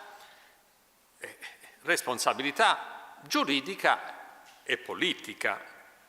Per i destinatari dei finanziamenti ci sono problemi di certezza e di rischio, perché se poi il finanziamento viene revocato perché è illegittimo, bisogna restituirlo. E non so, tutti forse conosciamo il problema delle quote latte, che non c'entra con lo spettacolo, ma è un esempio di un caso nel quale lo Stato italiano è stato riconosciuto responsabile di aver dato dei vantaggi dagli organismi dell'Unione Europea, è stato riconosciuto responsabile di aver dato dei vantaggi legittimi ai coltivatori, agli allevatori, ai produttori di latte. Siamo stati sanzionati con delle multe feroci, siamo come Stato, dagli organismi e dalle istituzioni europee, ma in più dobbiamo recuperare queste erogazioni illegittime a carico degli allevatori, per cui ogni tanto vediamo le mucche in città, almeno a Roma, perché vengono a protestare. Quindi è importante restare nei limiti, se no vanno pure restituiti questi finanziamenti. La base costituzionale che giustifica l'erogazione di denaro pubblico allo spettacolo, che giustifica e anche impone l'erogazione di denaro pubblico allo spettacolo, è l'articolo 9 della Costituzione, che dice che la Repubblica promuove lo sviluppo della cultura, eccetera, eccetera, tutela il patrimonio storico e artistico della nazione. Benissimo. La Corte Costituzionale ha detto che questa finalità di interesse generale è perseguibile da ogni articolazione della Repubblica, cioè vuol dire Stato, Regione, Comune e tutti gli enti locali, articolazioni della Repubblica. Però poi c'è il problema, tutte queste articolazioni della Repubblica hanno le loro competenze, ed ecco l'articolo 117 della Costituzione che dice che lo Stato ha una competenza esclusiva in alcune materie, fra cui tutela dei beni culturali. Le Regioni hanno competenza concorrente sulla valorizzazione, promozione, organizzazione delle attività culturali. E poi le Regioni hanno competenza propria, si dice residuale, in tutte le altre materie, fra cui c'è il turismo. E quindi questa suddivisione di competenze purtroppo crea problemi, contenzioso notevole fra i titolari di queste competenze. Allora interviene la Corte Costituzionale a cercare di dare un po' di ordine. Il principio generale è sempre questo: la finalità è di pubblico interesse, cioè formazione professionale, diffusione dell'arte, educazione culturale e tutto quel che ne consegue. Quindi lo Stato può intervenire comunque con regole di carattere generale e poi nel dettaglio intervengono le regioni e ancor più nel dettaglio sulla parte applicativa intervengono le amministrazioni locali, i comuni, eccetera. Spettacolo non è, la parola spettacolo non c'è in questo articolo della Costituzione, ma è stato detto, ed è ormai pacifico, che rientra fra i beni culturali. Ancora sulla gestione dei beni culturali, il Codice dei beni culturali e del paesaggio del 2004 sottolinea la necessità di coordinare, armonizzare, integrare le attività di queste varie articolazioni dello Stato. La necessità di avere strategie e obiettivi comuni e piani strategici di sviluppo comuni. Ancora, è stato detto ed è detto nel Codice dei beni culturali che questo inquadramento di coordinamento, di collaborazione, la Corte Costituzionale parla di leale collaborazione fra gli enti pubblici, può riguardare anche la proprietà privata, nel senso che i privati che hanno una posizione rilevante nell'ambito della cultura possono acconsentire affinché anche le loro ricchezze, le loro attività, i loro beni vengano inseriti in questi piani strategici di sviluppo coordinato che devono porre in essere tutti questi enti pubblici. Il turismo è uguale, il turismo non è elencato espressamente, fa parte delle materie residuali di competenza delle regioni, però anche lì lo Stato dà l'inquadramento generale e abbiamo il codice per il turismo, poi avremo anche, si spera un giorno o l'altro, anche il codice dello spettacolo, perché a ogni legislatura si fa la delega, poi non viene attuata, il governo successivo rifà la delega come stanno facendo ora, il governo precedente, peraltro composto da metà di quelli che ci stanno ora, ha fatto una bella delega, non è stata attuata, anziché prorogare i termini e quindi consentire a questo altro governo di attuarla, la sta rifacendo completamente, ormai non c'è neanche un anno di legislatura, quindi finiremo una nuova ennesima legge delega e poi non sarà attuata e il prossimo governo la rifarà. Va bene. Quindi, per quel che riguarda il primo aspetto, Scilla, avevo detto, la cooperazione fra le articolazioni della Repubblica, ecco, deve essere coordinata, deve essere leale e deve portare alla tutela di questo patrimonio che è un patrimonio nazionale, anche nei limitati fini delle realtà locali. Dall'altro canto, poi, superato questo scoglio, abbiamo Cariddi, cioè i principi dell'Unione Europea, perché l'Unione Europea è fondata sul principio della libertà di attività economica, della libertà di concorrenza. Quindi se uno Stato, una autorità pubblica, quindi Stato, Regione, Comune, chiunque sia, interviene con un finanziamento per una realtà di spettacolo, di cultura, e crea uno sbilancio in questa concorrenza che deve essere libera e di uguale livello fra tutti, allora viene sanzionato. Lo Stato non può dare qualcosa a una sua realtà, lo Stato dell'Unione Europea, che vada a interferire sul sviluppo della concorrenza anche rispetto ad altre realtà similari degli altri Stati che fanno parte dell'Unione Europea. E quindi bisogna stare attenti a questo, perché l'esempio col quale ho aperto questo mio intervento è chiarissimo. Si rischia di perdere il finanziamento e di doverlo restituire. E allora i pubblici amministratori e i beneficiari di questi finanziamenti devono porsi questo problema e non risolverlo preventivamente, ma tanto ci sono dei criteri per verificare quando c'è questa violazione, questo rischio per la concorrenza. La Commissione Europea li ha dettati, il Ministero dei Beni Culturali ha fatto delle belle linee guida, però vanno verificati, ecco, ora sono arrivato, vanno verificati volta a volta questi presupposti, perché altrimenti rischiamo sanzioni e rischiamo di dover restituire. E questo vale anche quando facciamo delle belle leggi ad personam, si dicono, cioè questo festival mi piace e gli do il finanziamento. E allora il festival della regione o della nazione accanto può porre la questione.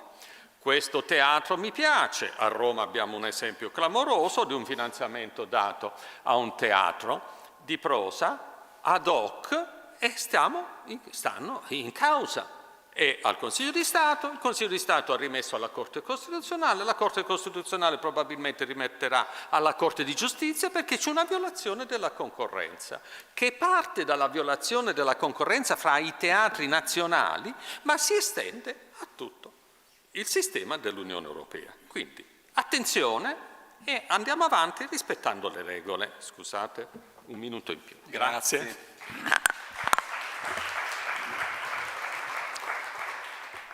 Mi vengono un sacco di domande, ma non le faccio, molto interessante davvero. Però una la faccio, però questa cosa. Quando dichiariamo concorrenza, ci poniamo il problema della concorrenza, implicitamente stiamo dicendo che lavoriamo in un contesto di mercato. Quindi stiamo dicendo che i teatri stanno in un contesto di mercato. Sì. Ma fra le regole che ha dettato l'Unione Europea, nel dettaglio non posso scendere, ci sono delle indicazioni. Se l'attività non è suscettibile di alterare il mercato, perché una realtà locale di promozione locale, non scatta il divieto. Però la raccomandazione è quella che faccio io, è di non fare un'autovalutazione. Questo è fuori, di porselo il problema, perché se c'è un dubbio va chiesta l'autorizzazione alla Commissione Europea. Una volta che sia quella, si può andare avanti tranquillamente. Grazie. Proseguiamo e mi fa particolarmente piacere presentarlo con il dottor Massimo Marzano della Regione Veneto, che è il dirigente che all'interno della direzione che si occupa di formazione e lavoro si è preso particolare cura, in particolare in quest'ultima evenienza, di far arrivare risorse e di indirizzare risorse anche al mondo culturale, pur non essendo dentro al contenitore canonico della cultura, e questa, ce lo ricordava stamattina anche l'assessore, è una caratteristica distintiva e deliberata di come sono state condotte le politiche culturali in questa regione negli ultimi anni, e quindi nel ringraziarlo ancora per il lavoro che la regione fa da questo punto di vista, gli chiederei di raccontarci perché e come e cosa significa per qualcuno che tecnicamente sta in una direzione di formazione e lavoro occuparsi anche di questo. Sì, buongiorno a tutti.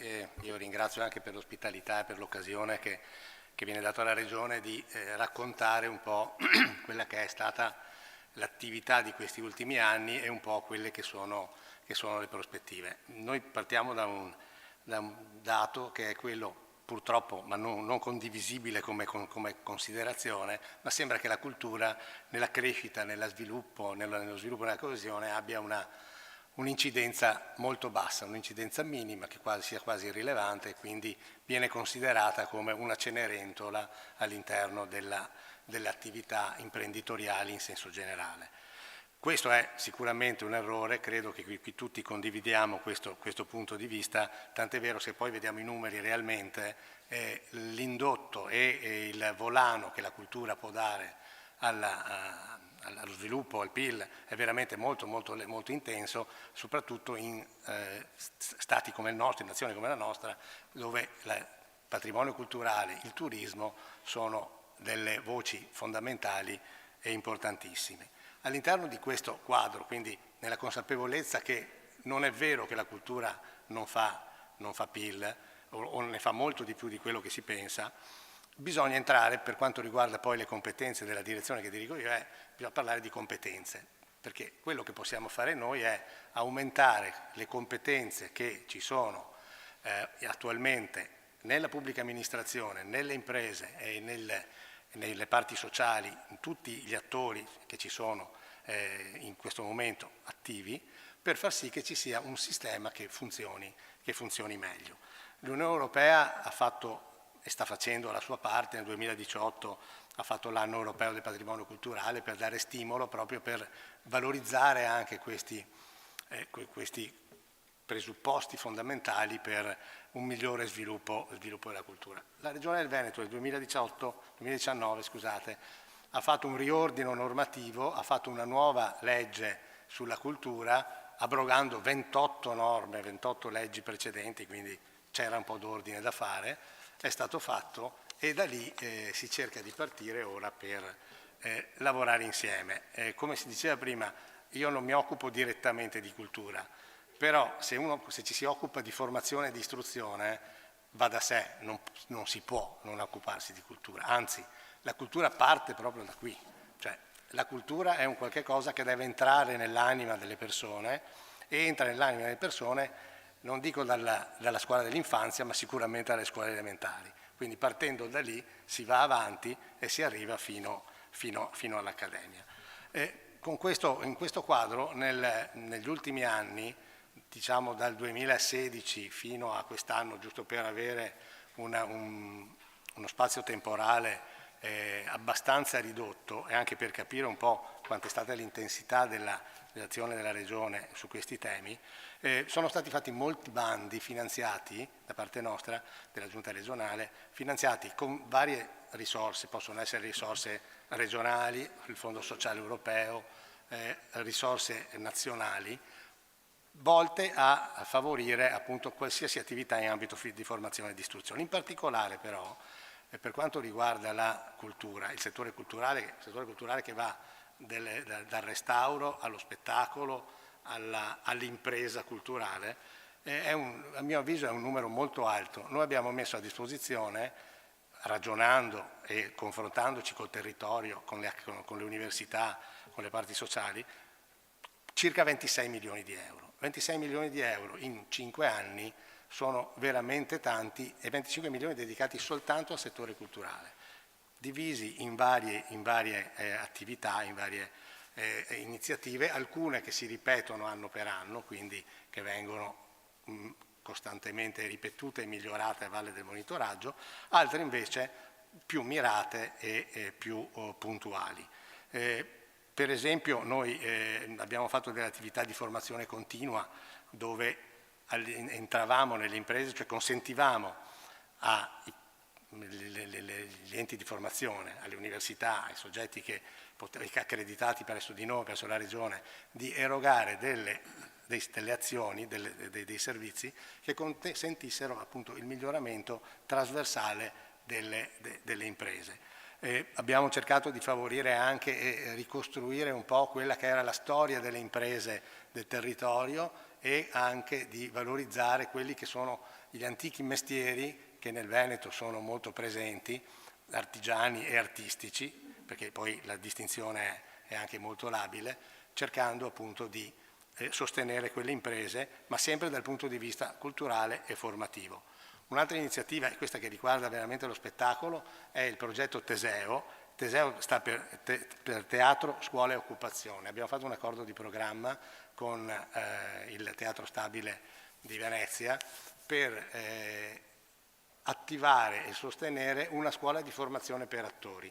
Le risorse regionali sono state considerevoli, c'è una parte di cofinanziamento anche da parte del Teatro Stabile ed è un'iniziativa che intanto è stata la prima a livello nazionale, ha avuto un ottimo successo, faremo in modo, se sarà possibile, ma ritengo di sì, di continuare a mantenerla viva, però ha dato dei frutti, sta dando dei frutti veramente, veramente straordinari, perché è un patrimonio anche questo fondamentale per noi, avendo poi delle risorse proprio di sostanza di questo tipo. Poi abbiamo anche la delibera che sostanzialmente è a monte di questo evento, che è chiamata Laboratorio Veneto, che è proprio quella che ha cercato anche questa di sostenere un miglioramento dal punto di vista organizzativo, gestionale anche delle imprese e non solo. Quindi, come vedete, il nostro punto di vista nei confronti della cultura è un punto di vista appunto di formazione e di istruzione, quindi una costruzione insieme di un percorso per arrivare a dei risultati che poi possano avere una qualità alta. Non è semplice sempre trovare questo tipo di risorse, trovare anche nei territori la risposta, però devo dire che nel Veneto, quando noi abbiamo fatto questi bandi, e ripeto sono veramente tante risorse, se avevamo a disposizione di un milione di euro, avevamo domande e progetti per 2-3 milioni di euro, quindi questo ci ha consentito anche di fare una valutazione dei progetti presentati e riuscire a finanziare quelli che effettivamente avevano una qualità molto alta, quindi anche l'obiettivo è vero che è quello di spendere le risorse, ma se si riesce, come credo io, noi siamo riusciti nel Veneto, grazie anche a tutti gli attori che hanno partecipato a questa attività, a spenderle anche bene, e lo vediamo nei risultati dei monitoraggi, credo che possa essere un successo. Adesso considerato un successo. Noi ci avviamo adesso alla nuova programmazione con risorse che sostanzialmente si equivalgono, quindi noi riteniamo che la prossima programmazione debba essere in continuità con la precedente, che si debbano migliorare ancora le azioni che sono già fuori? 8 minuti, perfetto. Che stiamo sviluppando. Ci sono delle direttrici dove noi pensiamo di poter sostanzialmente lavorare di più. Un settore dove credo si debba fare ancora della strada è quella di cercare di creare un modello di sviluppo economico diverso che prenda la cultura, un po' più trasversale, che tenga conto di tutte quelle che sono le realtà del territorio. Noi che siamo anche fortunati perché abbiamo un territorio che dal punto di vista culturale, come dicevo prima, e turistico è molto importante, quindi mettere insieme la trasversalità dell'azione e del modello organizzativo e gestionale. Cercare di far comprendere anche meglio quelle che possono essere gli strumenti anche di diffusione e di vendita, passatemi il termine, di quelli che sono i prodotti della cultura. È brutto parlare di vendita, ma se si parla di impresa si parla anche di risorse che vanno e risorse che vengono, ci devono essere dei ritorni.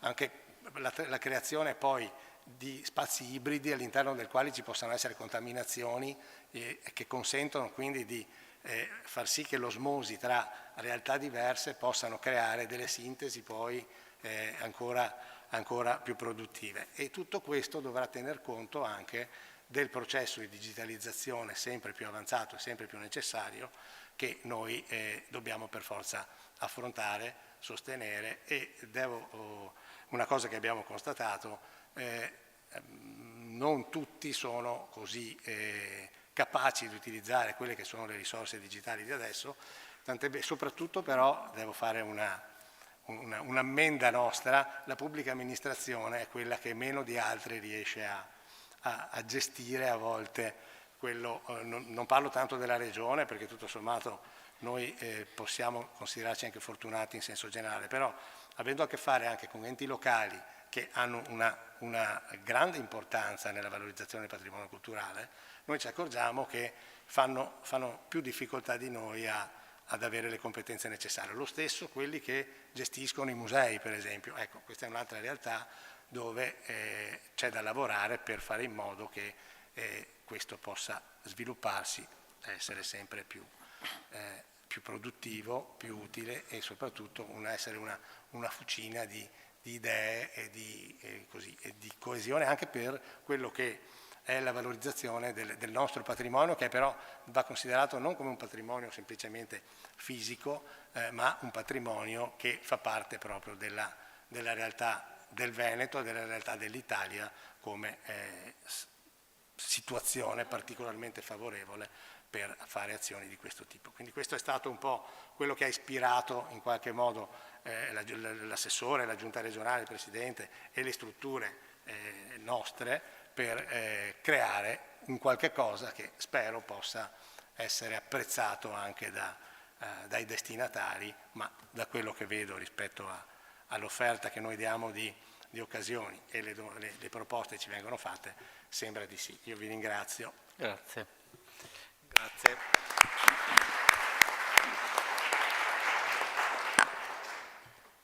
Ci spostiamo da Giorgia Boldrini, Comune di Bologna, questa volta siamo dentro la pianta organica, al ramo giusto della pianta organica, siamo nella direzione cultura e creatività del Comune di Bologna, anche qui sarebbe bello sentire cosa vuol dire fare manager pubblico nella cultura in questo momento, tra le altre cose che vorrei dire però mi piacerebbe farti questa domanda. Allora, è stata una mattinata molto intensa, quindi cercherò di rispondere alla domanda cogliendo anche gli spunti che sono arrivati e di cui vi ringrazio, anche perché per me e per la mia collega Rossella Fino, che lavora in particolare sullo spettacolo dal vivo, essere qui di lunedì è un lusso sfrenato, quindi già siamo felici. Allora, noi siamo appunto nella macchina inorganica della pianta organica, come si diceva, e abbiamo a che fare, si diceva prima, con le politiche, con i politici, col pubblico, ma anche con gli operatori culturali, con i lavoratori della cultura, che sono l'altro polo con cui dobbiamo dialogare, ma anche con i colleghi degli altri settori e degli altri dipartimenti. Quindi siamo in un fuoco incrociato di relazioni che io vivo come una grande ricchezza che ci permette di lavorare in maniera integrata e intersettoriale, ma che è una fatica immane. È una fatica immane soprattutto in un momento in cui per le politiche di sistema, per le attività tra virgolette core della cultura come settore, abbiamo poche risorse finanziarie, economiche e di tempo, umane, braccia. Siamo in un periodo in cui i concorsi ripartono tanto e facciamo fatica anche a trovare le persone qualificate. Dall'altro lato si moltiplicano le opportunità che anche stamattina sono state citate su vari filoni di finanziamento di discendenza dall'Unione Europea, dal PNRR, dal PON, dal MIC-FUS per le periferie delle città metropolitane, quindi ci ritroviamo in una situazione strana in cui dobbiamo giocare tra mantenere una visione di politiche, di policy e di gestione, perché poi bisogna avere la strategia, bisogna avere le azioni e bisogna avere le braccia per realizzare le azioni, perché la peculiarità dell'ente locale, la città di Bologna, è che noi vediamo tutta la filiera, no? Fino al concreto. Quindi da un lato abbiamo queste grandi opportunità che arrivano da questi bandi, che molto spesso sono sul welfare culturale, lo citavamo stamattina. A Bologna abbiamo lavorato molto, soprattutto nell'ambito dello spettacolo dal vivo negli ultimi anni, sui temi del welfare culturale all'interno del PON. È scaduto anche ieri l'altro un nostro bando sui temi della danza e del teatro in questa chiave di welfare culturale. Quindi sono grandi opportunità che presentano quel rischio che dicevamo prima. Dall'altro lato abbiamo bisogno di mantenere una visione delle strategie, delle politiche e una dimensione strategica. E questo è uno dei motivi per cui abbiamo sviluppato anche un lavoro una ricerca in questi anni sull'impatto della cultura, di cui parlavamo brevemente poco fa, che è stata presentata a Bologna agli operatori il 13 di aprile, quindi recentissimamente, sviluppata con Kilowatt, che è una realtà bolognese che lavora sull'innovazione sociale, sulla valutazione di impatto, e che vede l'impatto non in termini economici ma in termini di teoria del cambiamento, cioè una visione che coinvolge l'amministrazione e gli operatori insieme, qualcuno ha detto una visione molto bolognese, molto circolare, per ragionare insieme sul cambiamento positivo atteso di lungo periodo. Quindi siamo in mezzo a questo guado, cioè con un doppio binario da tenere sempre su cose che vanno molto veloci. Sappiamo che questi fondi che arrivano vanno pianificati e spesi molto in fretta, quindi questo vale sia per noi a cui arrivano e dobbiamo gestirli, quindi dobbiamo costruire dei percorsi che sono dei bandi a evidenza pubblica e coerenti con gli obiettivi a monte che riceviamo, ma coerenti anche con chi abbiamo di fronte, col mondo in cui viviamo. Quindi cercare di essere efficienti, efficaci e sensati nella gestione di questi fondi e corrispondere a quello che il nostro territorio ci chiede. Quindi da un lato abbiamo questo bisogno di essere velocissimi e questa paura di, appunto, non bisogna solo saper spendere ma anche spendere bene. Ecco, delle volte il dubbio è, ma insomma un attimo, cioè ce lo chiediamo, volevo rassicurare gli operatori, ce lo chiediamo. Ce lo chiediamo. Però c'è questa urgenza, c'è questa necessità, perché i bandi, ne parlavamo prima con la dottoressa Ferrante, i bandi MIC-FUS periferie scadono il 31 dicembre, i bandi PNRR prevedono che i lavori siano finiti nel 2026, il PON ha i suoi tempi, il PORFES ha i suoi tempi, quindi c'è questa urgenza e queste sono risorse non strutturali agli enti.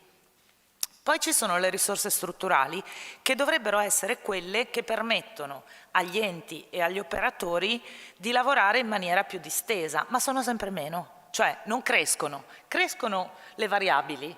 L'abbiamo vissuto, ne parlavamo prima, nel mondo dei progetti europei, no?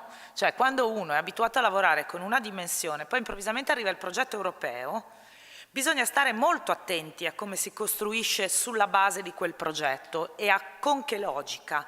Non bisogna appunto piegare la propria attività all'opportunità progettuale, perché se no poi alla fine dell'opportunità progettuale si avrà un rimbalzo negativo. Quindi qual è il nostro ruolo? Il nostro ruolo oggi credo sia quello di mantenere un dialogo con gli operatori il più possibile aperto e le città in questo hanno un ruolo chiave. Qua devo fare anche diciamo, il rappresentante delle città, perché ci sono solo io come rappresentante di un comune. Noi siamo un punto chiave perché sono quelli appunto che vedono tutta la filiera, fondi europei, poi i fondi statali, i fondi regionali, poi alla fine siamo un po' il collo dell'imbuto e di fronte abbiamo tutte le istanze sia degli operatori sia dei cittadini. E l'altro tema fondamentale La cultura ha più dimensioni, appunto. Io ho un nuovo eroe, si chiama professor Michele Tamma, gliel'ho anche detto nella pausa pranzo, cioè bellezza, benessere e sviluppo. La cultura, la sua vocazione a essere ricerca artistica, portatrice di bellezza, di domande, ma anche la cultura come benessere e quindi tutto il mondo del welfare culturale di cui abbiamo parlato stamattina, ma anche la cultura come sviluppo, creazione di posti di lavoro, industrie culturali e creative di cui io mi sono trovata, le cosiddette industrie culturali e creative che sono spesso poco industrie e molto artigianato, di cui mi sono trovata a occuparmi prevalentemente anni fa. E queste sono 3 dimensioni che non devono e non possono entrare in conflitto. È chiaro che ogni operatore, ogni territorio, ogni progetto avrà diversi pesi su queste 3 attività. Credo che quello che dobbiamo fare noi all'interno delle nostre politiche cittadine è garantire una biodiversità e garantire un'integrazione delle politiche. Un altro tema che non è stato citato ma che è uno dei temi ovviamente più praticati è quello della rigenerazione urbana a base artistica, culturale e creativa, e sono lì di solito i progetti che integrano più risorse, in questo caso anche infrastrutturali, non solo per le attività ma anche per la rigenerazione degli edifici. Ecco, lì si vede se casca l'asino, perché se i fondi per la rigenerazione sono solo edilizia, urbanistica e tecnica e non sono integrati dall'inizio in un lavoro sulle funzioni, sugli obiettivi e sull'integrazione delle politiche, ci ritroviamo con dei contenitori meravigliosi inadatti o con dei contenitori meravigliosi ingestibili, perché insostenibili dal punto di vista economico. Quindi fondamentale essere in una facoltà di economia oggi qui, fondamentale parlare di incrocio di competenze, incrocio dei livelli di governo, fondamentale anche mettere alla prova questo tema della valutazione di impatto, che vi confesso anche per noi è stato un percorso, fino ad ora è stato un percorso intellettuale molto sfidante e molto importante, ma adesso dobbiamo metterlo a terra. E questa sarà la vera sfida. Quindi intanto grazie, perché è stata una mattina molto intensa e anche il pomeriggio promette bene, io mi fermo qua. Grazie, grazie mille Giorgia. Mi permetto solo una correzione riferita all'impatto. Finora è stato un approccio teorico, non intellettuale. Dobbiamo cominciare quello intellettuale. Finora ci siamo sentiti raccontare delle belle e semplicissime teorie su quanto la cultura potesse fare impatto, senza fare ragionamento intellettuale e culturale sulla nozione di impatto. Quello che avete bene detto sia quello che avete cominciato a fare a Bologna qualche settimana fa. Noi stiamo proseguendo a Ca' Foscari con una riflessione interpretativo-critica intellettuale sull'impatto, perché mette in gioco esattamente quello che dicevi, no? Questa sfida dello sfuggire dalla facilità dell'indicatore e dall'ossessione di ciò che è misurabile, ma per farsi sfidare da ciò che misurabile non è, che magari quantificabile non sarà mai, ma che comunque deve far parte di una nozione più densa e più ricca di impatto. Chiudiamo questa prima parte con Pierluca Donin, Arte Ven, conosciuto credo dalla maggior parte di voi anche fuori del Veneto. Pierluca si occupa di far girare spettacolo, detto in estrema sintesi, e anche lui con una lunga esperienza in quest'ambito ed una conoscenza ibrida delle dimensioni sia produttivo-creative che delle sostenibilità gestionali e finanziarie della produzione dello spettacolo dal vivo, e quindi ti lascio la parola per il tuo punto di vista. Grazie. Beh, intanto vi ringrazio per questa occasione di recuperare un po' di lucidità anche, no? Dopo questo tremendo periodo che ci ha messo in crisi tutti. Farei un piccolo passo indietro rispetto a quello che può essere una prospettiva. E cioè noi che ci occupiamo di spettacolo dal vivo, ma è una sintesi che non ci ripaga completamente, in termini di organismo di diritto pubblico, quindi dover agire con modalità di trasparenza e di pubblicità rispetto a quello che facciamo, come fossimo un ente locale, certo con qualche strada possibile diversa, però comunque con una rigidità molto, molto forte in un settore come il campo artistico dove tutto vuole fuorché le rigidità. Quindi per noi è sempre una grande battaglia, siamo quasi degli schizofrenici nel fare una valutazione artistica di un'iniziativa, di uno spettacolo, di un progetto e poi doverlo inquadrare, incamerare, mettere all'interno di un format ogni volta diverso. Questa è una grandissima difficoltà, se ne è accorto anche il codice degli appalti, no? Inventandosi nell'ultimo giro l'articolo 63 e prima gli articoli dell'esclusività artistico-tecnica.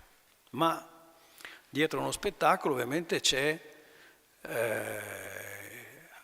anche tutta una parte che viene richiamata come parte fungibile, non so, l'allestimento tecnico per esempio.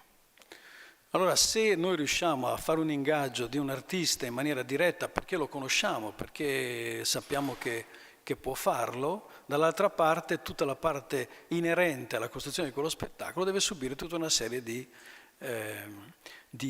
verifiche e di atteggiamenti pubblici nei confronti appunto del fornitore, non so, delle luci anziché della parte fonica. E questo è mettere insieme e alla fine stiamo facendo un solo spettacolo. Ma anche noi a nostra volta dobbiamo partecipare a dei bandi per portare risorse a beneficio dell'utente finale che è per noi lo spettatore.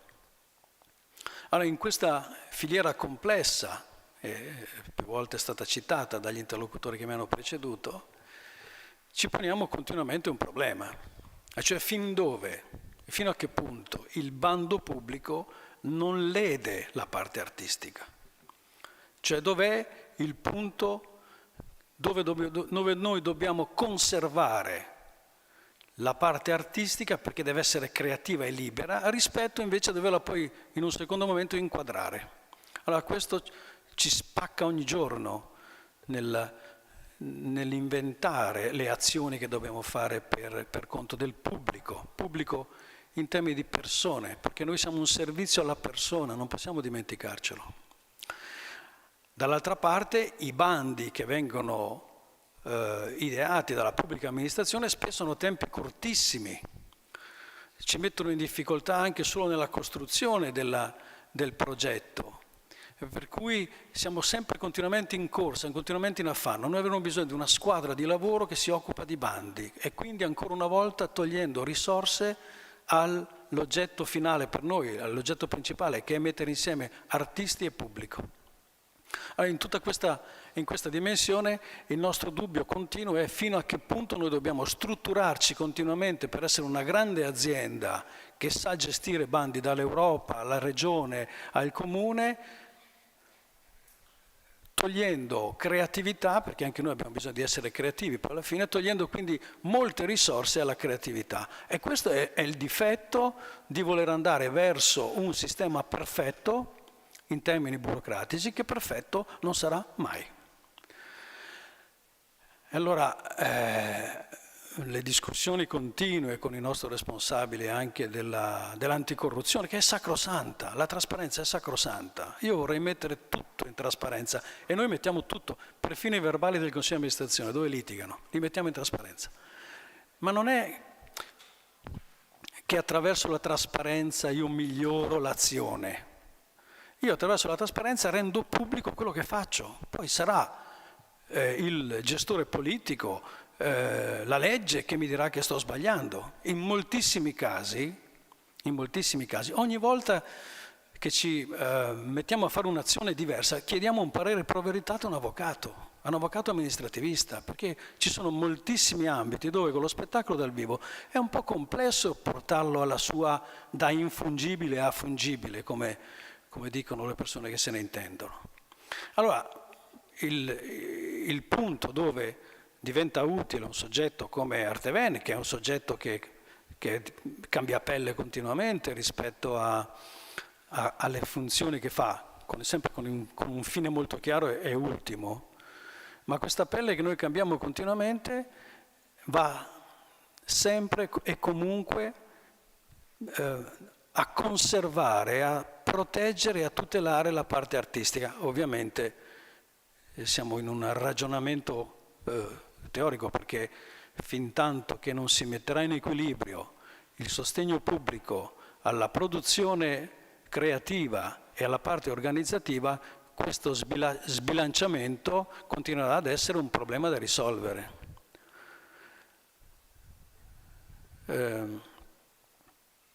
Tutto questo è collegato a uno dei punti focali di questo convegno, cioè il passaggio al progetto, quindi al tempo determinato. Io non sono contrario al tempo determinato sulle azioni, nel senso che l'instabilità da parte degli artisti e degli organizzatori è il pane quotidiano, quindi non mi sorprende questo. Però se noi non conserviamo alcuni soggetti che sono i gioielli di famiglia di una regione o di uno Stato, di una nazione, rischiamo che tutto diventi molto fruibile, ma non nel senso giusto. Mi spiego. L'Italia in particolare ha tutto un sistema di capillarizzazione dell'offerta culturale. Parliamo del teatro, musica, danza e circo contemporaneo. E il fatto che anche nella piccola comunità succedano delle cose sembra un po' facilitare il fatto di poterla fare. In realtà è molto più complesso il meccanismo per il quale un sistema riesce a portare anche al cittadino di una piccola città un qualcosa di grande valore. Su questo poi va sempre analizzato il punto di riferimento che per noi è la nostra guida principale, lo spettatore, che ci è andata in crisi dal momento in cui il lockdown ci ha chiuso. In quel momento noi abbiamo dovuto cambiare asse. L'asse non era più per lo spettatore cittadino, anche se noi abbiamo fatto degli investimenti nel web, nell'accesso remoto, ma in realtà quegli investimenti sono stati fatti non per il cittadino, perché siamo molto convinti che lo spettatore teatrale delle azioni che sono state fatte sul computer via web abbia, come dire, fatto delle considerazioni diverse da quelle che abbiamo fatto noi, ma ci serviva mantenere e sostenere un sistema che altrimenti sarebbe imploso. E devo ringraziare sia il Ministero che la Regione che in quel momento lì ci hanno sostenuto anche con i numeri che non erano proprio perfetti, proprio perché ci siamo trovati a combattere un qualcosa che non era prevedibile. Gli stessi enti locali ci hanno perdonato qualche imperfezione. Il lavoro è stato quello di sostenere non più quindi l'azione culturale per lo spettatore, ma l'azione culturale per gli operatori culturali, perché era necessario fare quello. Rispetto, e mi avvio alle conclusioni, rispetto invece a quello che spesso succede in soggetti come il nostro, che raccolgono risorse da molti enti, no? I famosi aiuti di Stato. Quello meriterebbe secondo me un approfondimento, perché ne parlavo con un sindaco di una città del territorio e mi diceva: alla fine la sera l'unica attività aperta nella mia città è o il bancomat o il teatro. Il teatro svolge una funzione di natura sociale importantissima, che non ha possibilità minimamente di essere confusa con un'attività di impresa e che quindi in qualche maniera attraverso i fondi va a rompere il meccanismo della libera concorrenza. Il teatro svolge una funzione sociale importantissima e molto più in questo momento rispetto a soli 4 o 5 anni fa.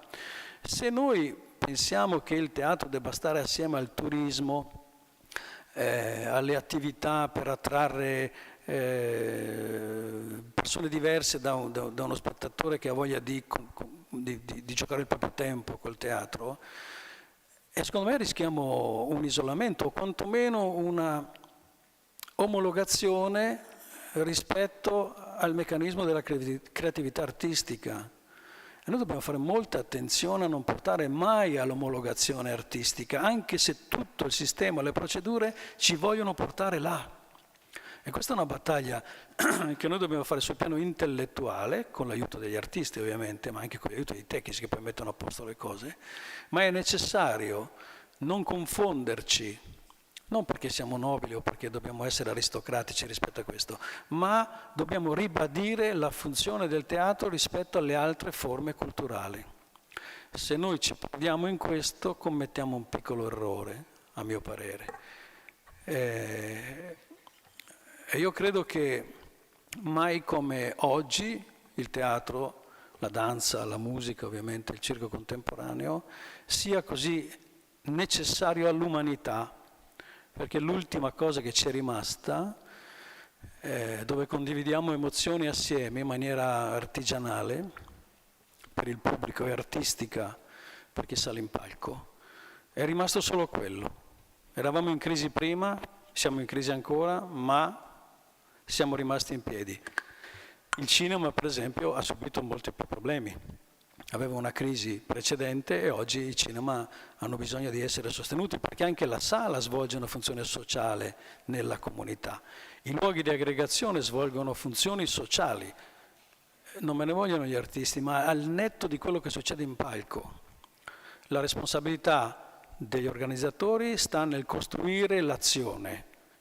Agli artisti il compito di interpretare questo momento in maniera creativa ovviamente, ma non sta a me dirglielo, ma insomma prendetelo come semplicemente una chiacchiera, per far sì che la scommessa che il teatro è necessario all'umanità possa essere vinta, altrimenti abbiamo sprecato una grandissima occasione.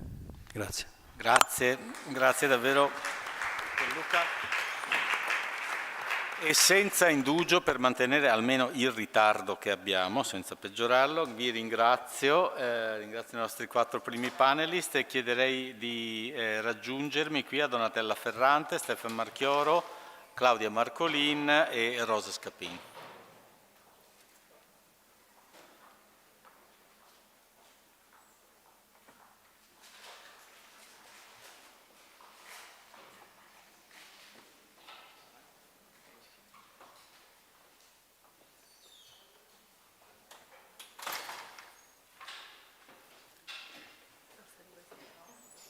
E andrò in quest'ordine, anche qui non indugio nelle presentazioni, lascio magari a voi di riprendere un po' e tracciare un po' il vostro orizzonte professionale prima di continuare questa conversazione che abbiamo innescato. Qui cambiamo leggermente le provenienze, ma ancora ci ritroviamo con un mix di professionisti che operano a vario titolo a contatto più o meno diretto con la produzione culturale.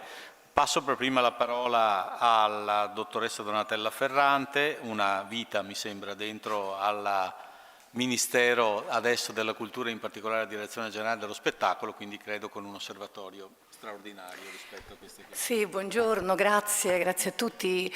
Sì, gli anni sono passati, non tutti dentro il Ministero della Cultura, perché la mia storia professionale è una storia che è passata per un ente che oggi non esiste più, che è l'Ente Teatrale Italiano, e che, come dire, ha permesso a me e ad altri colleghi, come molti di voi sanno, come dire, di entrare molto a contatto diretto con quelli che è l'attività artistica, progettuale, e quindi di essere in qualche modo anche co-protagonisti, almeno delle condizioni di queste attività progettuali. Ma passando al Ministero tutto questo è continuato in qualche modo attraverso gli aspetti, la cura,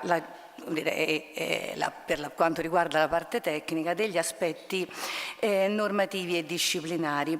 Allora, intanto grazie a tutti voi, perché da teatro e alle università, perché l'incontro di oggi è veramente, come dire, un incontro fertile di idee, stimolante, e grazie agli operatori che sono stati qui e con gli esempi che ci hanno portato, ci hanno dato, come dire, spesso accade, delle indicazioni di qualcosa che è possibile e quindi, come dire, che è possibile tradurre in concreto. Allora, io quello che mi chiedo, che poi rientra appunto un po' in questa sessione del panel, la pubblica amministrazione. Quali sono gli strumenti che ha la pubblica amministrazione, le pubbliche amministrazioni, quelle centrali, quelle periferiche, quelle, come dire, le regioni, i comuni, per gestire la complessità di finalità che riguardano il welfare culturale? Qual è la nostra cassetta degli attrezzi? Allora, sicuramente è una cassetta che ha, come dire, delle regole che disciplinano a seconda dei dipartimenti le modalità di finanziamento pubblico, ma il tema è appunto questo: quanto siamo, come dire, noi, quanto siamo i nostri colleghi in grado, per le condizioni di lavoro che abbiamo, appunto di sviluppare complicità, alleanze, collaborazioni per il raggiungimento di determinati fini che, come dire, sono definiti dalle politiche e che, come dire, la parte tecnica, quindi l'amministrazione, contribuisce a circoscrivere in ambito, come dire, più specialistico e più performativo, se vogliamo. Allora, credo che questa cassetta degli attrezzi ha bisogno ancora, come dire, di qualche strumento e anche soprattutto di allenamento, e ha bisogno a monte, come dire, di una complicità di saperi. L'incontro di oggi è importante, lo voglio sottolineare anche per questo, perché i saperi sono diversi, abbiamo bisogno di saperi diversi e, per esempio, accanto a quelli dell'economia della cultura e del management, credo che sarebbe importante un giorno anche coinvolgere proprio i responsabili di chi fa, come dire, di chi entra nel merito e di chi decide di quelle che sono le competenze amministrative e organizzative a monte. Penso per esempio alla scuola della pubblica amministrazione, penso ai grandi dipartimenti appunto delle pubbliche amministrazioni, per individuare dei modi di operare che diano la possibilità appunto ai funzionari di lavorare insieme. Molto spesso questa difficoltà c'è anche all'interno del Ministero, è difficile lavorare tra direzioni diverse, tra la direzione del patrimonio, la direzione della creatività contemporanea e la direzione spettacolo.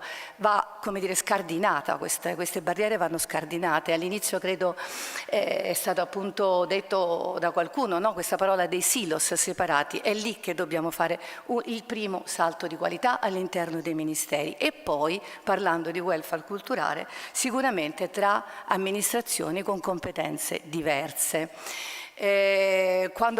Faccio degli esempi, quando abbiamo provato, come dire, in passato per esempio, a parlare con i ministeri delle politiche giovanili, quando dovevamo agire a favore delle condizioni di mobilità per giovani artisti. Questo non solo per trovare risorse convergenti, perché le risorse servono, sono fondamentali, da quelle dell'Europa, della coesione, che è stata già, come dire, ricordata, a tante altre risorse per differenziare le fonti di finanziamento. È fondamentale, però è anche vero che poi, come dire, queste risorse non devono neanche creare, come dire, dei percorsi paralleli che si vengono a sovrapporre. Voglio dire, questa diversificazione delle risorse che cosa produce in termini di qualità dei bandi che poi vengono concepiti e che cosa produce in termini di qualità degli stessi progetti, se non c'è una, come dire, chiarezza e se non c'è un accordo, come dire, sulle finalità e sulle stesse priorità. Il welfare culturale che è qualcosa, come dire, che viene dall'alto e dal basso, perché viene dalle politiche di coesione, ma viene dal basso come esigenze, bisogni. Molti di voi, come dire, lo testimoniano ogni giorno con il proprio lavoro.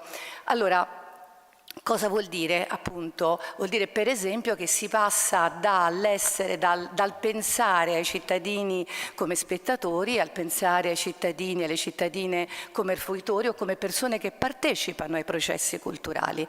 Questo comporta per le amministrazioni, quindi per chi pensa dei bandi, concepisce dei bandi, eroga risorse, ovviamente un salto, appunto penso ad un salto di qualità nella apertura mentale, capacità di negoziare, capacità di trovare accordi, di concertare con altre amministrazioni, con la filiera verticale e orizzontale, quella che va da Stato, regioni, comuni, a quella appunto orizzontale tra diverse direzioni, gli interventi, in modo che queste risorse non siano né disperse e né tantomeno, come dire, siano poco efficaci ed efficaci sul piano appunto dei risultati.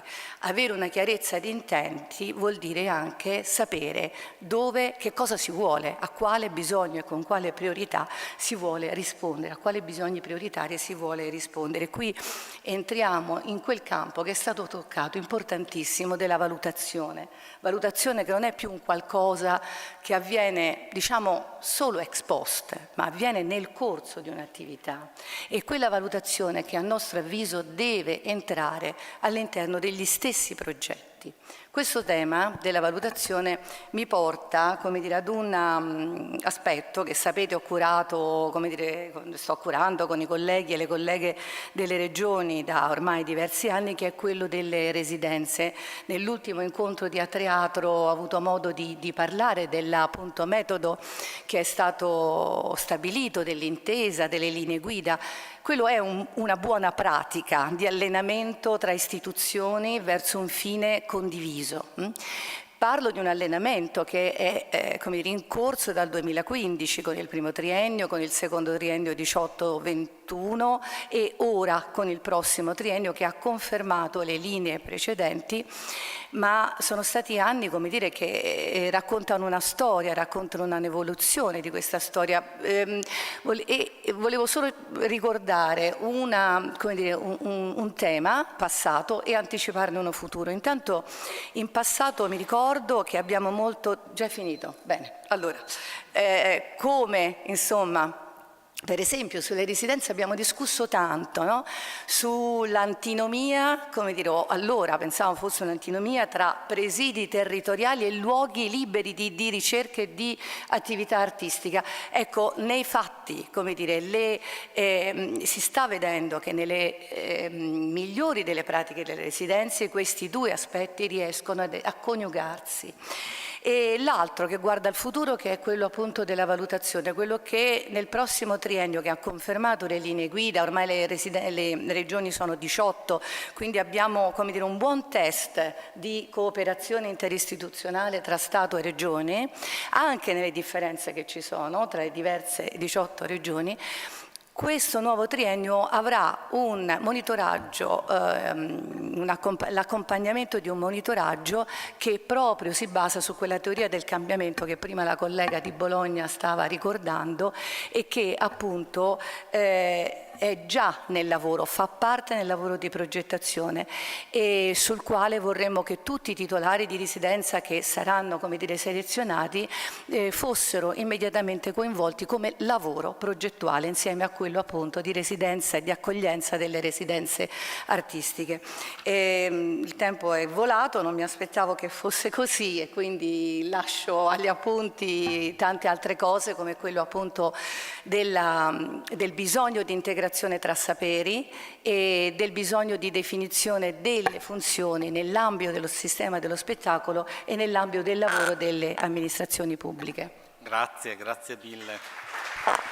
Rimasta perfettamente nei tempi e chiamo adesso ad intervenire Stefano Morchioro. Credo che nessuno meglio di lui possa entrare in una cosa molto evocata oggi, che è stata il rapporto forse con il settore che più di ogni altro produce risorse e indicazioni per quello culturale, ovvero quello turistico.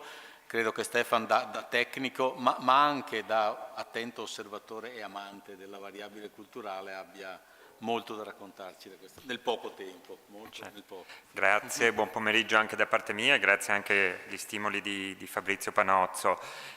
Io vengo da un percorso variegato, avendo gestito per 23 anni destinazioni turistiche e da 8 occupandomi in Regione del Veneto di progetti territoriali e di governance del turismo e trasversalmente essendo impegnato nel Dipartimento Beni Culturali dell'Università di Padova in un corso di progettazione e gestione del turismo culturale. Quindi da un lato sono passato da un aspetto operativo a un aspetto di tipo più strategico. Il rapporto tra turismo e cultura è un rapporto, come dire, sempre auspicato, sempre agognato, non sempre compiuto.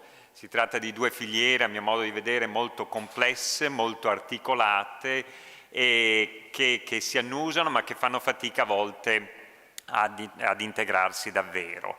E dal punto di vista del turismo, diciamo, l'obiettivo dovrebbe essere quello di valorizzare il patrimonio storico, artistico e culturale e definirlo anche in termini di prodotto turistico, evidentemente, ecco, senza, come dire, far venire meno quell'aspetto di creatività che è stato più volte evocato, di diciamo unicità e quindi anche di distintività che dovrebbe appartenere, diciamo, all'apporto della cultura.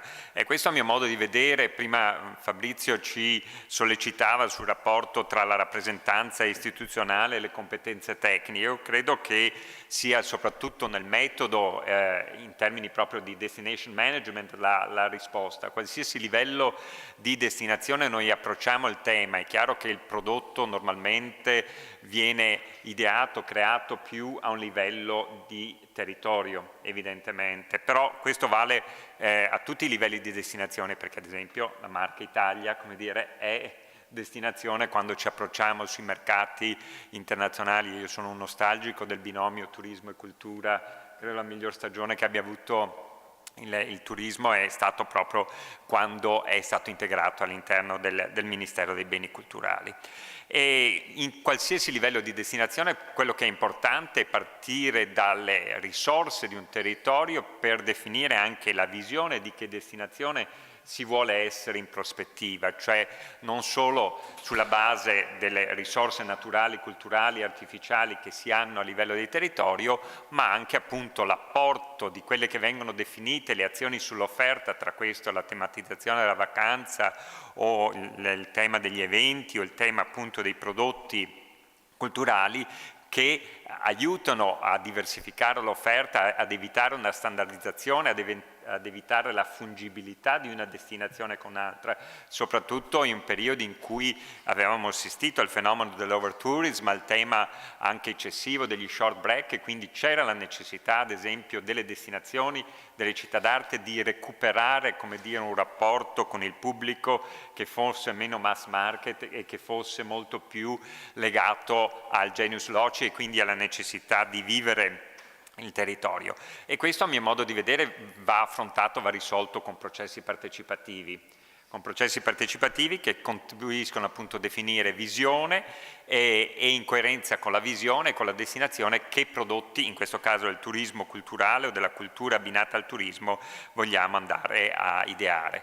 A me è capitato negli ultimi 3 anni di seguire un progetto CalCreate ottenuto dalla nostra, diciamo, direzione di Bruxelles, che ha visto il coinvolgimento delle direzioni cultura e della direzione turismo, ma poi applicato a 2 destinazioni vicine complementari, quella della città di Padova e quella delle terme dei Colli Ugani, e analizzando anche la visione delle 2 destinazioni ci siamo concentrati poi su 3 possibili filoni, quelli del turismo dei luoghi letterari, quelli del film induced tourism e quello del turismo musicale, che è un tema che peraltro a me sta molto a cuore anche per ragioni personali. Ecco, qui nel confronto con le destinazioni, con le 2 filiere, siamo partiti da ascoltare gli esperti delle 2 filiere, in particolar modo da quelle culturali, perché da lì dovevamo più apprendere, e poi innestando i processi partecipativi siamo arrivati a definire delle ipotesi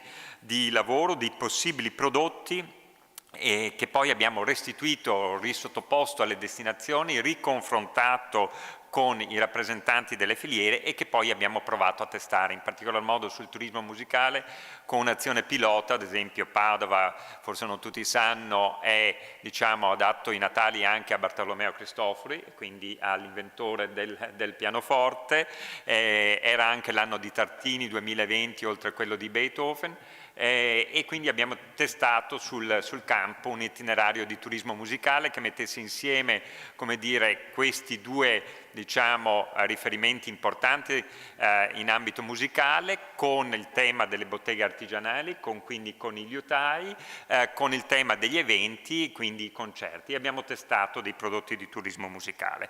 Ecco, questo è un esempio molto operativo di come si possa fare in destinazioni, poi sui Colli Ugani con il Parco Letterario Francesco Petrarca, un percorso assolutamente simile che sta portando anche lì a un prodotto definito del turismo culturale che va dai trovatori provenzali a Bruce Chatwin, passando appunto per l'evocazione di Francesco Petrarca. Queste cose vanno sostenute, lo ricordava prima il dottor Marzano, con le politiche di coesione, sono state evocate più volte a questo tavolo. Nelle politiche di coesione, diciamo, sui fondi FSI c'è tutto il tema della formazione, della preparazione, del percorso di incontri che può favorire l'incontro tra filiere.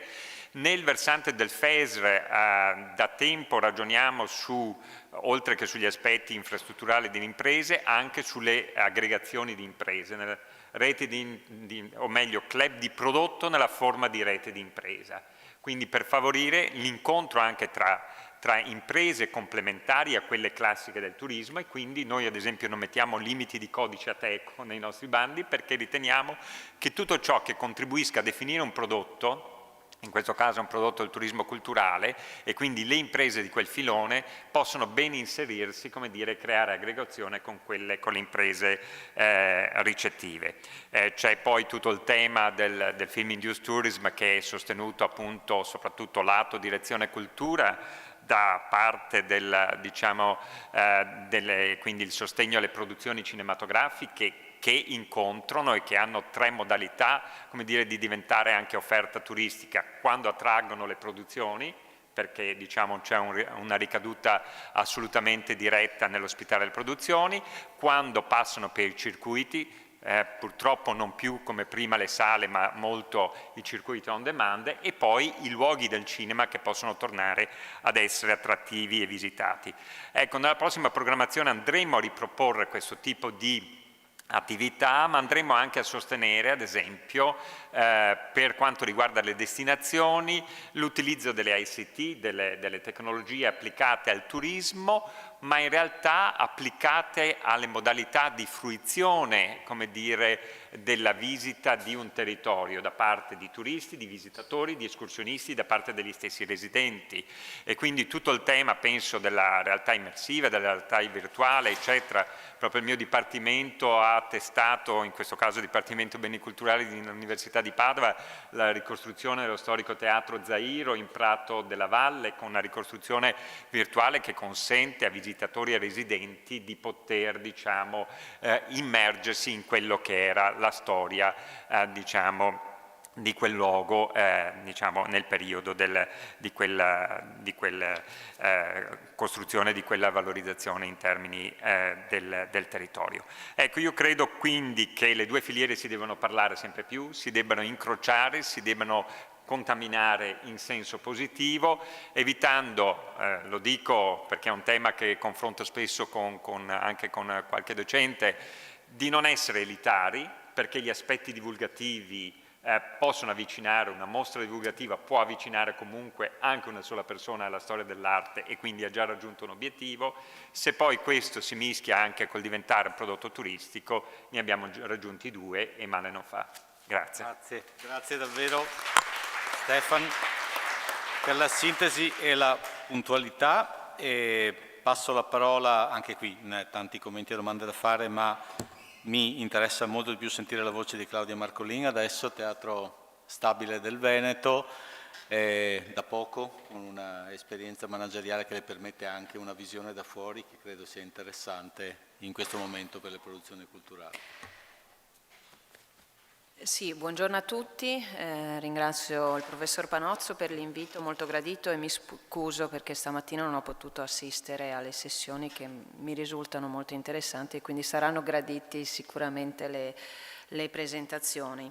Come ha detto il professor Panozzo, in realtà io è da 1 anno e mezzo che mi occupo cultura, precedentemente mi sono occupata sia di organizzazioni pubbliche che private in diversi contesti, però lo dico subito, i problemi e le difficoltà sono sempre le stesse, perché poi alla fine si ha a che fare con organizzazioni e con persone.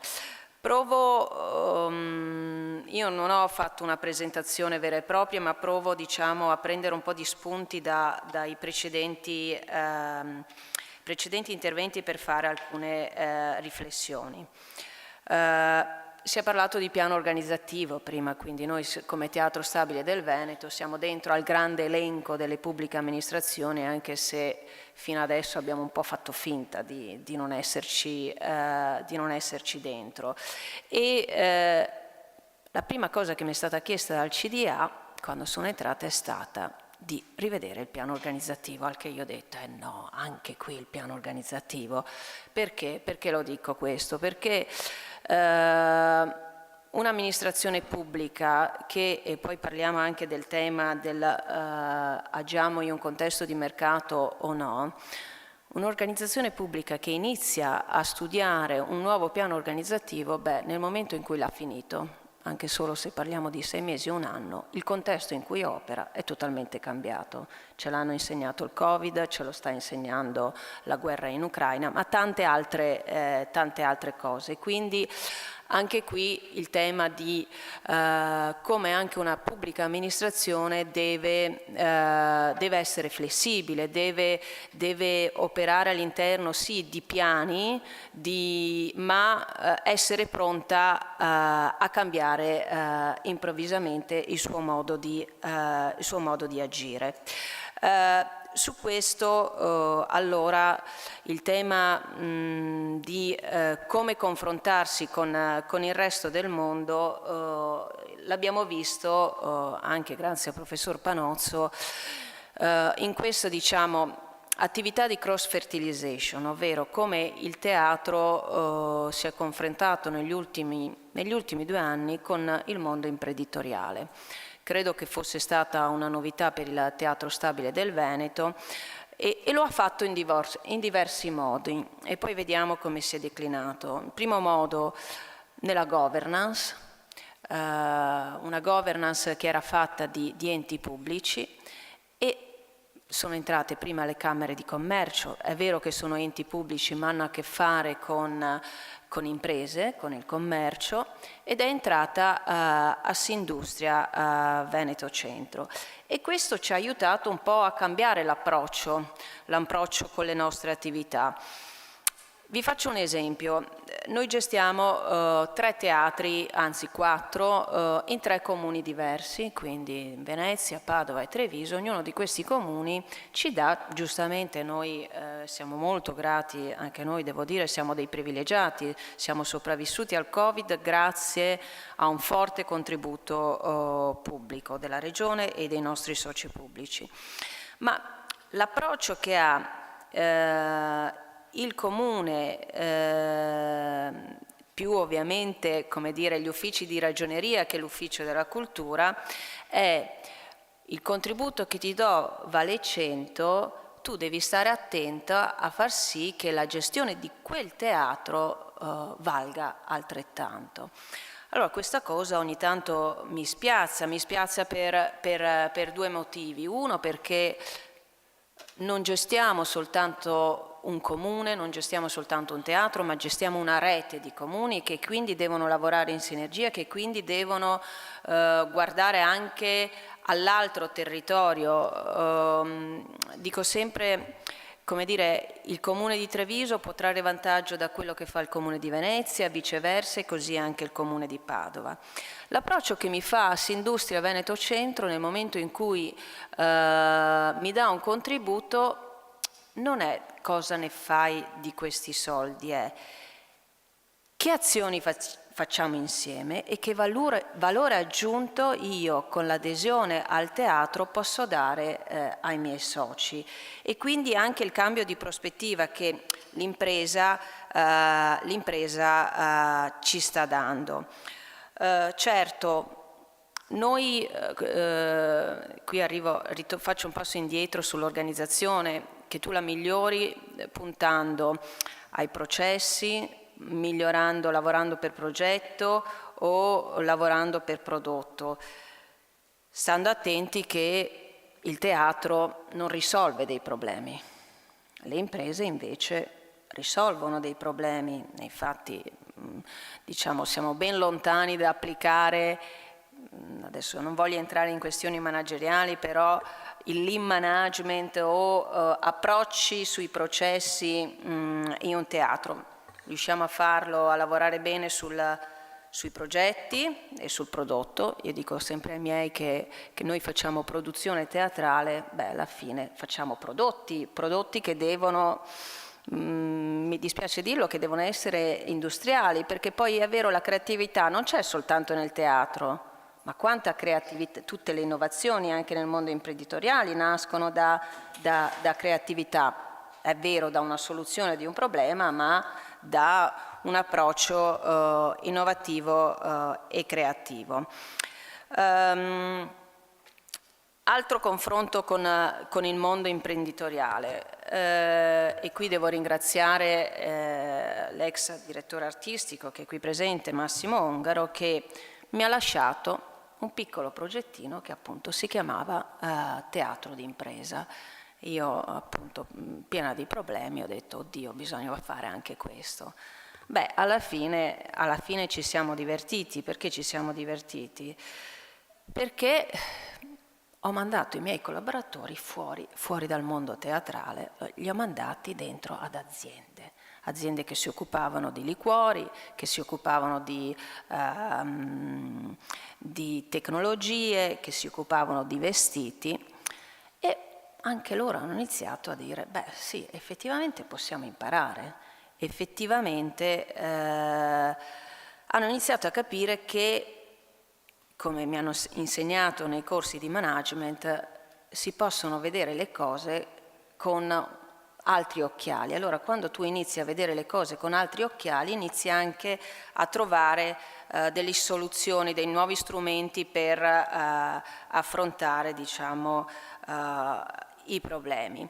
Ma quello che ci hanno insegnato, e qui anche ritorno a quello che diceva Donin, che i teatri hanno una funzione sociale e quindi al netto di quello che succede nel palco si crea l'evento, la gente viene a teatro, soprattutto a maggior ragione oggi, perché si crea l'evento, si crea l'esperienza. Ecco, noi oggi confrontandoci non solo con le imprese, ma devo dire anche con quelle pubbliche amministrazioni più evolute, e poi dirò perché più evolute, che sono anche le stesse università, tutti hanno l'esigenza di creare l'esperienza dell'utente, che sia lo studente, che sia il congressista che venga. Per esempio dialogavo l'altro giorno col nuovo centro congressi di Padova, e loro non si stanno limitando a fare soltanto il centro congressi, stanno iniziando a costruire tutto un percorso esperienziale del congressista, perché il congressista al netto di quelle 48 ore in cui si parla di intelligenza artificiale si deve ricordare che è stato bene perché c'era tutto un percorso che gli ha fatto conoscere Padova, Venezia e tutto il territorio. E quindi il teatro d'impresa anche ci ha aiutato in questo, perché poi va bene, lascerò sicuramente si è parlato, può essere declinato in diversi modi come esperienza per la formazione dei dipendenti delle imprese, ma questa cross fertilization per noi, Teatro Stabile, ente pubblico, sta dando quantomeno delle nuove idee, quantomeno soprattutto ci sta dando l'idea chiara che dobbiamo assolutamente confrontarci e integrarci con altre realtà. Finisco per un'ulteriore riflessione. Parlavo appunto, le PA più spinte sono quelle che alla fine hanno a che fare con misurazione. Le università vengono misurate tutti gli anni e questo ha fatto sì che hanno fatto un salto nel giro di 10 anni, e su questo a livello anche di impatto sociale, che prima abbiamo parlato dell'impatto sociale e non c'è dubbio che il teatro ha un impatto sociale, se poi io vado a vedere gli indicatori FUS che il Ministero mi dà, Ma non so quanto indicatori di impatto sociali siano, perché è vero che uno dei miei indicatori è assumere tante persone, ma è veramente io ho dato un valore aggiunto assumendo tante persone in quell'anno? Non sono così sicura che siano gli indicatori giusti. Le PA più spinte sono quelle che lavorano moltissimo col privato, e finisco questo mio intervento. Quelle che hanno attivato moltissimi partenariati pubblici-privati, che qualche anno fa parlavano di indicatori puramente economici, ROI, ROE. Bene, anche adesso nel mondo del partenariato pubblico e privato si parla di indicatori di impatto sociale. Vi faccio un esempio totalmente diverso, chiudendo, e quindi dando uno spunto su cui io credo tutti quanti dovremmo fare una riflessione anche in termini di innovazione, di come inserire indicatori di impatto sociale o come presentare progetti integrati anche all'interno di edifici, di infrastrutture, quindi di hardware. In una grandissima città è stato assegnato un partenariato pubblico-privato per un sistema di videosorveglianza. Sapete come viene misurato? Sapete come viene misurato il soggetto privato che fornisce queste telecamere? Sulla diminuzione del numero di incidenti, di furti e di violenze in strada. Quindi anche qui forse potremmo iniziare a discutere su come creare dei progetti anche di, come dire, restauro dei teatri nel lungo periodo, in 20 anni. Mi viene dato in gestione un teatro per 20 anni, ma vengono misurata anche attraverso questi impatti, non solo in termini di numero di spettatori, ma anche di impatti sociali. Grazie. Grazie. Grazie davvero Claudia per questo bellissimo mescolamento di carte tra pubblico e privato, che è molto utile a illustrare una cosa che noi di management siamo abbastanza consapevoli, tanto più quando poi ci mettiamo a studiare anche le organizzazioni culturali, di quanto dipendenti rischiamo di essere nel mondo della produzione culturale da banali stereotipi di misurazione formati nel mondo dell'impresa, quando nel mondo dell'impresa sta succedendo esattamente il contrario. A volte sembra di essere costretti a misurare il valore di un festival per quante birre hai spillato, e mentre dall'altra parte le imprese stanno facendo dei ragionamenti politici su quando vanno a misurare. Ecco, forse quando diciamo come l'impresa o come il mercato bisogna essere molto più attenti a capire cos'è l'impresa e cos'è il mercato in questo momento. Quindi grazie per questo Claudio. Chiuderei questo pezzo molto interessante con Rosa Scapin, Opera Estate Festival, anche Rosa in una posizione pubblica, vicina a una pubblica amministrazione, ma con una modalità di agire il ruolo decisamente originale e soprattutto con un orizzonte di visione che credo ci possa permettere una degna conclusione, ancora più degna conclusione di questo panel. A te, Rosa. Grazie molte, buongiorno a tutte e a tutti, e grazie a Ca' Foscari e a Teatro per questa opportunità davvero importante di sentire tante voci diverse e così ispiranti. Sì, io faccio parte del versante pubblico, trovandomi però in una situazione un po' particolare in questo consesso, nel senso che in qualità di responsabile di un progetto culturale complesso in ambito spettacolo, il Festival Opera Estate Festival e CSC, Centro per la Scena Contemporanea di Bassano, che è gestito direttamente da un'amministrazione comunale. Cioè la struttura e il progetto è in capo direttamente al comune di Bassano del Grappa. Un caso abbastanza raro perché forse più frequente nell'ambito della gestione del patrimonio culturale che non di un'azione culturale e di spettacolo in particolare. Penso ai musei, che normalmente sono in capo all'amministrazione pubblica, almeno per quanto riguarda governance e direzione. Anche per i servizi invece, anche nel patrimonio, l'orientamento è sempre più verso l'esternalizzazione. Probabilmente perché la cura e l'attenzione verso il patrimonio culturale materiale prevale su quello immateriale. È una domanda che mi faccio, ma penso che la risposta sia abbastanza scontata. Fatto sta appunto che raramente una pubblica amministrazione si impegna direttamente in ideare, organizzare, gestire direttamente nell'ambito dello spettacolo, che sia dal vivo e che sia riprodotto. E a dire il vero, dopo aver passato una vita in questo ambito, purtroppo abbastanza lunga,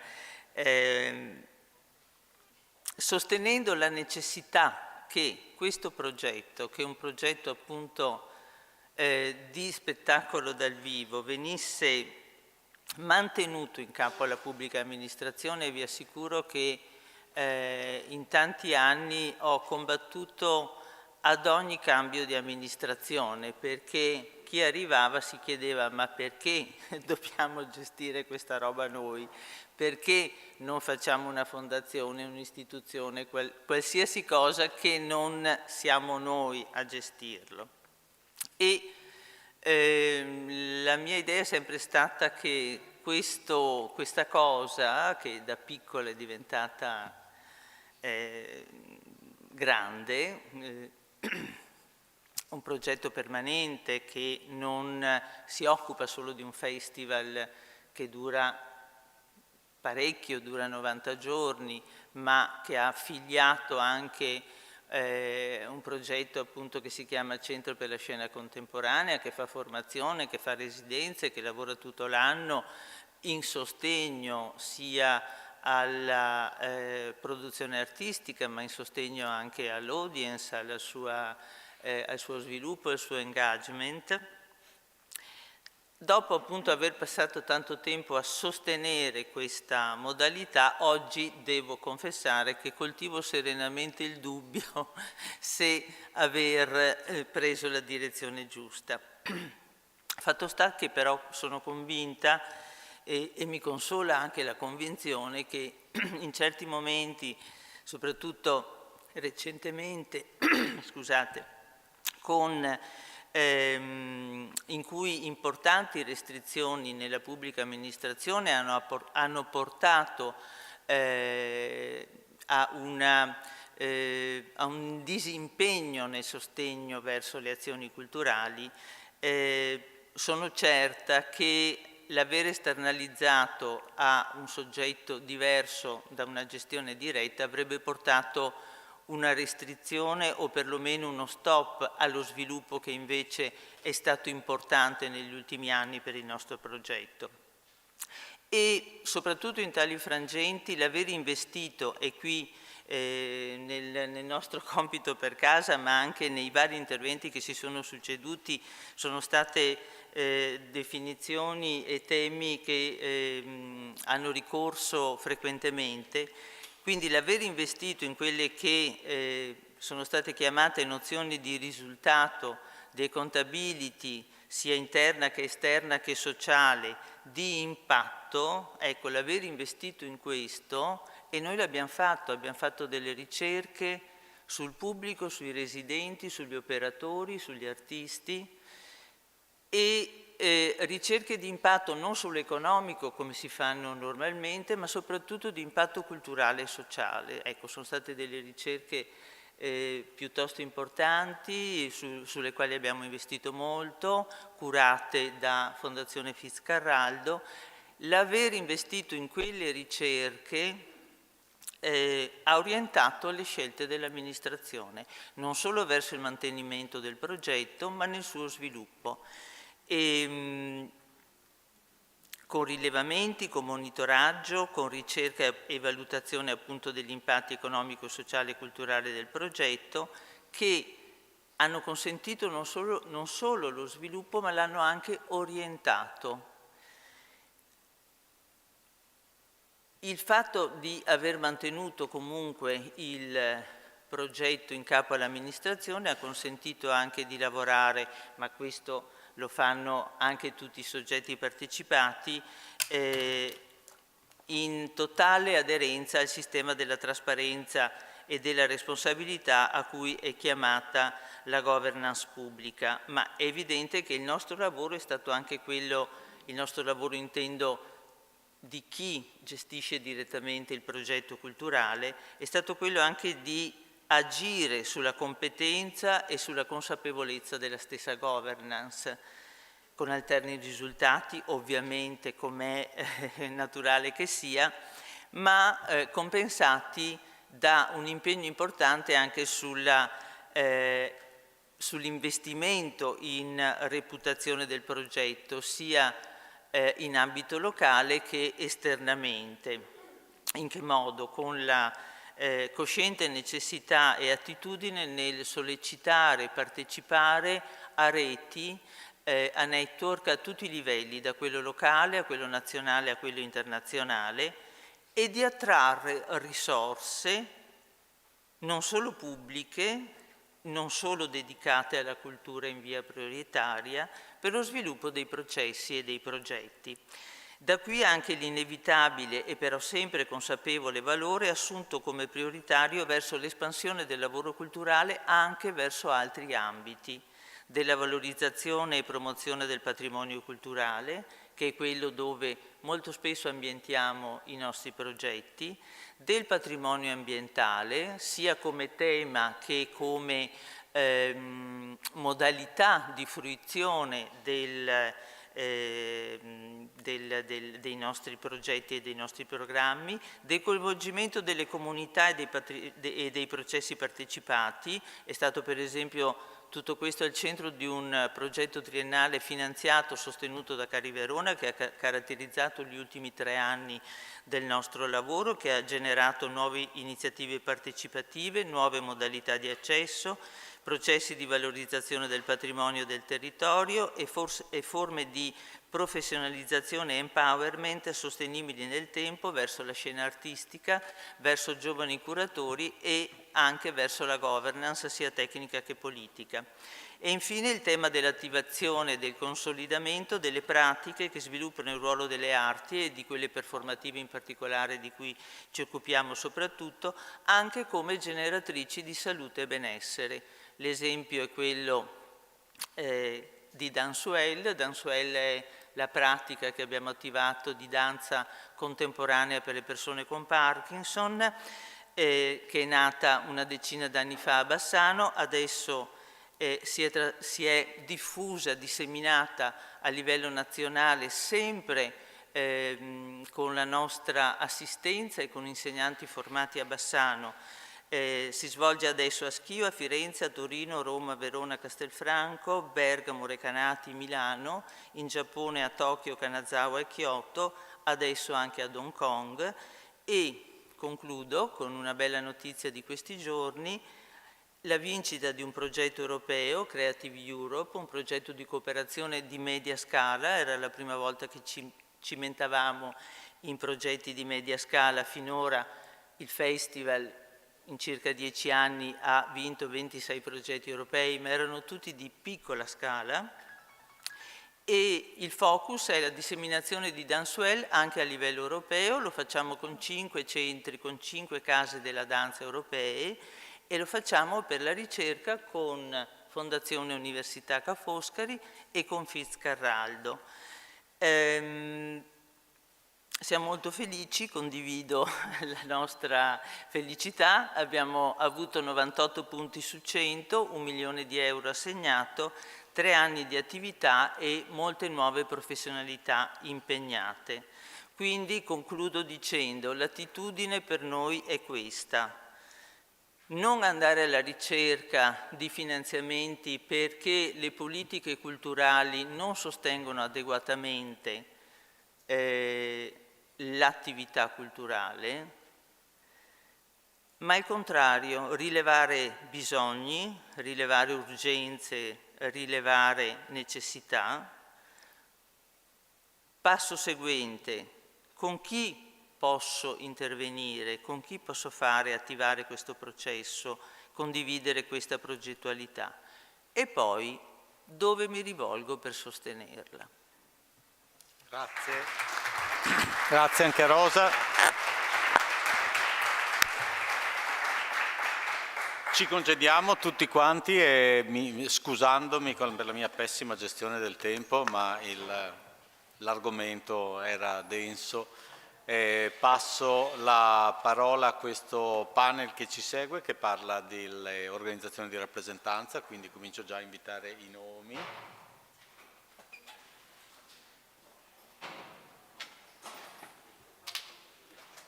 Grazie. Buonasera, sono Patrizia Cuoco, sono di A Teatro. Il mio compito è semplicemente di introdurre questa parte del nostro confronto a cui diamo la parola alle organizzazioni di rappresentanza degli enti e delle imprese dello spettacolo, nell'ordine in cui sono esposte, con Franco Osnoser che ci sta raggiungendo, che è presidente dell'Agis regionale Tre Venezie, e con Luca Mazzone che è qui accanto, che è del coordinamento delle realtà della scena contemporanea, e con Gianni Bozza di RES, che è una recente rete di spettacolo costituitasi qui nella regione del Veneto. Seguendo l'ordine indicato, anche perché abbiamo poco tempo, perché siamo parecchio in ritardo, vedo che Oliviero assente sul ritardo che abbiamo, e do la parola a Franco Osnoser, che appunto è della federazione regionale, del presidente della federazione regionale, l'Agis, l'associazione storica delle imprese, come sapete, la più longeva nella concertazione con i diversi livelli della pubblica amministrazione. Grazie. Grazie a te, e grazie a voi, grazie al professor Panozzo e a Teatro per l'invito. Credo che, come dire, potremmo veramente parlare per titoli, nel senso che ormai credo sia chiaro a tutti che lo spettacolo, e parliamo di spettacolo, io non mi allargo sulle attività culturali, anche se in generale, anche se non farei fatica, nel senso che la mia esperienza di lavoro e di vita è tale per cui, ma lo spettacolo è quanto oggi trattiamo. Lo spettacolo è produttore di cultura, produttore di lavoro, produttore di welfare, no? Aggiungo di coesione sociale e di inclusione sociale. A cosa manca oggi allo spettacolo? Mancano le politiche, come dire, strutturali dello spettacolo. Nel senso che sia per quanto riguarda lo Stato, meno lo Stato per la verità, molto meno lo Stato, sia per quanto riguarda invece le regioni, e non parliamo poi di comuni, sto parlando in generale, poi le particolarità, insomma, sono particolarità, non sono la generalità, non vi sono politiche strutturali, spessissimo vi sono politiche, come dire, prêt-à-porter, no? Ci occupiamo, do il contributo a quel soggetto dello spettacolo, altrimenti mi rompe l'anima, l'altro soggetto fa silenzio, per cui posso permettermi anche di risparmiare 2 lire, eccetera. Salvo poi, evidentemente, nelle enunciazioni elettorali predicare che le attività culturali e quindi dello spettacolo sono, sono indispensabili per una comunità. Allora quindi noi dobbiamo lavorare perché fra il dire e il fare da parte dell'ente pubblico l'oceano diventi un mare e meglio un lago, cioè poco spazio fra il dire e il fare. E su questo l'Agis deve fare mea culpa, evidentemente, nel senso che l'Agis ha rincorso i problemi rispetto alla sua rappresentanza. È vero che primum vivere, però non è sufficiente primum vivere, bisogna avere la forza, l'intelligenza, la costanza di come dire, indicare, aiutare l'ente pubblico in generale rispetto agli obiettivi da raggiungere con l'attività dello spettacolo. A questo proposito, ripeto, dell'ente pubblico, o meglio della politica, per essere precisi, il fatto che il codice dello spettacolo, cioè la prima legge organica dello spettacolo, stia arrivando alla seconda scadenza rispetto alla legge delega e il Parlamento non ci ha messo becco, non ci ha messo mano. Sì, è vero, è stata la pandemia, adesso la guerra, poi vi saranno altri problemi, ma ripeto, evidentemente per l'ambiente politico in generale lo spettacolo non è prioritario. Io continuo a fare questo esempio. Una legge sugli appalti piuttosto che sui lavori pubblici, sono convinto che sia lo Stato che le regioni in 6 mesi la mettono assieme.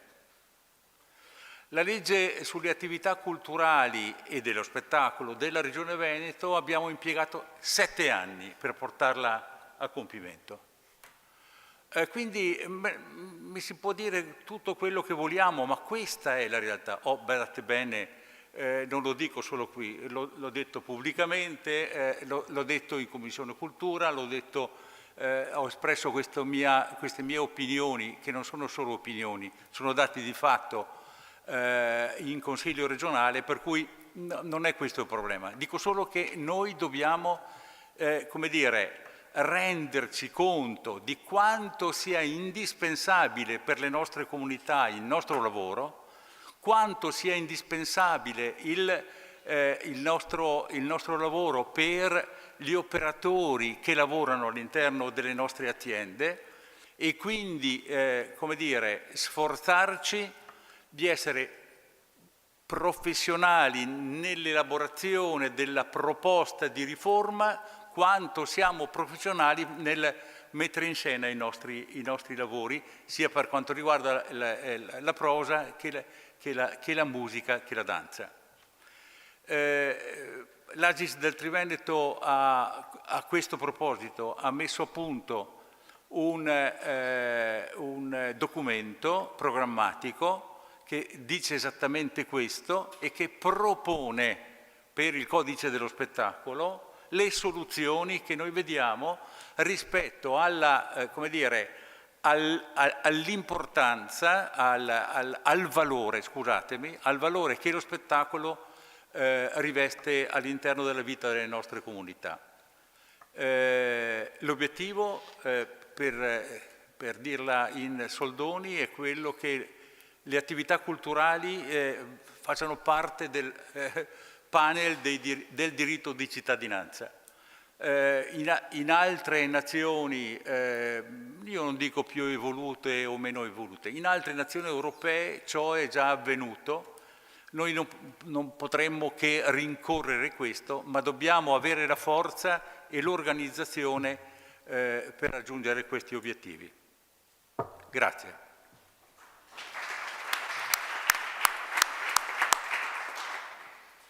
Insomma, una scarsa centralità e attenzione allo spettacolo dal vivo, nonostante la sua fungibilità individuata e raccontata questa mattina. Luca, che è qui, è tornato al tavolo come membro del direttivo di Cresco, che raccogliendo le realtà, tutta di iniziativa privata, sottolineo io, perché l'iniziativa privata in Italia ha sempre dimostrato una grande vitalità, a mio modesto parere, e ci può parlare del punto di vista e delle riflessioni di Cresco su questi argomenti. Come Cresco, il nostro punto di vista è stata una riflessione profonda rispetto al tema del convegno di oggi, e a partire soprattutto dal titolo, Politiche nei territori. Ci siamo interrogati e abbiamo riflettuto su cosa significhi oggi per un soggetto del mondo del contemporaneo, della produzione artistica, dello spettacolo dal vivo, lavorare nel territorio, che rapporto intercorre tra il soggetto e soprattutto tra il progetto culturale, le azioni dello spettacolo dal vivo e i territori, e che tipo di relazione si crea tra la cittadinanza e gli operatori del settore. E la riflessione che è venuta fuori è venuta attraverso come dire, uno sguardo su alcuni dei progetti che hanno caratterizzato e che caratterizzano l'attività del contemporaneo, ad esempio le residenze, un po' perché è sempre stato un tema molto caro a Cresco, le residenze come luogo, le residenze come attraversamento del territorio, le residenze come spazio dove come dire, si superavano finalmente la distinzione di genere, la distinzione di pubblici, la distinzione tra pubblico e privato, tra soggetti pubblici e privati, tra contenitori e contenuti. E questa riflessione ci ha un attimo come dire, spiazzato, perché abbiamo iniziato a capire che per noi la differenza tra politiche dirette e politiche indirette fosse un problema di punto di vista. In che senso punto di vista? Per noi era fondamentale mettere in chiaro un aspetto nella relazione di oggi. Viene per noi prima la fonte di finanziamento che condiziona l'agire e le azioni dei soggetti che producono arte e spettacolo dal vivo, oppure viene prima la progettualità dei soggetti, e quando la progettualità ha una visione ampia sul territorio, su tutto quello che comporta l'agire nel territorio, probabilmente le fonti di finanziamento diventano come dire, secondarie, cioè diventano degli strumenti utili alla realizzazione di un progetto complesso. E questo è un po' quello che è accaduto, cioè la nostra definizione è che la nostra visione di superamento delle categorie preesistenti e la convinzione appunto che sia necessario un po' cambiare il modo di classificare sia le azioni dello spettacolo dal vivo, cioè la distinzione tra produzione, tra prosa, tra ospitalità, programmazione, ma immaginare un po' il soggetto che produce spettacolo e che crea attività di spettacolo dal vivo come un soggetto pulsante, che respira, che si muove in tanti modi e che soprattutto non ha una distinzione tra attività diretta, secondaria, primaria o indiretta, ma ha un agire complesso. Abbiamo pensato che questo fosse, diciamo, in realtà il vero, come dire, per noi, la vera interpretazione della giornata di oggi, cioè non porsi più una questione tra politiche dirette e politiche indirette, ma porsi un problema di capacità progettuale dei soggetti, cioè laddove un progetto è valido, laddove un progetto ha una visione ampia, laddove un progetto si riesce ad articolare attraversando ambiti diversi, e allora, come dire, è un progetto in grado in qualche modo di provocare, creare per vocazione anche dei cortocircuiti rispetto al legislatore, rispetto come dire, al concessore di finanziamento. Non tanto perché come dire, si vuole creare una visione polemica nei confronti del soggetto che finanzia, ma perché probabilmente c'è una questione anche di aggiornamento delle politiche di finanziamento e delle proposte di finanziamento e degli strumenti di finanziamento, come i bandi. Perché questa riflessione è avvenuta anche attraverso un lavoro di mappatura delle attività e dei progetti che è il nostro tavolo sostenibilità, che si occupa in qualche modo di tutti i finanziamenti classificati non di solo FUS Vive il Teatro. Questo diciamo, è un piccolo titolo che abbiamo dato a questa forma di mappatura. Ci ha in qualche modo aperto un mondo, no? di eventi, di festival, di azioni, di attività che hanno abbracciato e che ci hanno dato appunto l'idea di abbracciare veramente tutti gli ambiti oggi trattati, dal sociale, la sanità, gli aspetti di sviluppo delle aree disagiate. Quindi ci siamo posti veramente una riflessione sul punto di osservazione, cioè quello che noi in qualche modo chiediamo è un superamento di questa distinzione di generi e di separazione appunto dei campi, e allo stesso tempo una riconsiderazione della necessità di coprogettare e di riscrivere delle nuove regole che siano in grado in qualche modo di guardare a più ampio spettro quelli che sono le progettualità. Non facciamo attività finalizzate ai singoli bandi, ma abbiamo una nostra identità, abbiamo un nostro modo di agire, di pensare il territorio, così come ad esempio un festival pensa un territorio, lo attraversa attraverso appunto diverse azioni, e questo modo di essere oggi un soggetto pensante della produzione dello spettacolo dal vivo pone un cortocircuito rispetto alle politiche che non possono essere più né dirette né indirette, ma probabilmente devono essere altre. Bene, credo che siano riflessioni che trovano corrispondenza a dei casi che questa mattina si sono presentati. Vado veloce, Gianni Bozza, che insomma siamo curiosi di sapere, noi che non siamo del Veneto, le ragioni per cui è nata anche questa, io che non sono del Veneto, per cui è nata questa rete RES, buongiorno a tutti, grazie ad AICU per l'invito e a Da Teatro. RES nasce durante il lockdown, è un'associazione di associazioni, cooperative, imprese che fanno spettacolo, imprese culturali, teatro essenzialmente, ma anche danza, e ci siamo riconosciuti durante il periodo del lockdown. Riconosciuti forse è la parola giusta, riconosciuti per essere riconoscibili, poi è l'altra parola. Però io adesso vorrei parlare rispetto alle politiche indirette e dirette. Sono 50 anni che il teatro è entrato nelle scuole. Sono 30 anni, almeno per quanto mi riguarda, che il teatro è entrato nelle aree archeologiche in modo, diciamo, non nei luoghi consueti.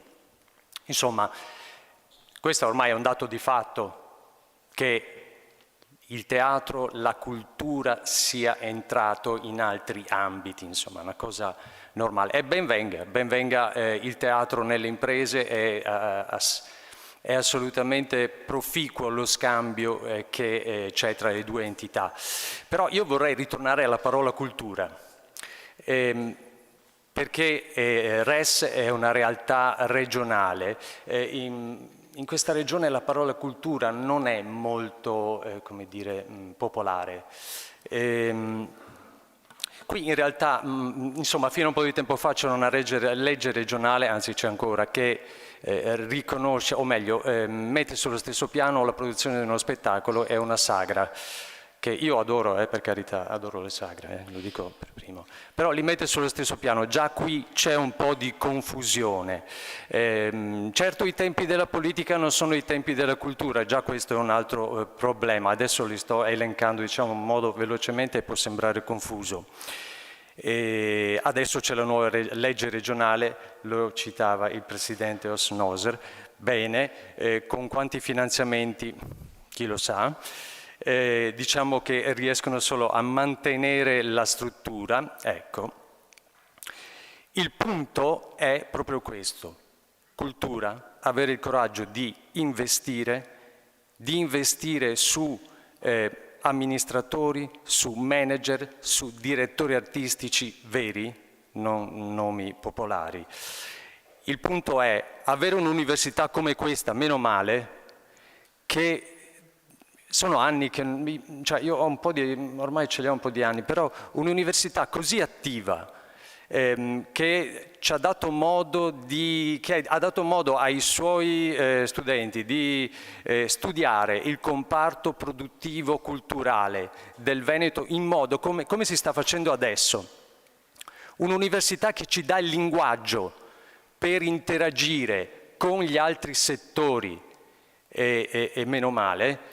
Questo è un grande lavoro straordinario che per fortuna Panozzo non c'è, quindi lo posso fare senza problemi, questo piccolo endorsement, pistolotto, come si dice, ecco.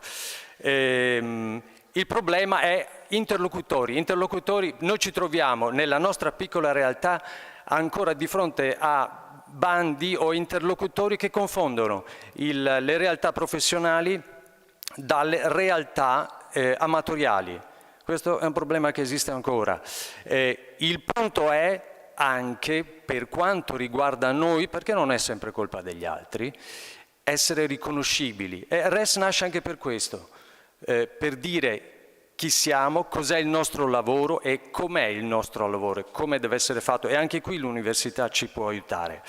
E rispetto alla programmazione, andando un po', certo, il bando è un sistema che noi abbiamo sempre considerato come virtuoso, con tempi certi,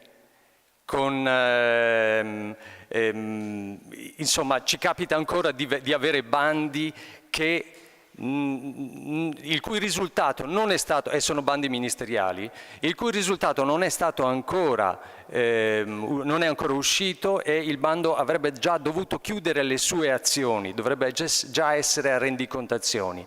Lo stesso vale anche per comuni. Non cito qui, non mi sembra opportuno. Certo, i bandi vanno bene, ci costringono a essere più creativi, più efficaci nel rapporto con chi fruisce, e quindi sono un sistema ottimo, solo che non è l'unico sistema. Avere la possibilità di una programmazione pluriennale, che è quello che la visione della cultura ci imporrebbe, è sicuramente auspicabile.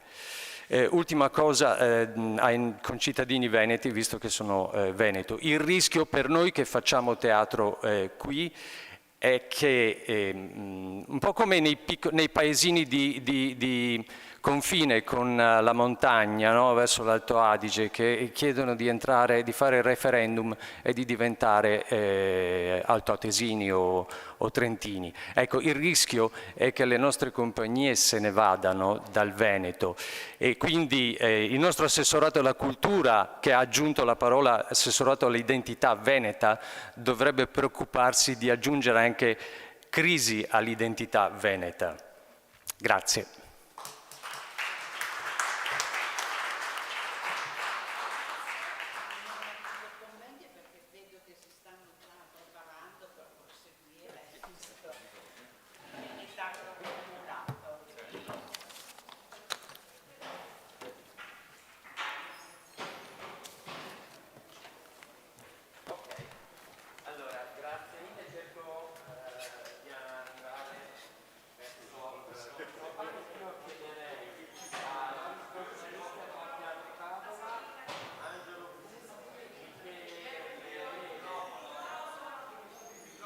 Mi ha detto è acceso, ok.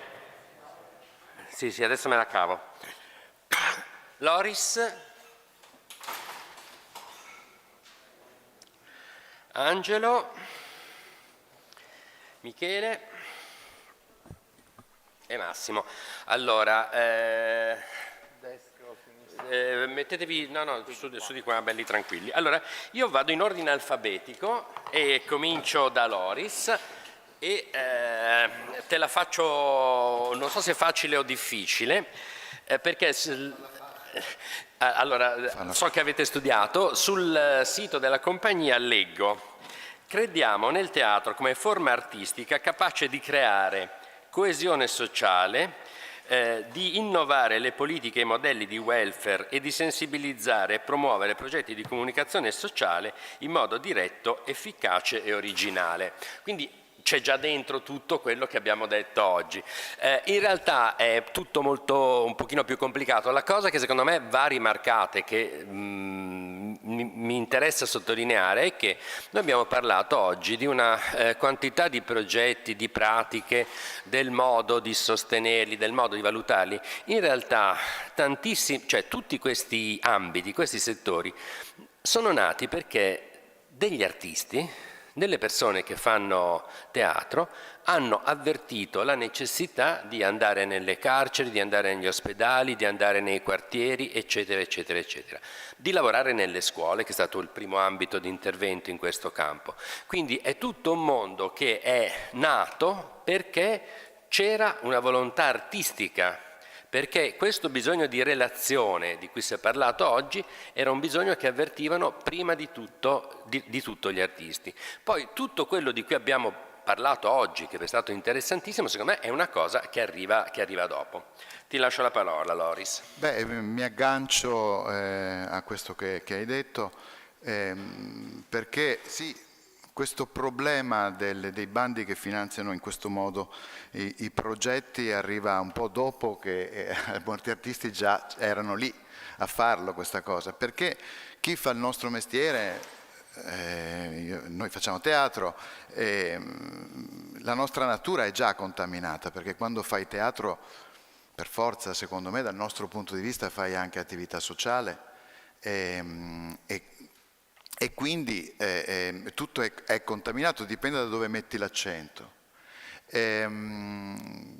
Certo, adesso i bandi dove la parola cultura è principale, a nostro avviso, sono sacrificati rispetto agli altri temi. Mi viene in mente Troisi in quello sketch di tanti anni fa dove parlava di lavoro e diceva che questo tipo che cercava lavoro e trovava solo lavoro precario, lavoro nero, lavoro minorile e lui diceva ma possibile che il lavoro e basta non si trovi?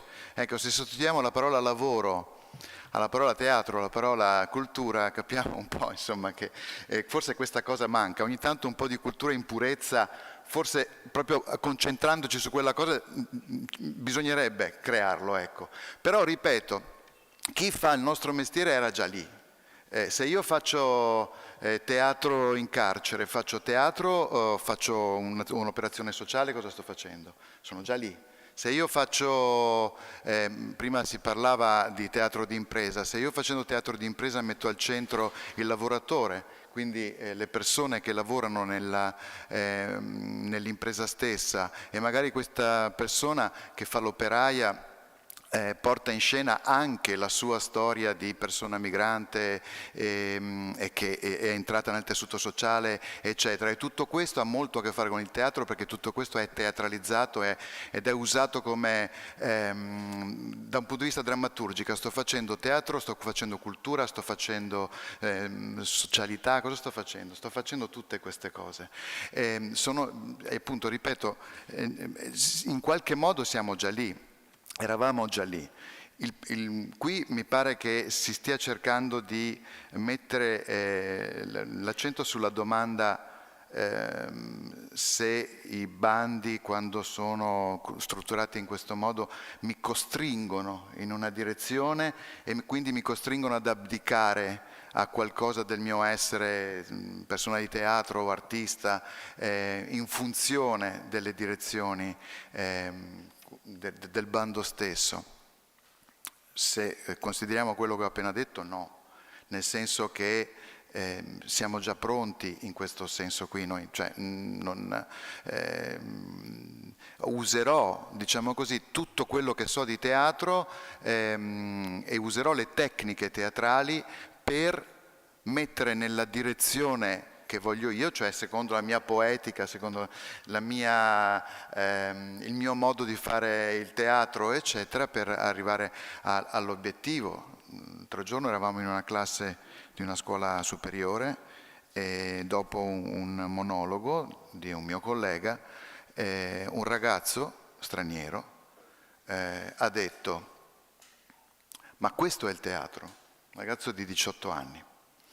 In un istituto molto tecnico, cioè erano elettricisti questi, quindi anche il livello, diciamo così, di preparazione culturale non era altissimo. Ma lui ha detto: questo è il teatro? Faccio: sì, perché fai questa domanda? Io gli ho detto: perché se è così mi interessa. Io ho detto: ma perché ti interessa questo?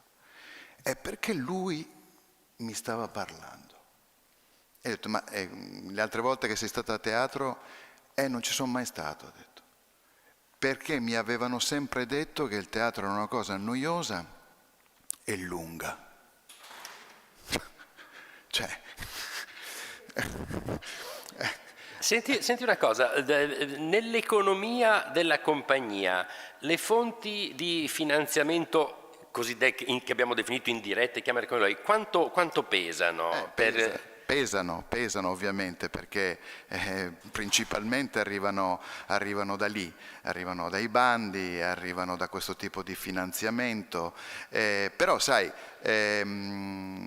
ti trovi a dover, noi per esempio facciamo, la nostra natura ci ha portati a fare teatro fuori del teatro, nei luoghi della cultura, come si dice, musei, aree archeologiche, imprese anche dentro alle imprese, e lì capisci ancora una volta che nel momento in cui per esempio ragioni su che cos'è un museo o il museo diffuso di un centro storico delle nostre città o un'area archeologica o anche un'area industriale, tu entri in connessione con la città e quindi con il tessuto sociale o il tessuto produttivo. Noi per esempio la nostra sede è in una zona industriale, ed è una chiesa del 1200, quindi ci stiamo ponendo il problema, e rispetto al problema rigenerazione, alla parola rigenerazione altro, esatto, per esempio noi stiamo ragionando, perché costretti da dove siamo, ma anche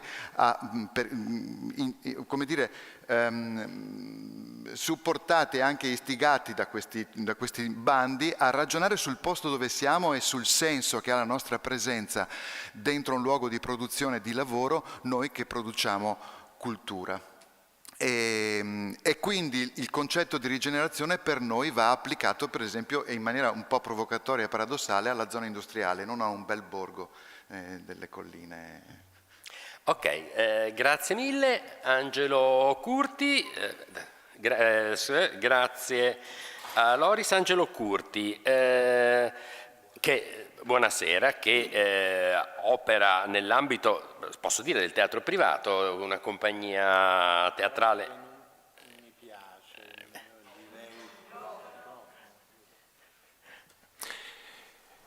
Non mi piace privato perché poi sono antico, quindi ricordo cos'era il teatro privato veramente. Abbiamo sempre usato la parola indipendente, che ha una diversità.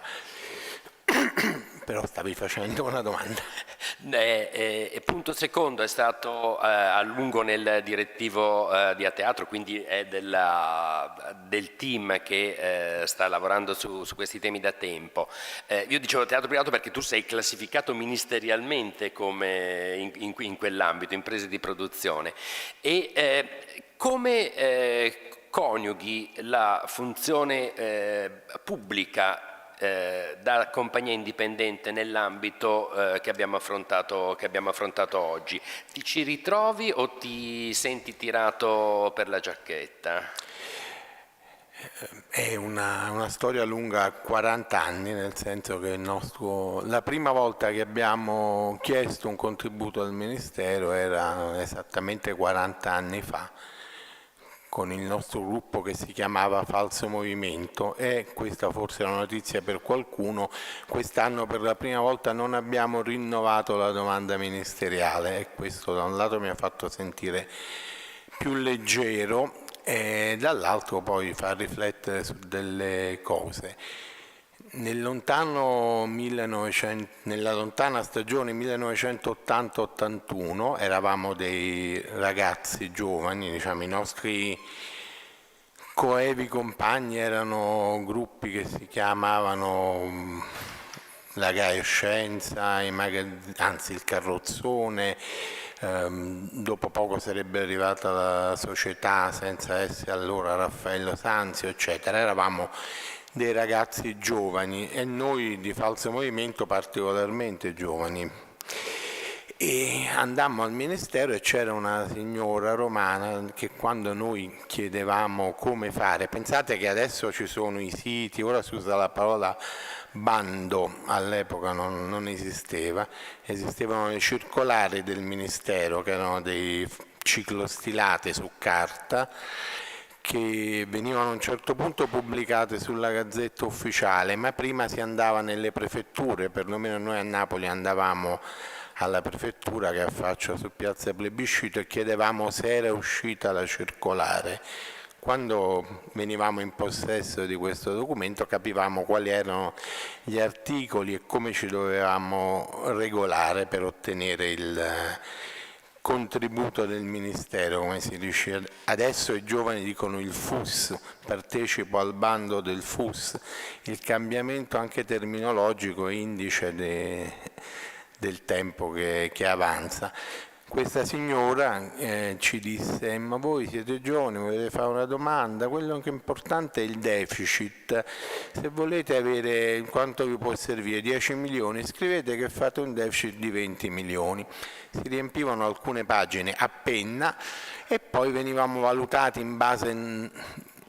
La prima volta che ricevemmo un contributo avevamo già fatto degli spettacoli, eravamo anche andati all'estero, insomma eravamo un gruppo di giovani, dovevamo fare un certo numero di borderò, si dicevano allora adesso si dice C1, ai ragazzi di oggi se dici borderò non sanno che significa, conoscono il C1 per il FUS, per noi erano i borderò del Ministero.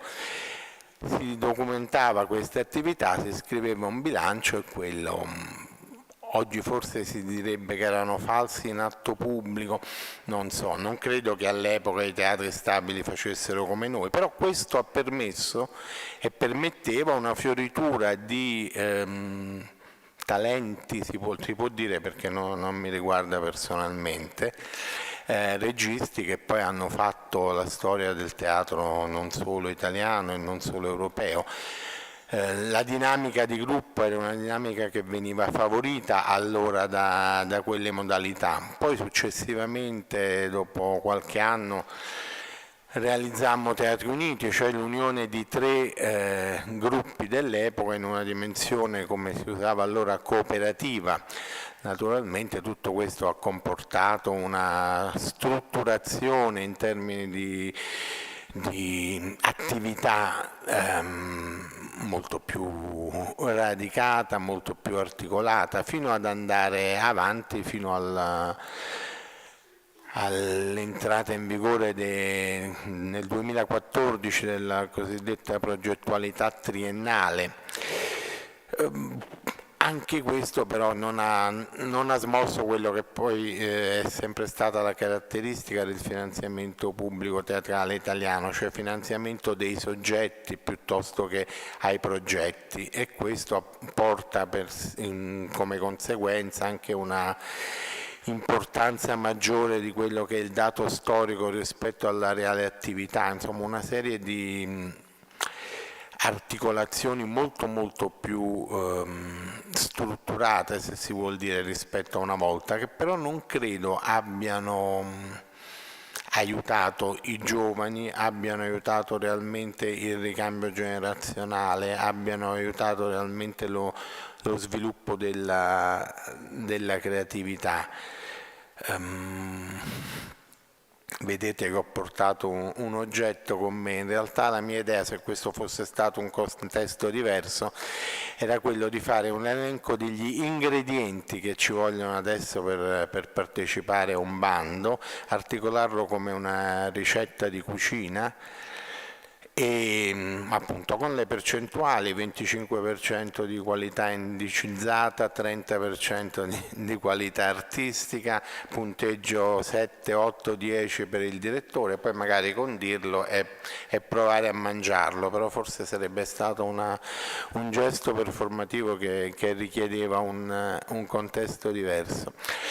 Io penso che dovremmo metterci maggiormente al passo con i tempi e temo, anche dalle cose che ho sentito stamattina, alcuni interventi in direzione, qualcuno ha detto che l'obiettivo è aumentare i consumi, si è parlato di consumatori nella nostra società, ho sentito dire che non si può fare per il teatro o per il cinema quello che si fa in altri campi di attività, perché se sappiamo che come si fa a cuocere un hamburger non possiamo sapere come si fa uno spettacolo. Io penso che se qualcuno crede di sapere come si cuoce un hamburger si merita McDonald's, e ahimè McDonald's è diffuso nel mondo proprio perché è invalsa questa forma mentis Non possiamo dimenticare che quando si parla di cultura, che è un termine che ormai è diventato così vorace e omnicomprensivo da inglobare una quantità di aspetti che invece avrebbero più a che fare, cioè in alcune lingue c'è una differenza fra cultura e civilizzazione, come si dice in tedesco, quello che è cultura da un punto di vista di quello che viene dall'animo umano e che viene espresso e quindi anche continuamente rinnovato dall'animo umano, a quello che invece costituisce o dovrebbe costituire il sostrato di una civiltà. Quindi se noi mescoliamo queste cose, io faccio di solito le differenze, il prodotto è una cosa e l'opera è un'altra. Se noi siamo nel campo della creatività, siamo nel campo dello spettacolo teatrale, dell'opera cinematografica, della creazione musicale, della creazione poetica, della letteratura, sono tutti ambiti che oscillano tra quella che diciamo la scintilla creativa e quello che poi è il meccanismo, l'organizzazione di mercato. Io sono per natura, per lavoro, per età un organizzatore, però scherzo sempre dicendo che gli artisti hanno il virus A, cioè quello che a loro consente poi di esprimersi, e io mi considero un portatore sano del virus, cioè sto in mezzo a loro senza rimanere contagiato, però credo di poterli capire. Quindi se noi non facciamo questa differenza essenziale tra l'opera e il prodotto e non capiamo che l'espressione culturale, l'espressione artistica deve sempre stare al centro, in una posizione media tra quella che è l'espressione pura e quella che è la comunicazione. Quando si ha espressione pura, forse si ha il teatro che era stato nominato prima, cioè lungo e noioso. A volte ci sono degli spettacoli lunghissimi e meravigliosi, però sono assolutamente ispirati, mentre invece se si privilegia la comunicazione si va a finire nella propaganda, si va a finire nella pubblicità, che sono tutti ambiti legittimi, importanti, che insieme contribuiscono alla cultura intesa però in senso di civiltà, però dobbiamo essere in grado di riconoscerli, e per poterli riconoscere, per saper riconoscere, credo sia importante lavorare sui giovani, sulla società che sta per arrivare, perché altrimenti abbiamo perso ogni speranza. Grazie per la domanda.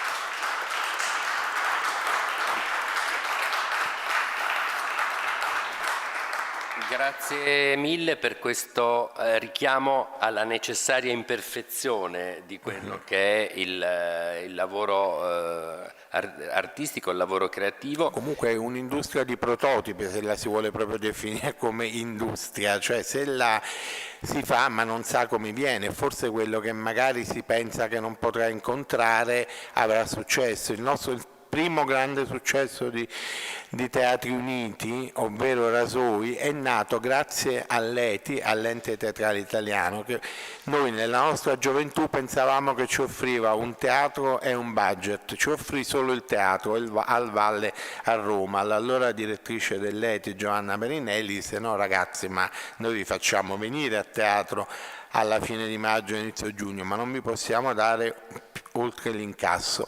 Allora decidemmo, invece di fare uno spettacolo, una grossa produzione che avevamo immaginato, di scegliere una decina di attori e fare su una rapsodia di un drammaturgo che si chiama Enzo Moscato. Quello spettacolo Rasoi debuttò nel 91 ed è stato in giro in 3 continenti fino al 2000. Grazie a l'ETI, se l'ETI ci avesse finanziato il nostro spettacolo forse finivamo lì, quindi non si può immaginare come si fa, si deve scoprire come si fa. C'è un aneddoto che non c'entra niente con quello di cui stiamo parlando oggi, che riguarda Rasoi e che a un certo punto racconta Mimmo Sorrentino, che doveva girare una scena particolarmente difficile con Toni Servillo, e Toni si era bloccato e a un certo punto è andato Paolo Sorrentino e dice: Toni, Toni, ti ricordi come facevi quella scena di Rasoi? e da lì si è sbloccato, ed è una scena in cui si capiva credo per la prima volta le qualità di questo attore nel di divo, Tony Servillo. sì. Michele Mele, parli a nome degli Anagor. Gli Anagor nascono per un'attività collaterale, perché nascono perché la loro insegnante di liceo, se non ricordo male, comincia a chiamare a scuola tutta una serie di personalità del mondo del teatro che vanno lì, parlano con questi ragazzi e a un certo punto inoculano il virus A di cui parlava adesso Angelo. Esatto, quindi diciamo quelle che abbiamo identificato un po' come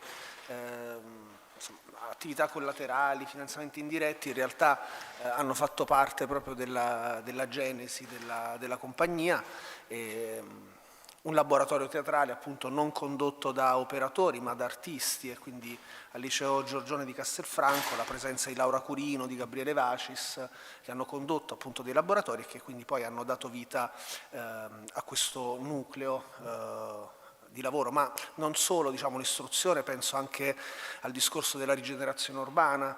Anagor ha convertito, restaurato e gestisce tuttora un ex allevamento zootecnico, quindi un allevamento di conigli che è nella campagna trevigiana, a Castellino di Resana, e che ha tuttora, diciamo, l'atelier della compagnia, ed è uno spazio a disposizione chiaramente di tutto il collettivo, ma anche poi di altri soggetti artistici. Ma penso anche al discorso del turismo, perché molto spesso, diciamo, molte delle poetiche, delle tematiche di alcune compagnie, e infatti introduco poi qualche dato che ho provato, diciamo, anche a recuperare, perché io lavoro con Anagor dal 2015, quindi ho seguito, diciamo, la seconda parte di vita di questa compagnia.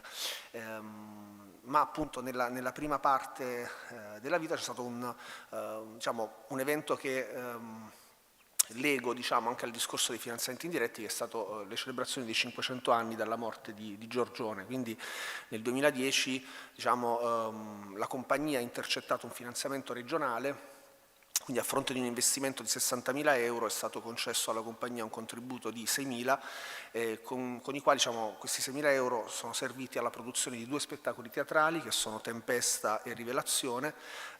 Tempesta è uno spettacolo che poi è stato, diciamo, segnalato al premio scenario, mentre Rivelazione invece è stato uno spettacolo che poi, come dire, è gemmato in realtà dal lavoro di Tempesta, 2 lavori da un punto di vista formale radicalmente diversi, perché uno lavorava completamente su un teatro d'immagine, visivo, mentre l'altro è un testo scritto con Laura Curino, quindi proprio, diciamo, immediatamente ascrivibile al teatro di narrazione, e tra l'altro uno spettacolo che è ancora in repertorio, uno spettacolo che 2 giorni fa abbiamo presentato qui a Venezia, credo per la 5ª volta, però appunto i finanziamenti che abbiamo intercettato nel 2010 erano i finanziamenti relativi ad un'attività anche legata a queste celebrazioni, quindi mi sono anche segnato, diciamo, quali sono state proprio le azioni, quindi la produzione e la circuitazione di Tempesta, la produzione e la circuitazione di Rivelazione. A gennaio 2010 ci sono state delle celebrazioni legate al teatro accademico, e poi il Teatro Fondamenta 9 aveva, diciamo così, introdotto una settimana di attività legata a questi 2 spettacoli con dei laboratori e quindi poi le repliche anche nell'ambito del Teatro Accademico di Castelfranco. Però ecco, io ho cercato anche un po' di fare i compiti, perché poi se no Mimma si arrabbiava, e quindi ho, diciamo, in qualche modo cercato anche di dare delle risposte alle domande che questo panel in qualche modo ci dava, anche perché c'è un altro aspetto molto interessante, diciamo, che collego in qualche modo a questo discorso, cioè che la nostra prossima produzione, che debutterà il 26 maggio a Bergamo, e che è in coproduzione anche con Opera Estate e con altri partner nazionali, è un lavoro che invece indaga l'opera di Andrea Zanzotto, di cui l'anno scorso c'è stata la celebrazione per i 100 anni dalla nascita. E, diciamo, se 10 anni fa la compagnia era in un momento in cui intercettare questi fondi è stato molto importante, sia per un sostegno di tipo istituzionale, ma anche proprio per una risorsa da un punto di vista produttivo, quest'anno noi invece abbiamo deciso, su questo lavoro di Zanzotto, che, diciamo, è stato un po' anche da un punto di vista prettamente artistico, non come dire, celebrativo, anche un invito di Rosa Scapin che segue sempre con attenzione il nostro lavoro e a volte riesce anche ad anticipare quelle che possono essere, diciamo, delle istanze artistiche, avendo appunto seguito il nostro lavoro molto da vicino. E noi abbiamo scelto invece questa volta di dribblare completamente le celebrazioni, cioè quindi di presentare il lavoro un anno dopo, diciamo, l'anno delle celebrazioni, anche perché, e questo appunto introduco un po' le risposte, in che modo un bando possa orientare delle scelte artistiche, in che modo possa influenzare l'attività artistica. Ci sono dei momenti nella vita artistica di un gruppo per cui magari uno stimolo in un certo momento è qualcosa che, se sviluppato, è generativo. Ci sono anche magari invece dei momenti diversi in cui la libertà di scelta è invece un valore. E quindi fondamentalmente dipende principalmente dall'identità del soggetto artistico e dalla sua capacità di analisi e di scelta rispetto ai finanziamenti, ai momenti di una realtà. Cioè, se mi interessa Giorgione, se Giorgione fa parte del mio universo estetico, è chiaro che non impatta sulla mia creazione. Se invece devo piegare la creazione per rientrare in quelli che sono i parametri di un bando, è chiaro che sono perdente io da un punto di vista prima di tutto culturale e poi probabilmente anche economico.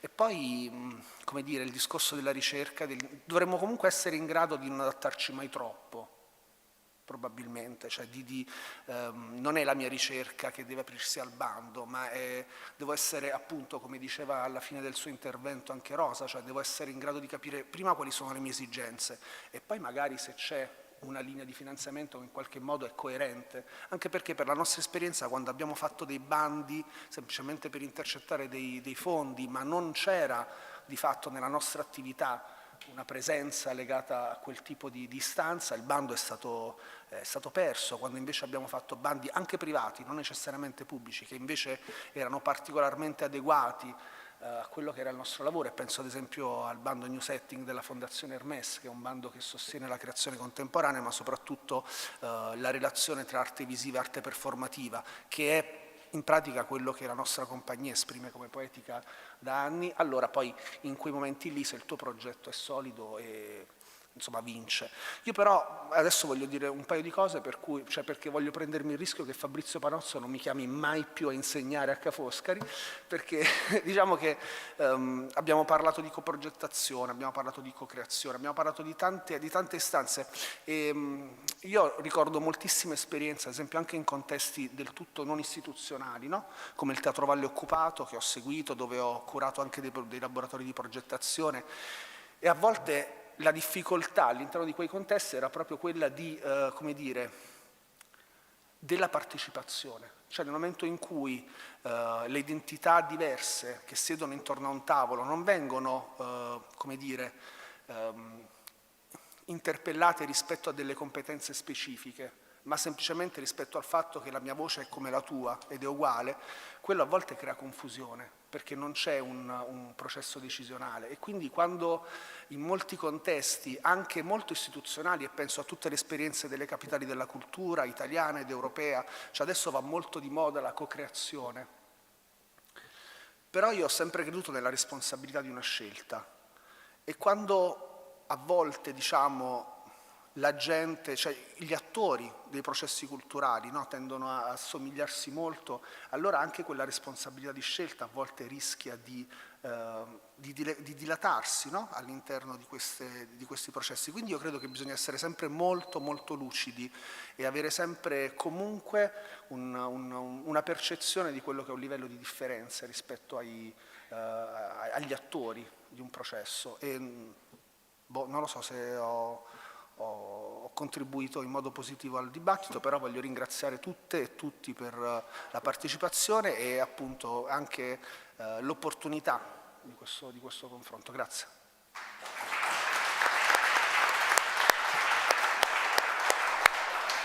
Grazie mille. Io a questo punto vi ringrazio, chiedo all'ultimo blocco, partecipante all'ultimo blocco di venire Massimo Munaro, Massimo Ongaro, Carlo Presotto e Anna Tringali.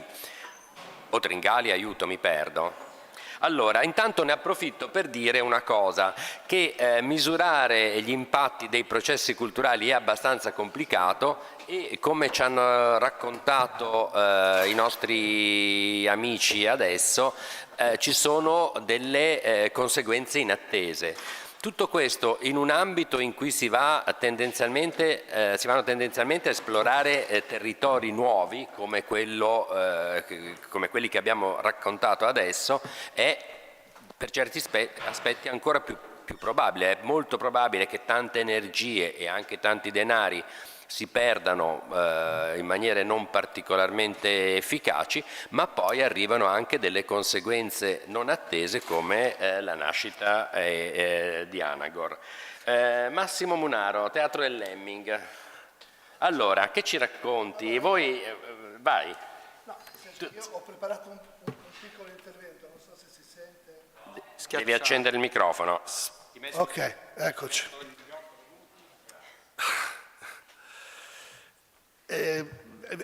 L'ho preparato perché sono sempre un po' minacciato da questi 8 minuti o 5, quelli che sono. Io farei, come dire, avrei portato dei piccoli esempi che dimostrano come anche le cattive pratiche nascono spesso da buone intenzioni. E poi farei una piccola chiosa finale, una piccola considerazione inattuale, la chiamerei.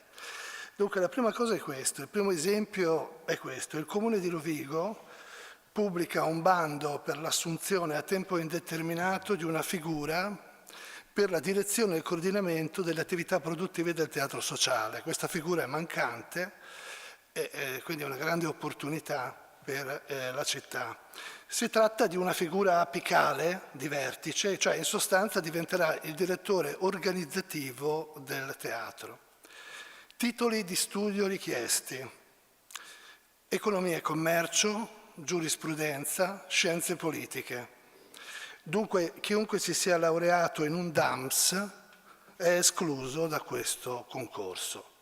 Allora mi domando se ancora una volta è giusto trovarsi un commercialista o un avvocato a dirigere un teatro, piuttosto che qualcuno che abbia veramente studiato per avere una reale competenza sulle materie teatrali. Secondo esempio, nella primavera dello scorso anno, in piena pandemia, la Regione Veneto ha affidato ad Artevenne, a un istituto di formazione regionale, il compito di individuare dei formatori in tutto il territorio. L'attività è pensata meritoriamente per sostenere i lavoratori dello spettacolo gravemente penalizzati ovviamente dalla crisi pandemica. Noi partecipiamo come compagnia allegando i nomi e i curriculum di alcuni nostri attori.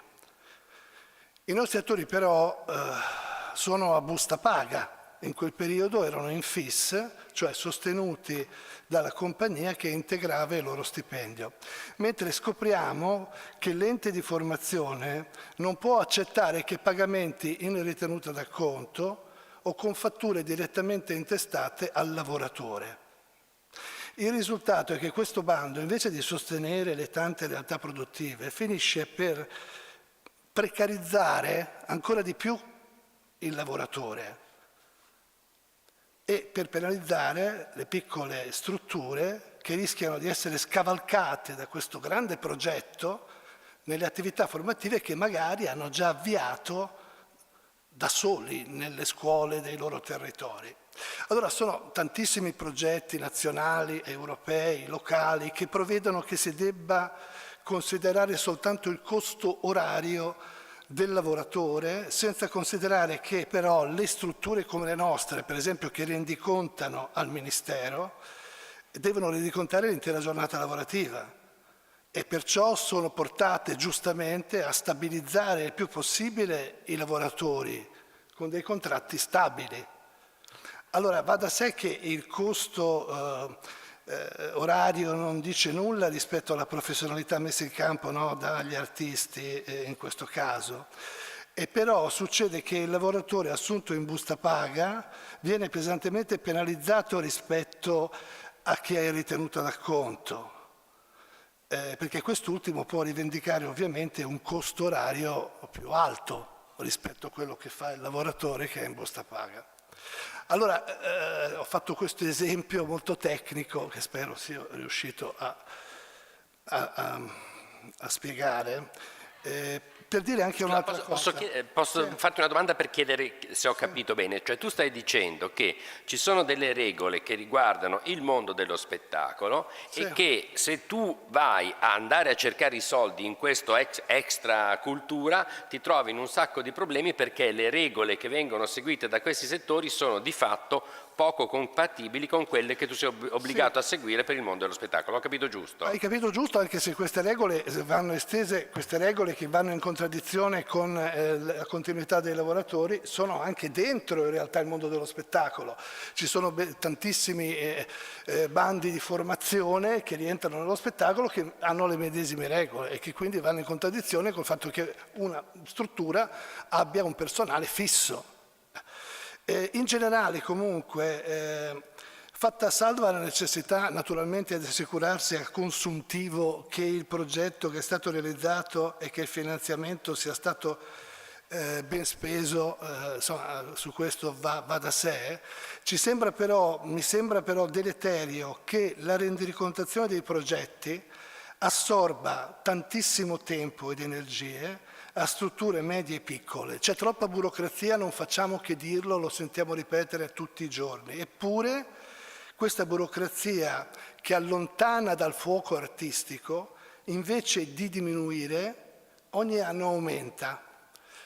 Terzo piccolo situazione che riguarda i bandi. Faccio un'altra puntualizzazione per vedere se ho capito. Tu stai dicendo, attenzione, più bandi facciamo, più rendiconti dobbiamo fare, moltiplichiamo le fonti di sostentamento e ci troviamo in una burocrazia sempre maggiore. Sì, cioè dico che evidentemente la parte burocratica della rendicontazione dei progetti è diventata paramostruosa, cioè nel senso che una volta che ci siamo assicurati che i progetti vengono fatti, che i soldi sono stati realmente spesi, realmente ben spesi, lì dovrebbe finire. Invece lì è un capitolo infinito e che rende sempre più handicappati, no, nel fare questi progetti. La terza questione riguarda i bandi. I bandi sono essenziali, no, per tutte le nostre strutture e lo sono state in tutti questi anni a maggior ragione. Oggi però notiamo con fortissima preoccupazione che almeno da parte delle fondazioni del nostro territorio, che sono la Cariparo e la Cariverona, dopo 2 anni di pandemia non sono stati pubblicati bandi specifici pensati per lo spettacolo dal vivo. Alcuni bandi sembrano inoltre, quando ci sono, rivolti in qualche modo a determinare, persino a condizionare le scelte degli artisti. Penso ad esempio a tutti quei bandi sulla digitalizzazione usciti negli ultimi anni, che sono assolutamente comprensibili nell'emergenza sanitaria, no? Ma che rischiano di spingere il teatro fuori dal suo fuoco più urgente e attuale, perché il fuoco del teatro resta la relazione in presenza, prossemica e diretta fra le persone che ne prendono parte.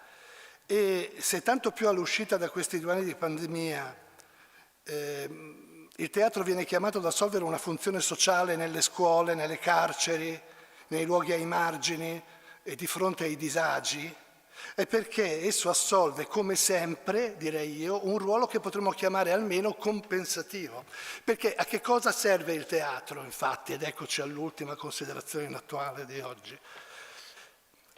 Quale teatro è necessario all'umanità, per citare Luca Donini? Il teatro è necessario all'umanità, sì, ma il teatro non è tutto uguale, perché necessario all'umanità forse, dico io, non è quel teatro che si limita semplicemente a intrattenerci o offrirsi, come abbiamo anche sentito oggi, come una semplice merce spettacolare fra le tante altre merci spettacolari, che è pure la pratica del teatro dominante.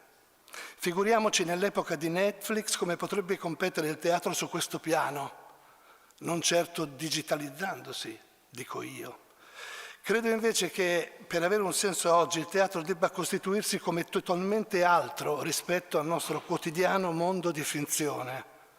E sono le finzioni del teatro che passano oggi anche attraverso i corpi presenti ad altri corpi, occhi negli occhi, che possono restituire il sapore del teatro.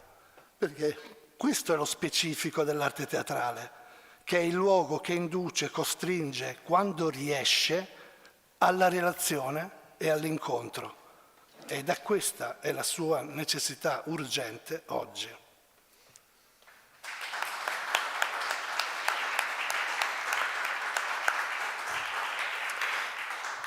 Grazie Massimo, faccio una breve chiosa. Quando tu dici il teatro non è il digitale, la gran parte dei fondi del PNRR che arrivano alla cultura vanno A per la digitalizzazione, B per le infrastrutture, gli stabili, eccetera, eccetera, cosa di cui abbiamo già parlato fino adesso.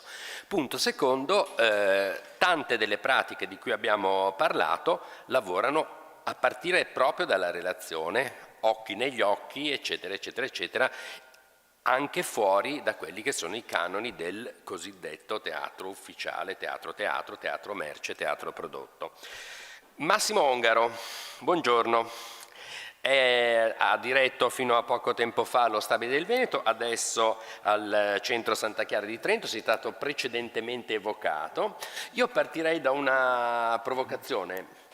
Un tuo collega, direttore di un'importante struttura teatrale, questo è ancora il caso di prima, a un certo punto in un dibattito è venuto fuori, dice, perché poi voi, il Ministero, ci chiede di fare tutte queste attività sociali, queste attività di relazioni, quartieri, eccetera, eccetera, ma il nostro mestiere è fare dei begli spettacoli.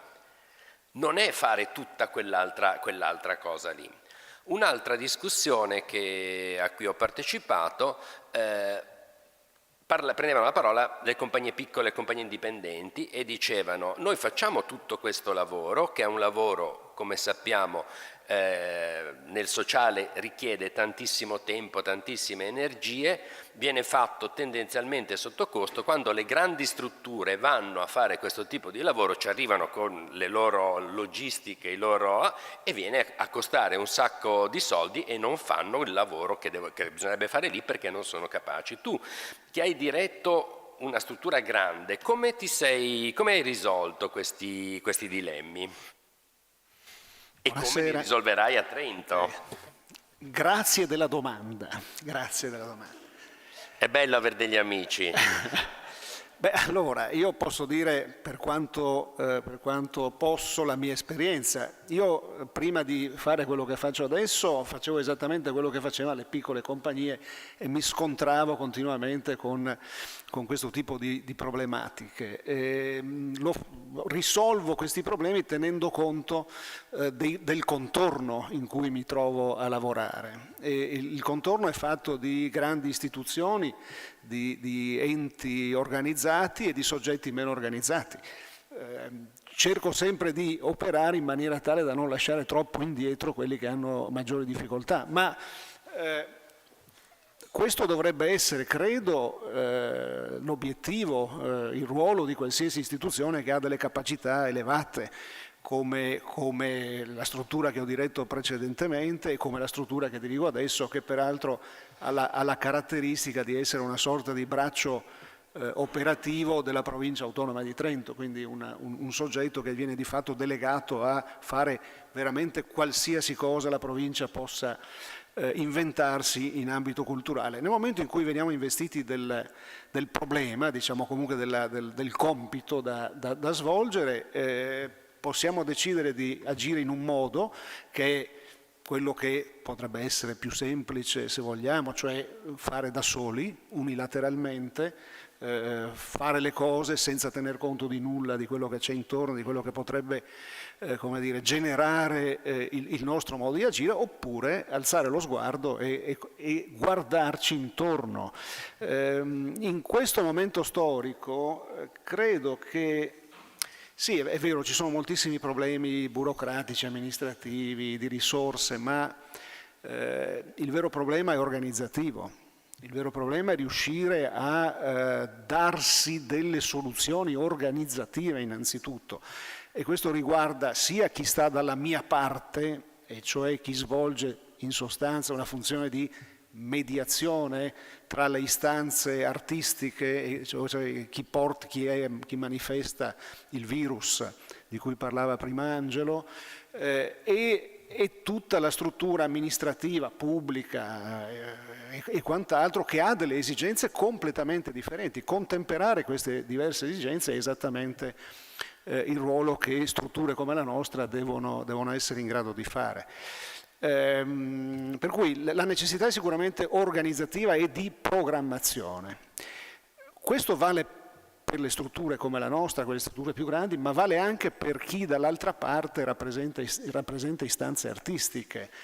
Senza organizzazione, chi rappresenta istanze artistiche, secondo me, va poco lontano.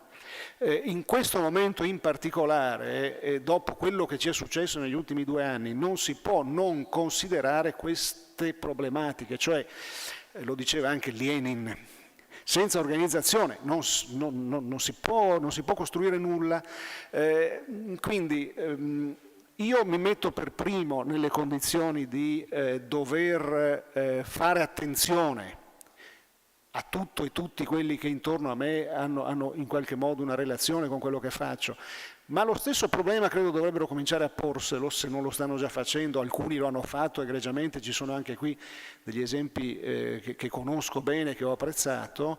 Credo che comunque anche la parte artistica debba cominciare a interrogarsi se i modi in cui la produzione artistica, la creazione si esplicita sono quelli adeguati, sono quelli migliori per i tempi in cui in questo momento ci troviamo a lavorare. Grazie mille. Non so se mi sono spiegato.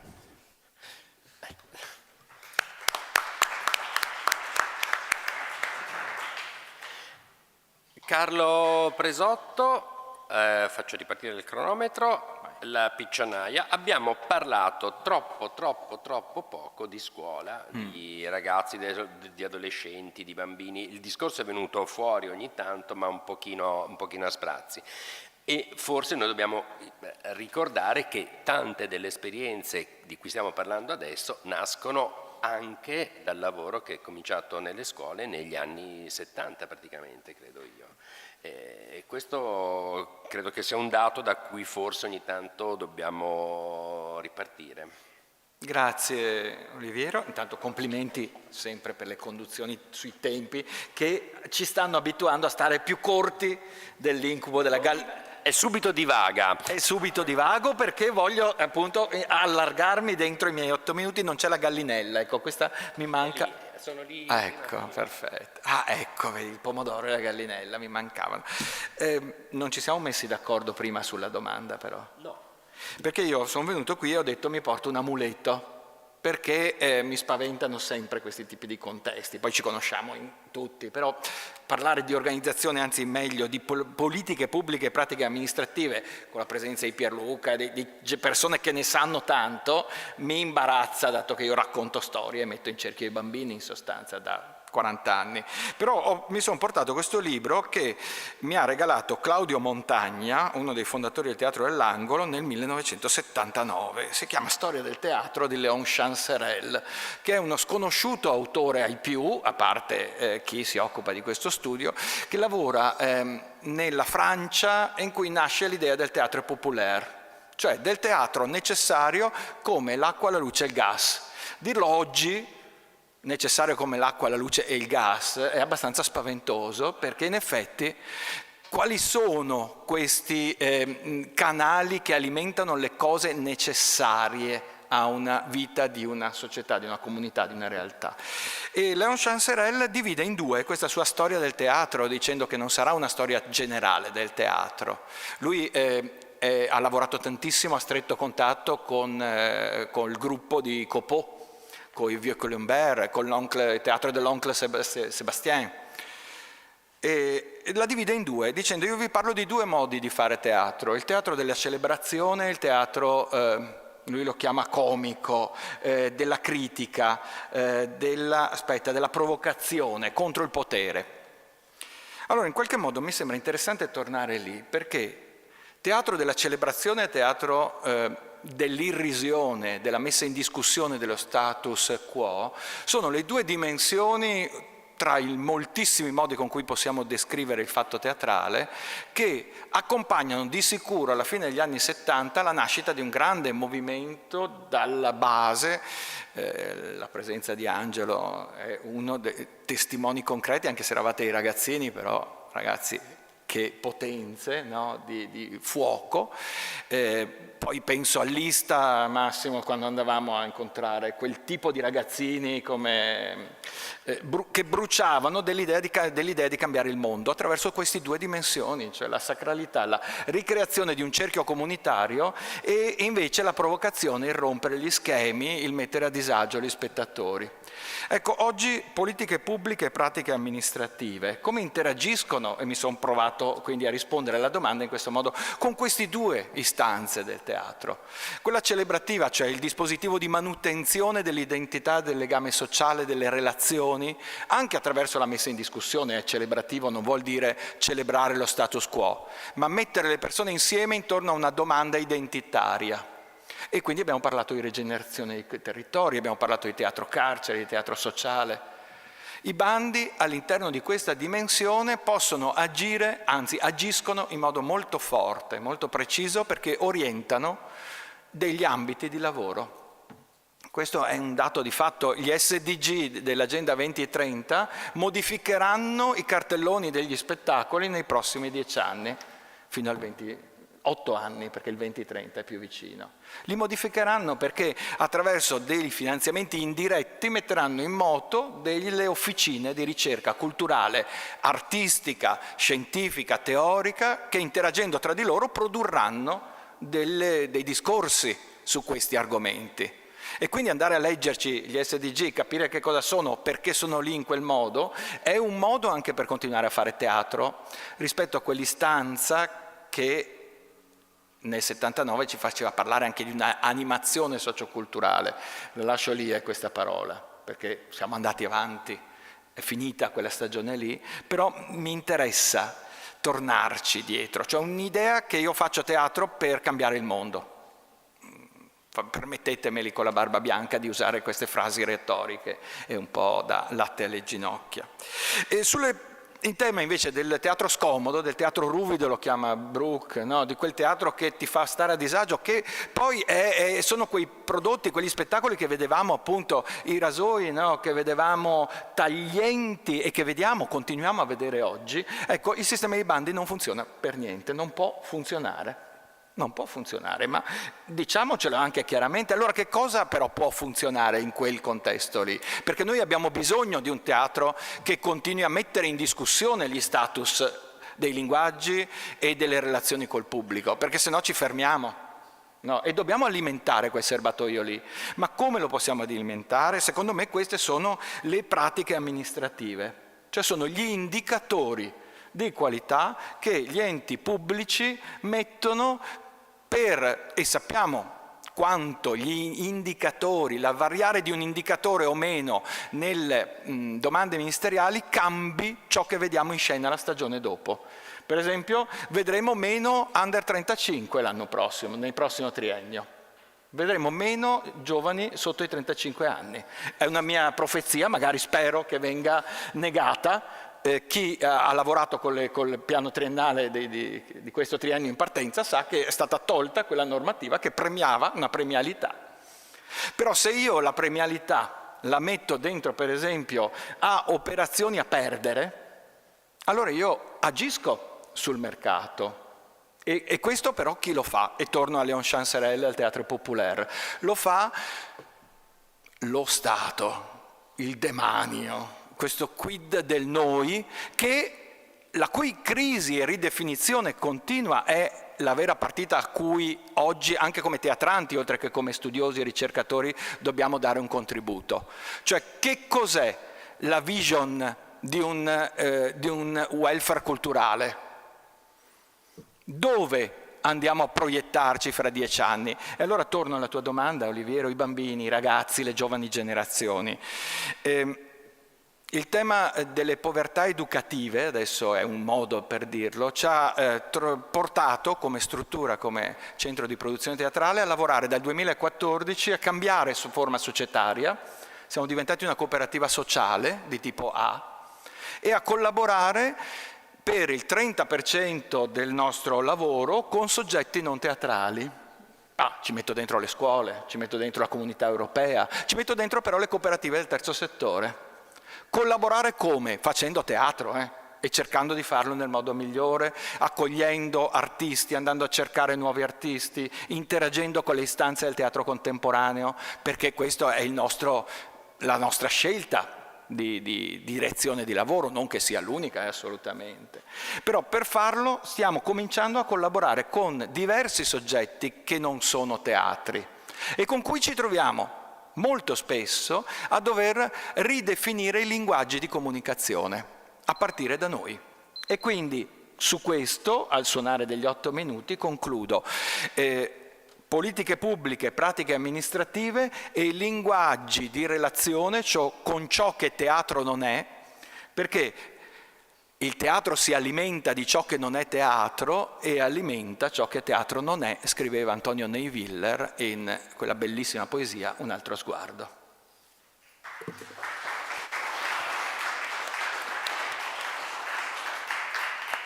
Grazie mille Carlo, io non sottovaluterei l'eterogenesi dei fini, perché tu hai fatto uno schema bellissimo, ma poi dopo per fortuna o purtroppo la realtà va da altre parti. Chiudiamo con Anna, una Teatro Bresci. Questo era un panel quasi esclusivamente maschile, non so perché, abbiamo cercato come sempre, ma in realtà non è che cerchiamo, capita così, di dare voce a tutto quello che succede nel teatro, e nel teatro succedono molte cose grazie a tantissime grandi donne. Grazie. Se faccio parte di questo concetto ne sono lieta, insomma, no. Comunque sono una quota rosa, sì. Vado. Noi come Teatro Bresci intanto ci tengo a dire che siamo ancora una compagnia indipendente. È vero che attingiamo a finanziamenti, ma per progetti specifici. Penso alle collaborazioni con la Fondazione Cariparo, penso a collaborazioni con il Teatro Stabile del Veneto o a finanziamenti dati dalla Regione o da altri enti pubblici per progetti specifici. Non siamo una compagnia finanziata dal FUS, pensavamo quest'anno eravamo in dubbio se fare richiesta o no, per una serie di motivi abbiamo deciso di non fare richiesta. Ecco come operiamo. Dal mio punto di vista quello che abbiamo sempre fatto sono prendere due strade che possono sembrare opposte. Da una parte il senso del rischio, ogni avventura che abbiamo intrapreso, ogni spettacolo che abbiamo cercato di allestire o ogni progetto più generale che abbiamo scritto e messo in atto aveva una grandissima parte di rischio, di incoscienza anche forse. Dall'altra parte, per quanto ci riguarda, c'è sempre molta attenzione all'equilibrio e alla mediazione in tutto quello che facciamo. Siamo molto concreti, perlomeno io credo di essere una delle parti più concrete di Teatro Bresci. Mediazione tra cosa? Tra la parte di creazione artistica certamente, quindi avere chiaro cosa vogliamo dire, l'obiettivo, di cosa vogliamo parlare, cosa vogliamo condividere con il pubblico. E poi c'è l'attenzione al contesto, sia interno che esterno, cioè bisogna fare i conti con quello che si ha dentro casa e quello che viene offerto da quell'ente dove si va a proporre il progetto o lo spettacolo. Penso al comune e a come al comune vuole rientrare nel progetto artistico. E poi l'altro polo di mediazione per la costruzione di un progetto, che può essere anche uno spettacolo, è sempre e non si può mai prescindere il pubblico. Troppe volte credo che gli operatori teatrali, culturali, si siano dimenticati del pubblico. Ecco, quello che spero di non intraprendere mai è quella strada del teatro che parla a se stesso. Il nostro teatro cerca sempre di parlare al pubblico, per questo lo sguardo ai ragazzi è sempre molto importante. Loro sono il pubblico non solo di oggi ma quello di domani. Se non li conosciamo, se non guardiamo ai ragazzi, tra 10 anni è finito tutto. Ecco che secondo me gli operatori teatrali dovrebbero lo siamo, insomma, noi che siamo qua sicuramente lo siamo, essere operatori culturali a più ampio raggio. Non può esserci il prodotto teatrale se non si conosce il pubblico e quindi se non si spesso creano altri tipi di progetti. Andare nelle scuole ovviamente è un modo sicuramente per, fare cassa, insomma, parlando molto schiettamente, ma non è solo o principalmente il modo per fare cassa, è un modo preziosissimo per conoscere il pubblico, per rimanere a passo con i tempi, per conoscere i ragazzi, quelli che sono il pubblico di oggi e di domani, per creare poi un prodotto anche artistico che parli a loro, che li interessi. Creare rassegne o mini rassegne o progetti culturali, che ne so, di varia natura, non è solo un modo per fare cassa, ma è un modo per rimanere aggiornati, per parlare con il territorio, per parlare con gli enti. Dunque l'operatore teatrale è un operatore culturale, deve essere un artigiano completamente inserito nel territorio, che conosce le esigenze del sindaco, dell'assessore, che conosce le esigenze di degli abitanti di quel paese. Non possiamo prescindere né dal pubblico di riferimento né dal contesto, e il nostro contesto, per esempio, quello veneto, è diverso dal contesto che possiamo ritrovare in Calabria o in Sicilia.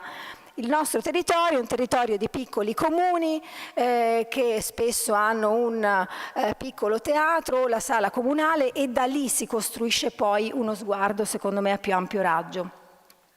Dopodiché io ho sempre pensato anche che potesse essere prolifico in questo senso anche il rapporto con il privato. Io per prima, quando abbiamo per esempio iniziato con Antiche Mura Teatro Festival, che è un festival teatrale che facciamo a Cittadella ormai da 9 anni, io per prima andavo a bussare alle porte proprio fisicamente, degli imprenditori che non conoscevo ovviamente, che all'inizio è stato molto, difficile, mi prendevano per pazza, però poi, si è instaurato un rapporto che continua fino ad oggi. Non erano abituati nel territorio in cui io ero, l'Alta Padovana, però un po' alla volta, senza perdere l'energia, questi imprenditori hanno fatto rete tra di loro e stiamo continuando a creare progetti. Uno di questi, con cui si è instaurato un bellissimo rapporto, per esempio, ha delle idee e mi dice: però guarda che il pubblico lo voglio tenere da parte. Quindi mi rendo conto anche che il settore del privato, non sempre va d'accordo con il pubblico, perché i meccanismi possono essere diversi. Ecco, io credo che il nostro senso del far teatro sia un teatro che vuole sporcarsi le mani, che crede che sporcarsi le mani sia qualcosa di molto nobile. E ecco, questo.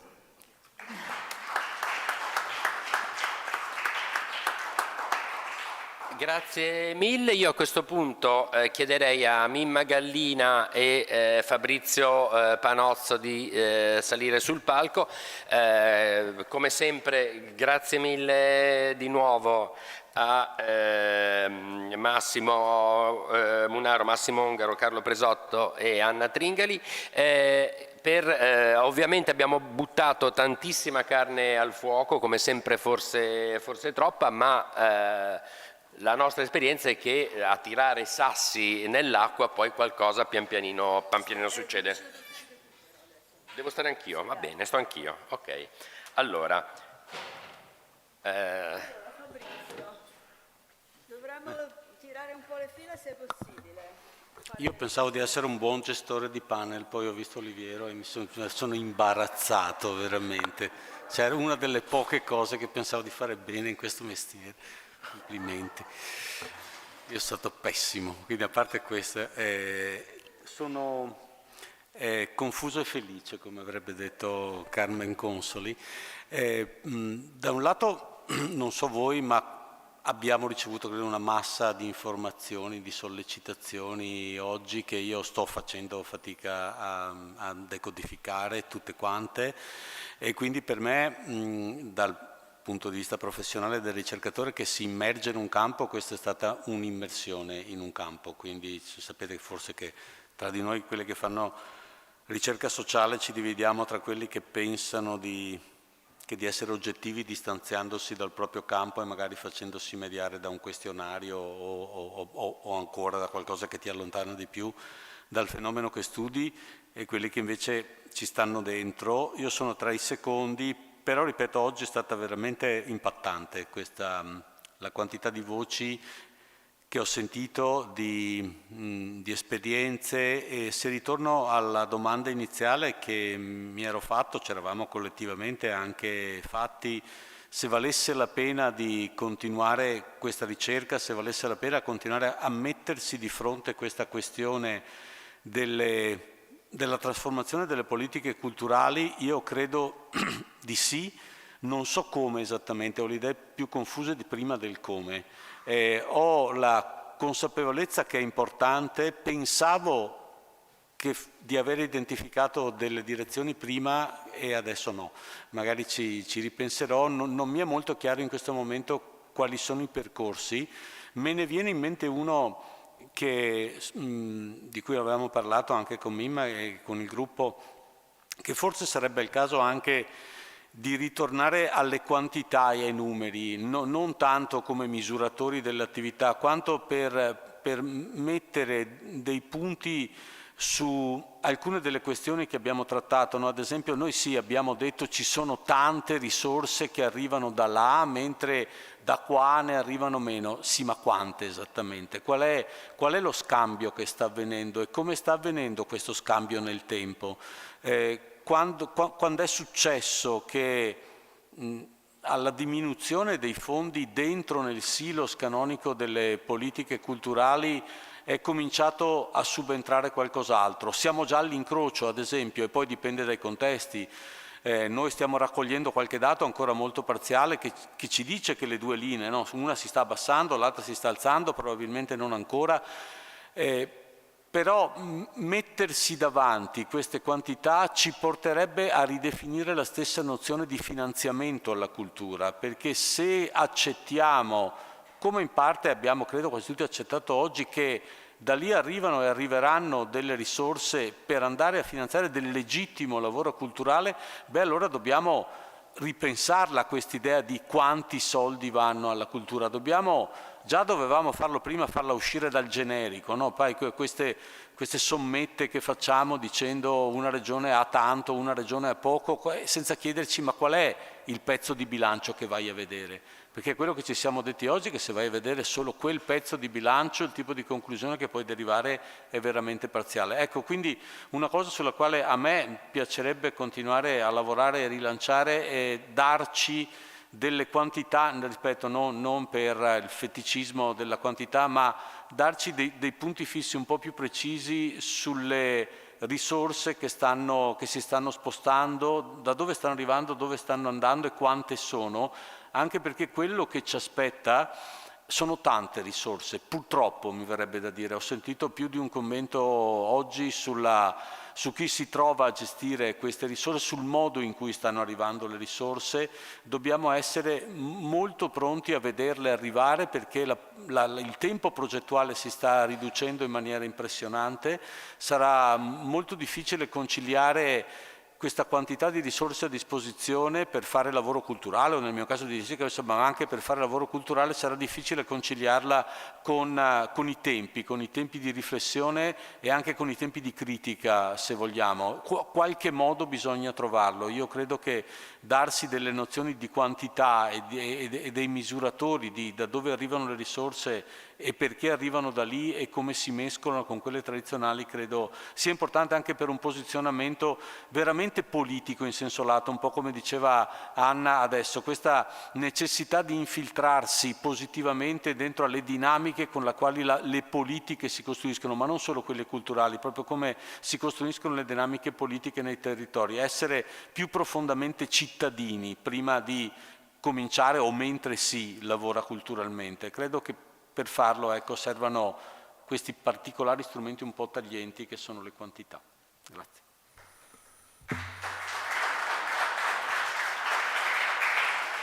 Posso dirti che stavamo quasi chiudendo un tema, tu ne apri subito un altro, cioè, nel senso che non è senza fine questo lavoro del nostro che abbiamo intrapreso, però vuol dire che aveva un senso. Io non ho nessuna conclusione, ma qualche riflessione a partire da questo ultimo panel, questa tavola rotonda finale, che in qualche modo poneva una domanda, la banalizzo un po', ma queste politiche indirette sono uno stimolo o sono un limite?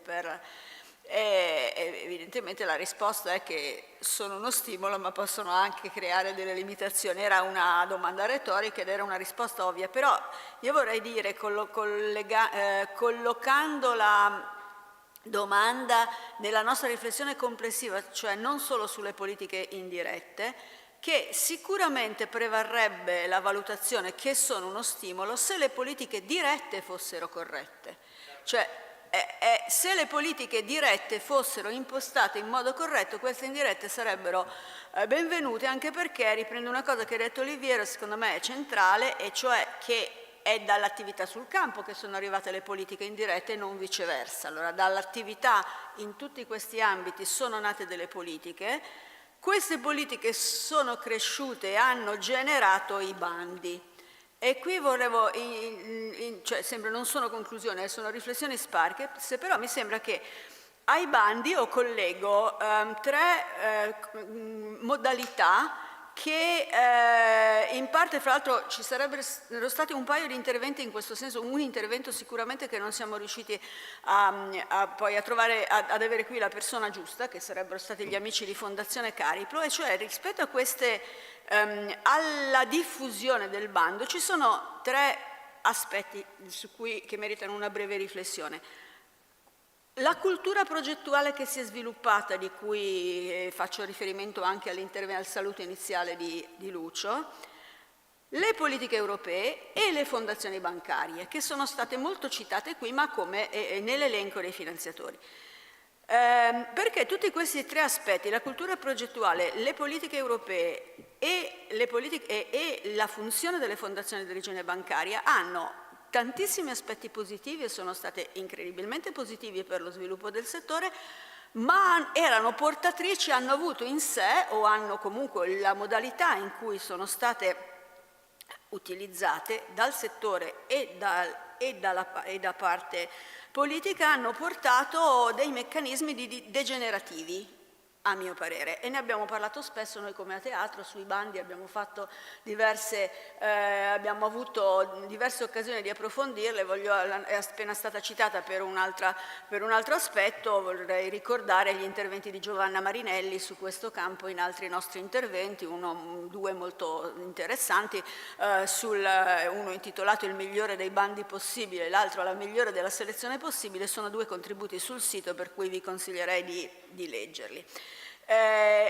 Vorrei dire della cultura progettuale, perché È vero che è stata anche io ho cominciato a fare questo lavoro come Angelo quando si ragionava con un linguaggio e delle logiche completamente diverse.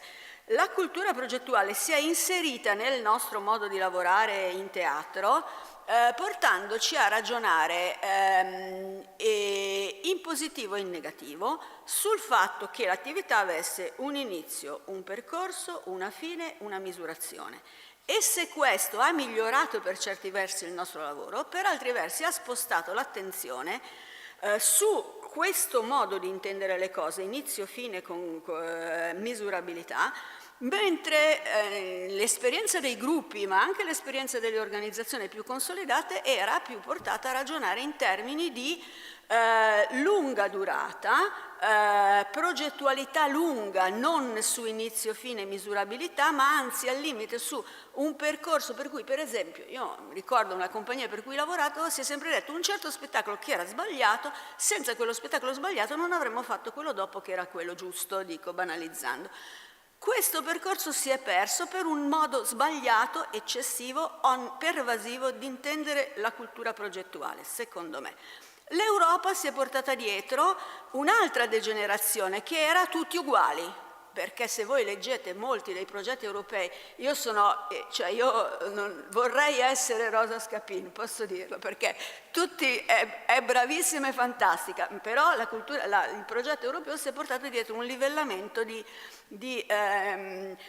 modo di intendere, di fare, di esprimere le cose e non è sempre stata positiva. Le fondazioni di origine bancaria, che sono in alcuni casi la croce rossa dello spettacolo italiano, perché senza le fondazioni di origine bancaria in alcuni territori, per esempio in Lombardia, io non so dove saremmo, allo stesso tempo hanno allargato questo modo di intendere, hanno allargato le politiche indirette, però era la loro funzione, erano sussidiarie. Nel momento in cui sono diventate in alcuni territori più importanti delle regioni, cioè le linee delle fondazioni di origine bancaria, in Lombardia, in parte anche in Piemonte, in altri territori, voi avete citato spesso Verona, sono quasi più importanti di quelle delle politiche pubbliche. Allora dico, tutto questo andrebbe ricondotto a una logica di funzione di politica pubblica in cui tutto questo universo si colloca nella sua giusta posizione e riragioniamo su come, e invitiamo a ragionare soprattutto la politica, perché sono delle responsabilità politiche, su come si possono e si dovrebbero intendere queste politiche. Nell'analisi che abbiamo fatto e che abbiamo in parte relazionato a Bologna sulle politiche dirette, per esempio, è rientrato spesso un aspetto su cui io ributto là, perché secondo me è una riflessione da fare che riaggiusta il concetto dei bandi, ed era quello del passaggio del riconoscimento da parte della regione e del territorio. Io mi chiedo se i processi di riconoscimento che individuano un'organizzazione in quanto qualificata e meritevole di svolgere una determinata funzione nel tempo, ovviamente non per l'eternità, ma con delle verifiche continue, non so se assomigli di più alle vecchie circolari, Angelo, forse sì, forse è un mio modo vecchio di intendere le cose, ma che l'idea che delle organizzazioni debbano sviluppare nel tempo una loro continuità indipendentemente dal singolo episodio, e dal singolo episodio che è il singolo spettacolo, che magari è anche un progetto più articolato, però questo dovrebbe essere il progetto triennale, non la misurazione, l'inizio, la fine, lo svolgimento, ma anche delle intercambiabilità interne nel progetto. Ecco, io penso che comunque i livelli di queste due politiche dovrebbero essere più coordinati fra loro, più meditati, e che si dovrebbe superare assolutamente, come diceva Presotto prima, i bandi per alcuni casi proprio non funzionano, sono da rivedere, sono una modalità che è stata schiacciata dalla esasperazione dei suoi presupposti, in qualche modo. Allora, io ho chiesto anche a Luca Mazzone di salire, intanto grazie Mimma. Sì, Mettiti là che c'è un microfono. Allora, ci sono tantissime cose da dire dopo una giornata come questa. Io non ho la fiducia che hanno tante delle persone che hanno parlato qui sulla possibilità di misurare gli impatti della cultura. Ci ho pensato molto perché è un problema che mi sta a cuore anche per quello che faccio nella vita e il rischio è di semplificare delle cose più complicate. Però di questo poi bisognerebbe fare un discorso a parte su tutto questo aspetto. No, a me la cosa che interessa di tutto quello che abbiamo detto oggi è che secondo me riflette un cambiamento molto profondo dell'idea non solo e non soltanto di teatro, ma dell'idea stessa di cultura che noi abbiamo. Cioè tutti questi fenomeni, tutti questi processi stanno radicalmente spostando il fuoco. Noi non sappiamo bene che cos'è la cultura, non è niente dei 100.000 cose, però quello che sta succedendo in questi anni sta radicalmente spostando il fuoco rispetto a quello che pensavamo prima e questo per me è un tema di grandissimo interesse.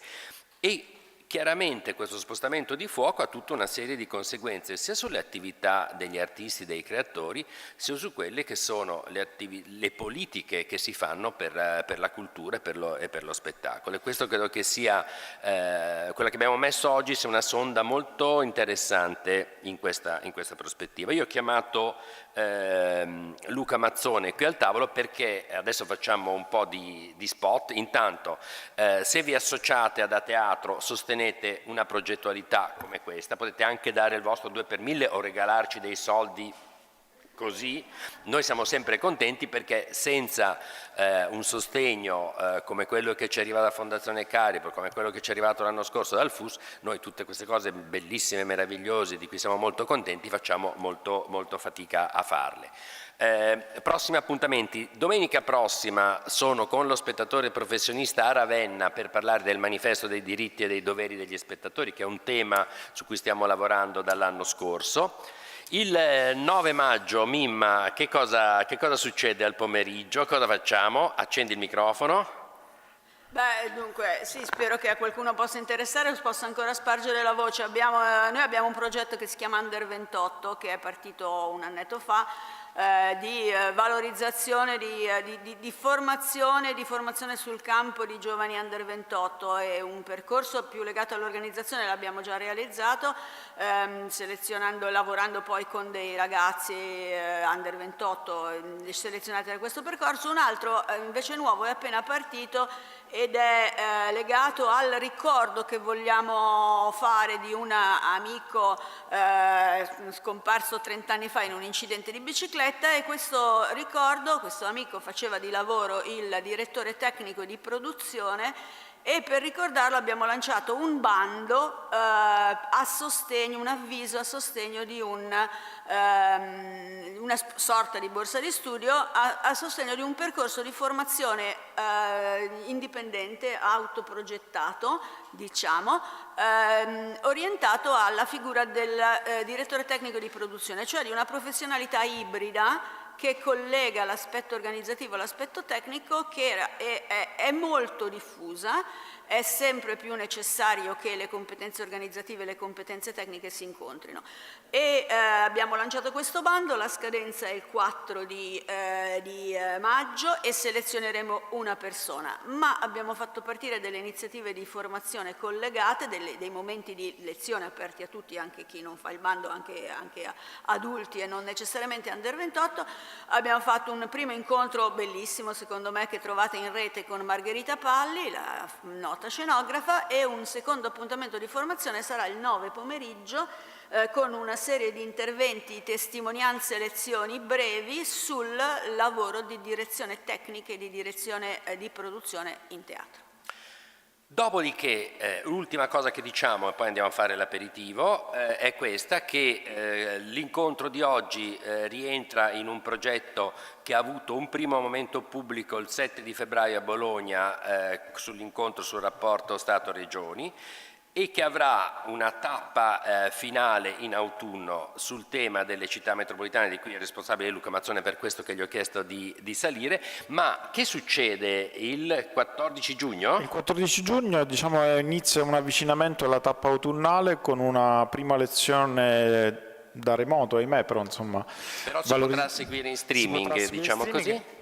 Sul ruolo, competenze e azioni in qualche modo di città e città metropolitane, che sarà tenuta dal professore Daniele Donati e dalla professoressa Marina Caporale, che è qui presente, ed è la prima tappa di avvicinamento invece all'appuntamento in autunno, che ancora balla un po' tra le due città del Regno e le due Sicilie, tra Napoli e Palermo, ma che avrà come tema appunto l'approfondimento di quelle che sono le politiche, di quelle che sono le azioni, di quelle che sono state anche le esperienze legate alle attività di spettacolo dal vivo e le città metropolitane. Con questo io direi che possiamo a questo punto chiudere. Avere l'ultima parola, che sei il padrone di casa. No, adesso qua. ci deve dare la linea. Cosa succede nella prossima mezz'ora? Nella prossima giornata andiamo a bere come la migliore identità vera. L'applauso più sentito. Esatto. Forse vale la pena. Aspetta.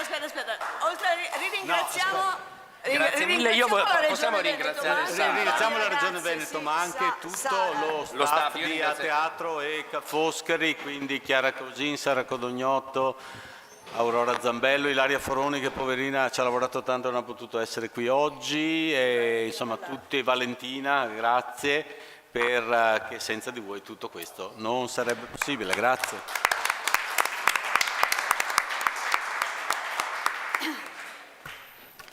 Vai bene? Cosa sei confuso? Confuso e felice. Dai.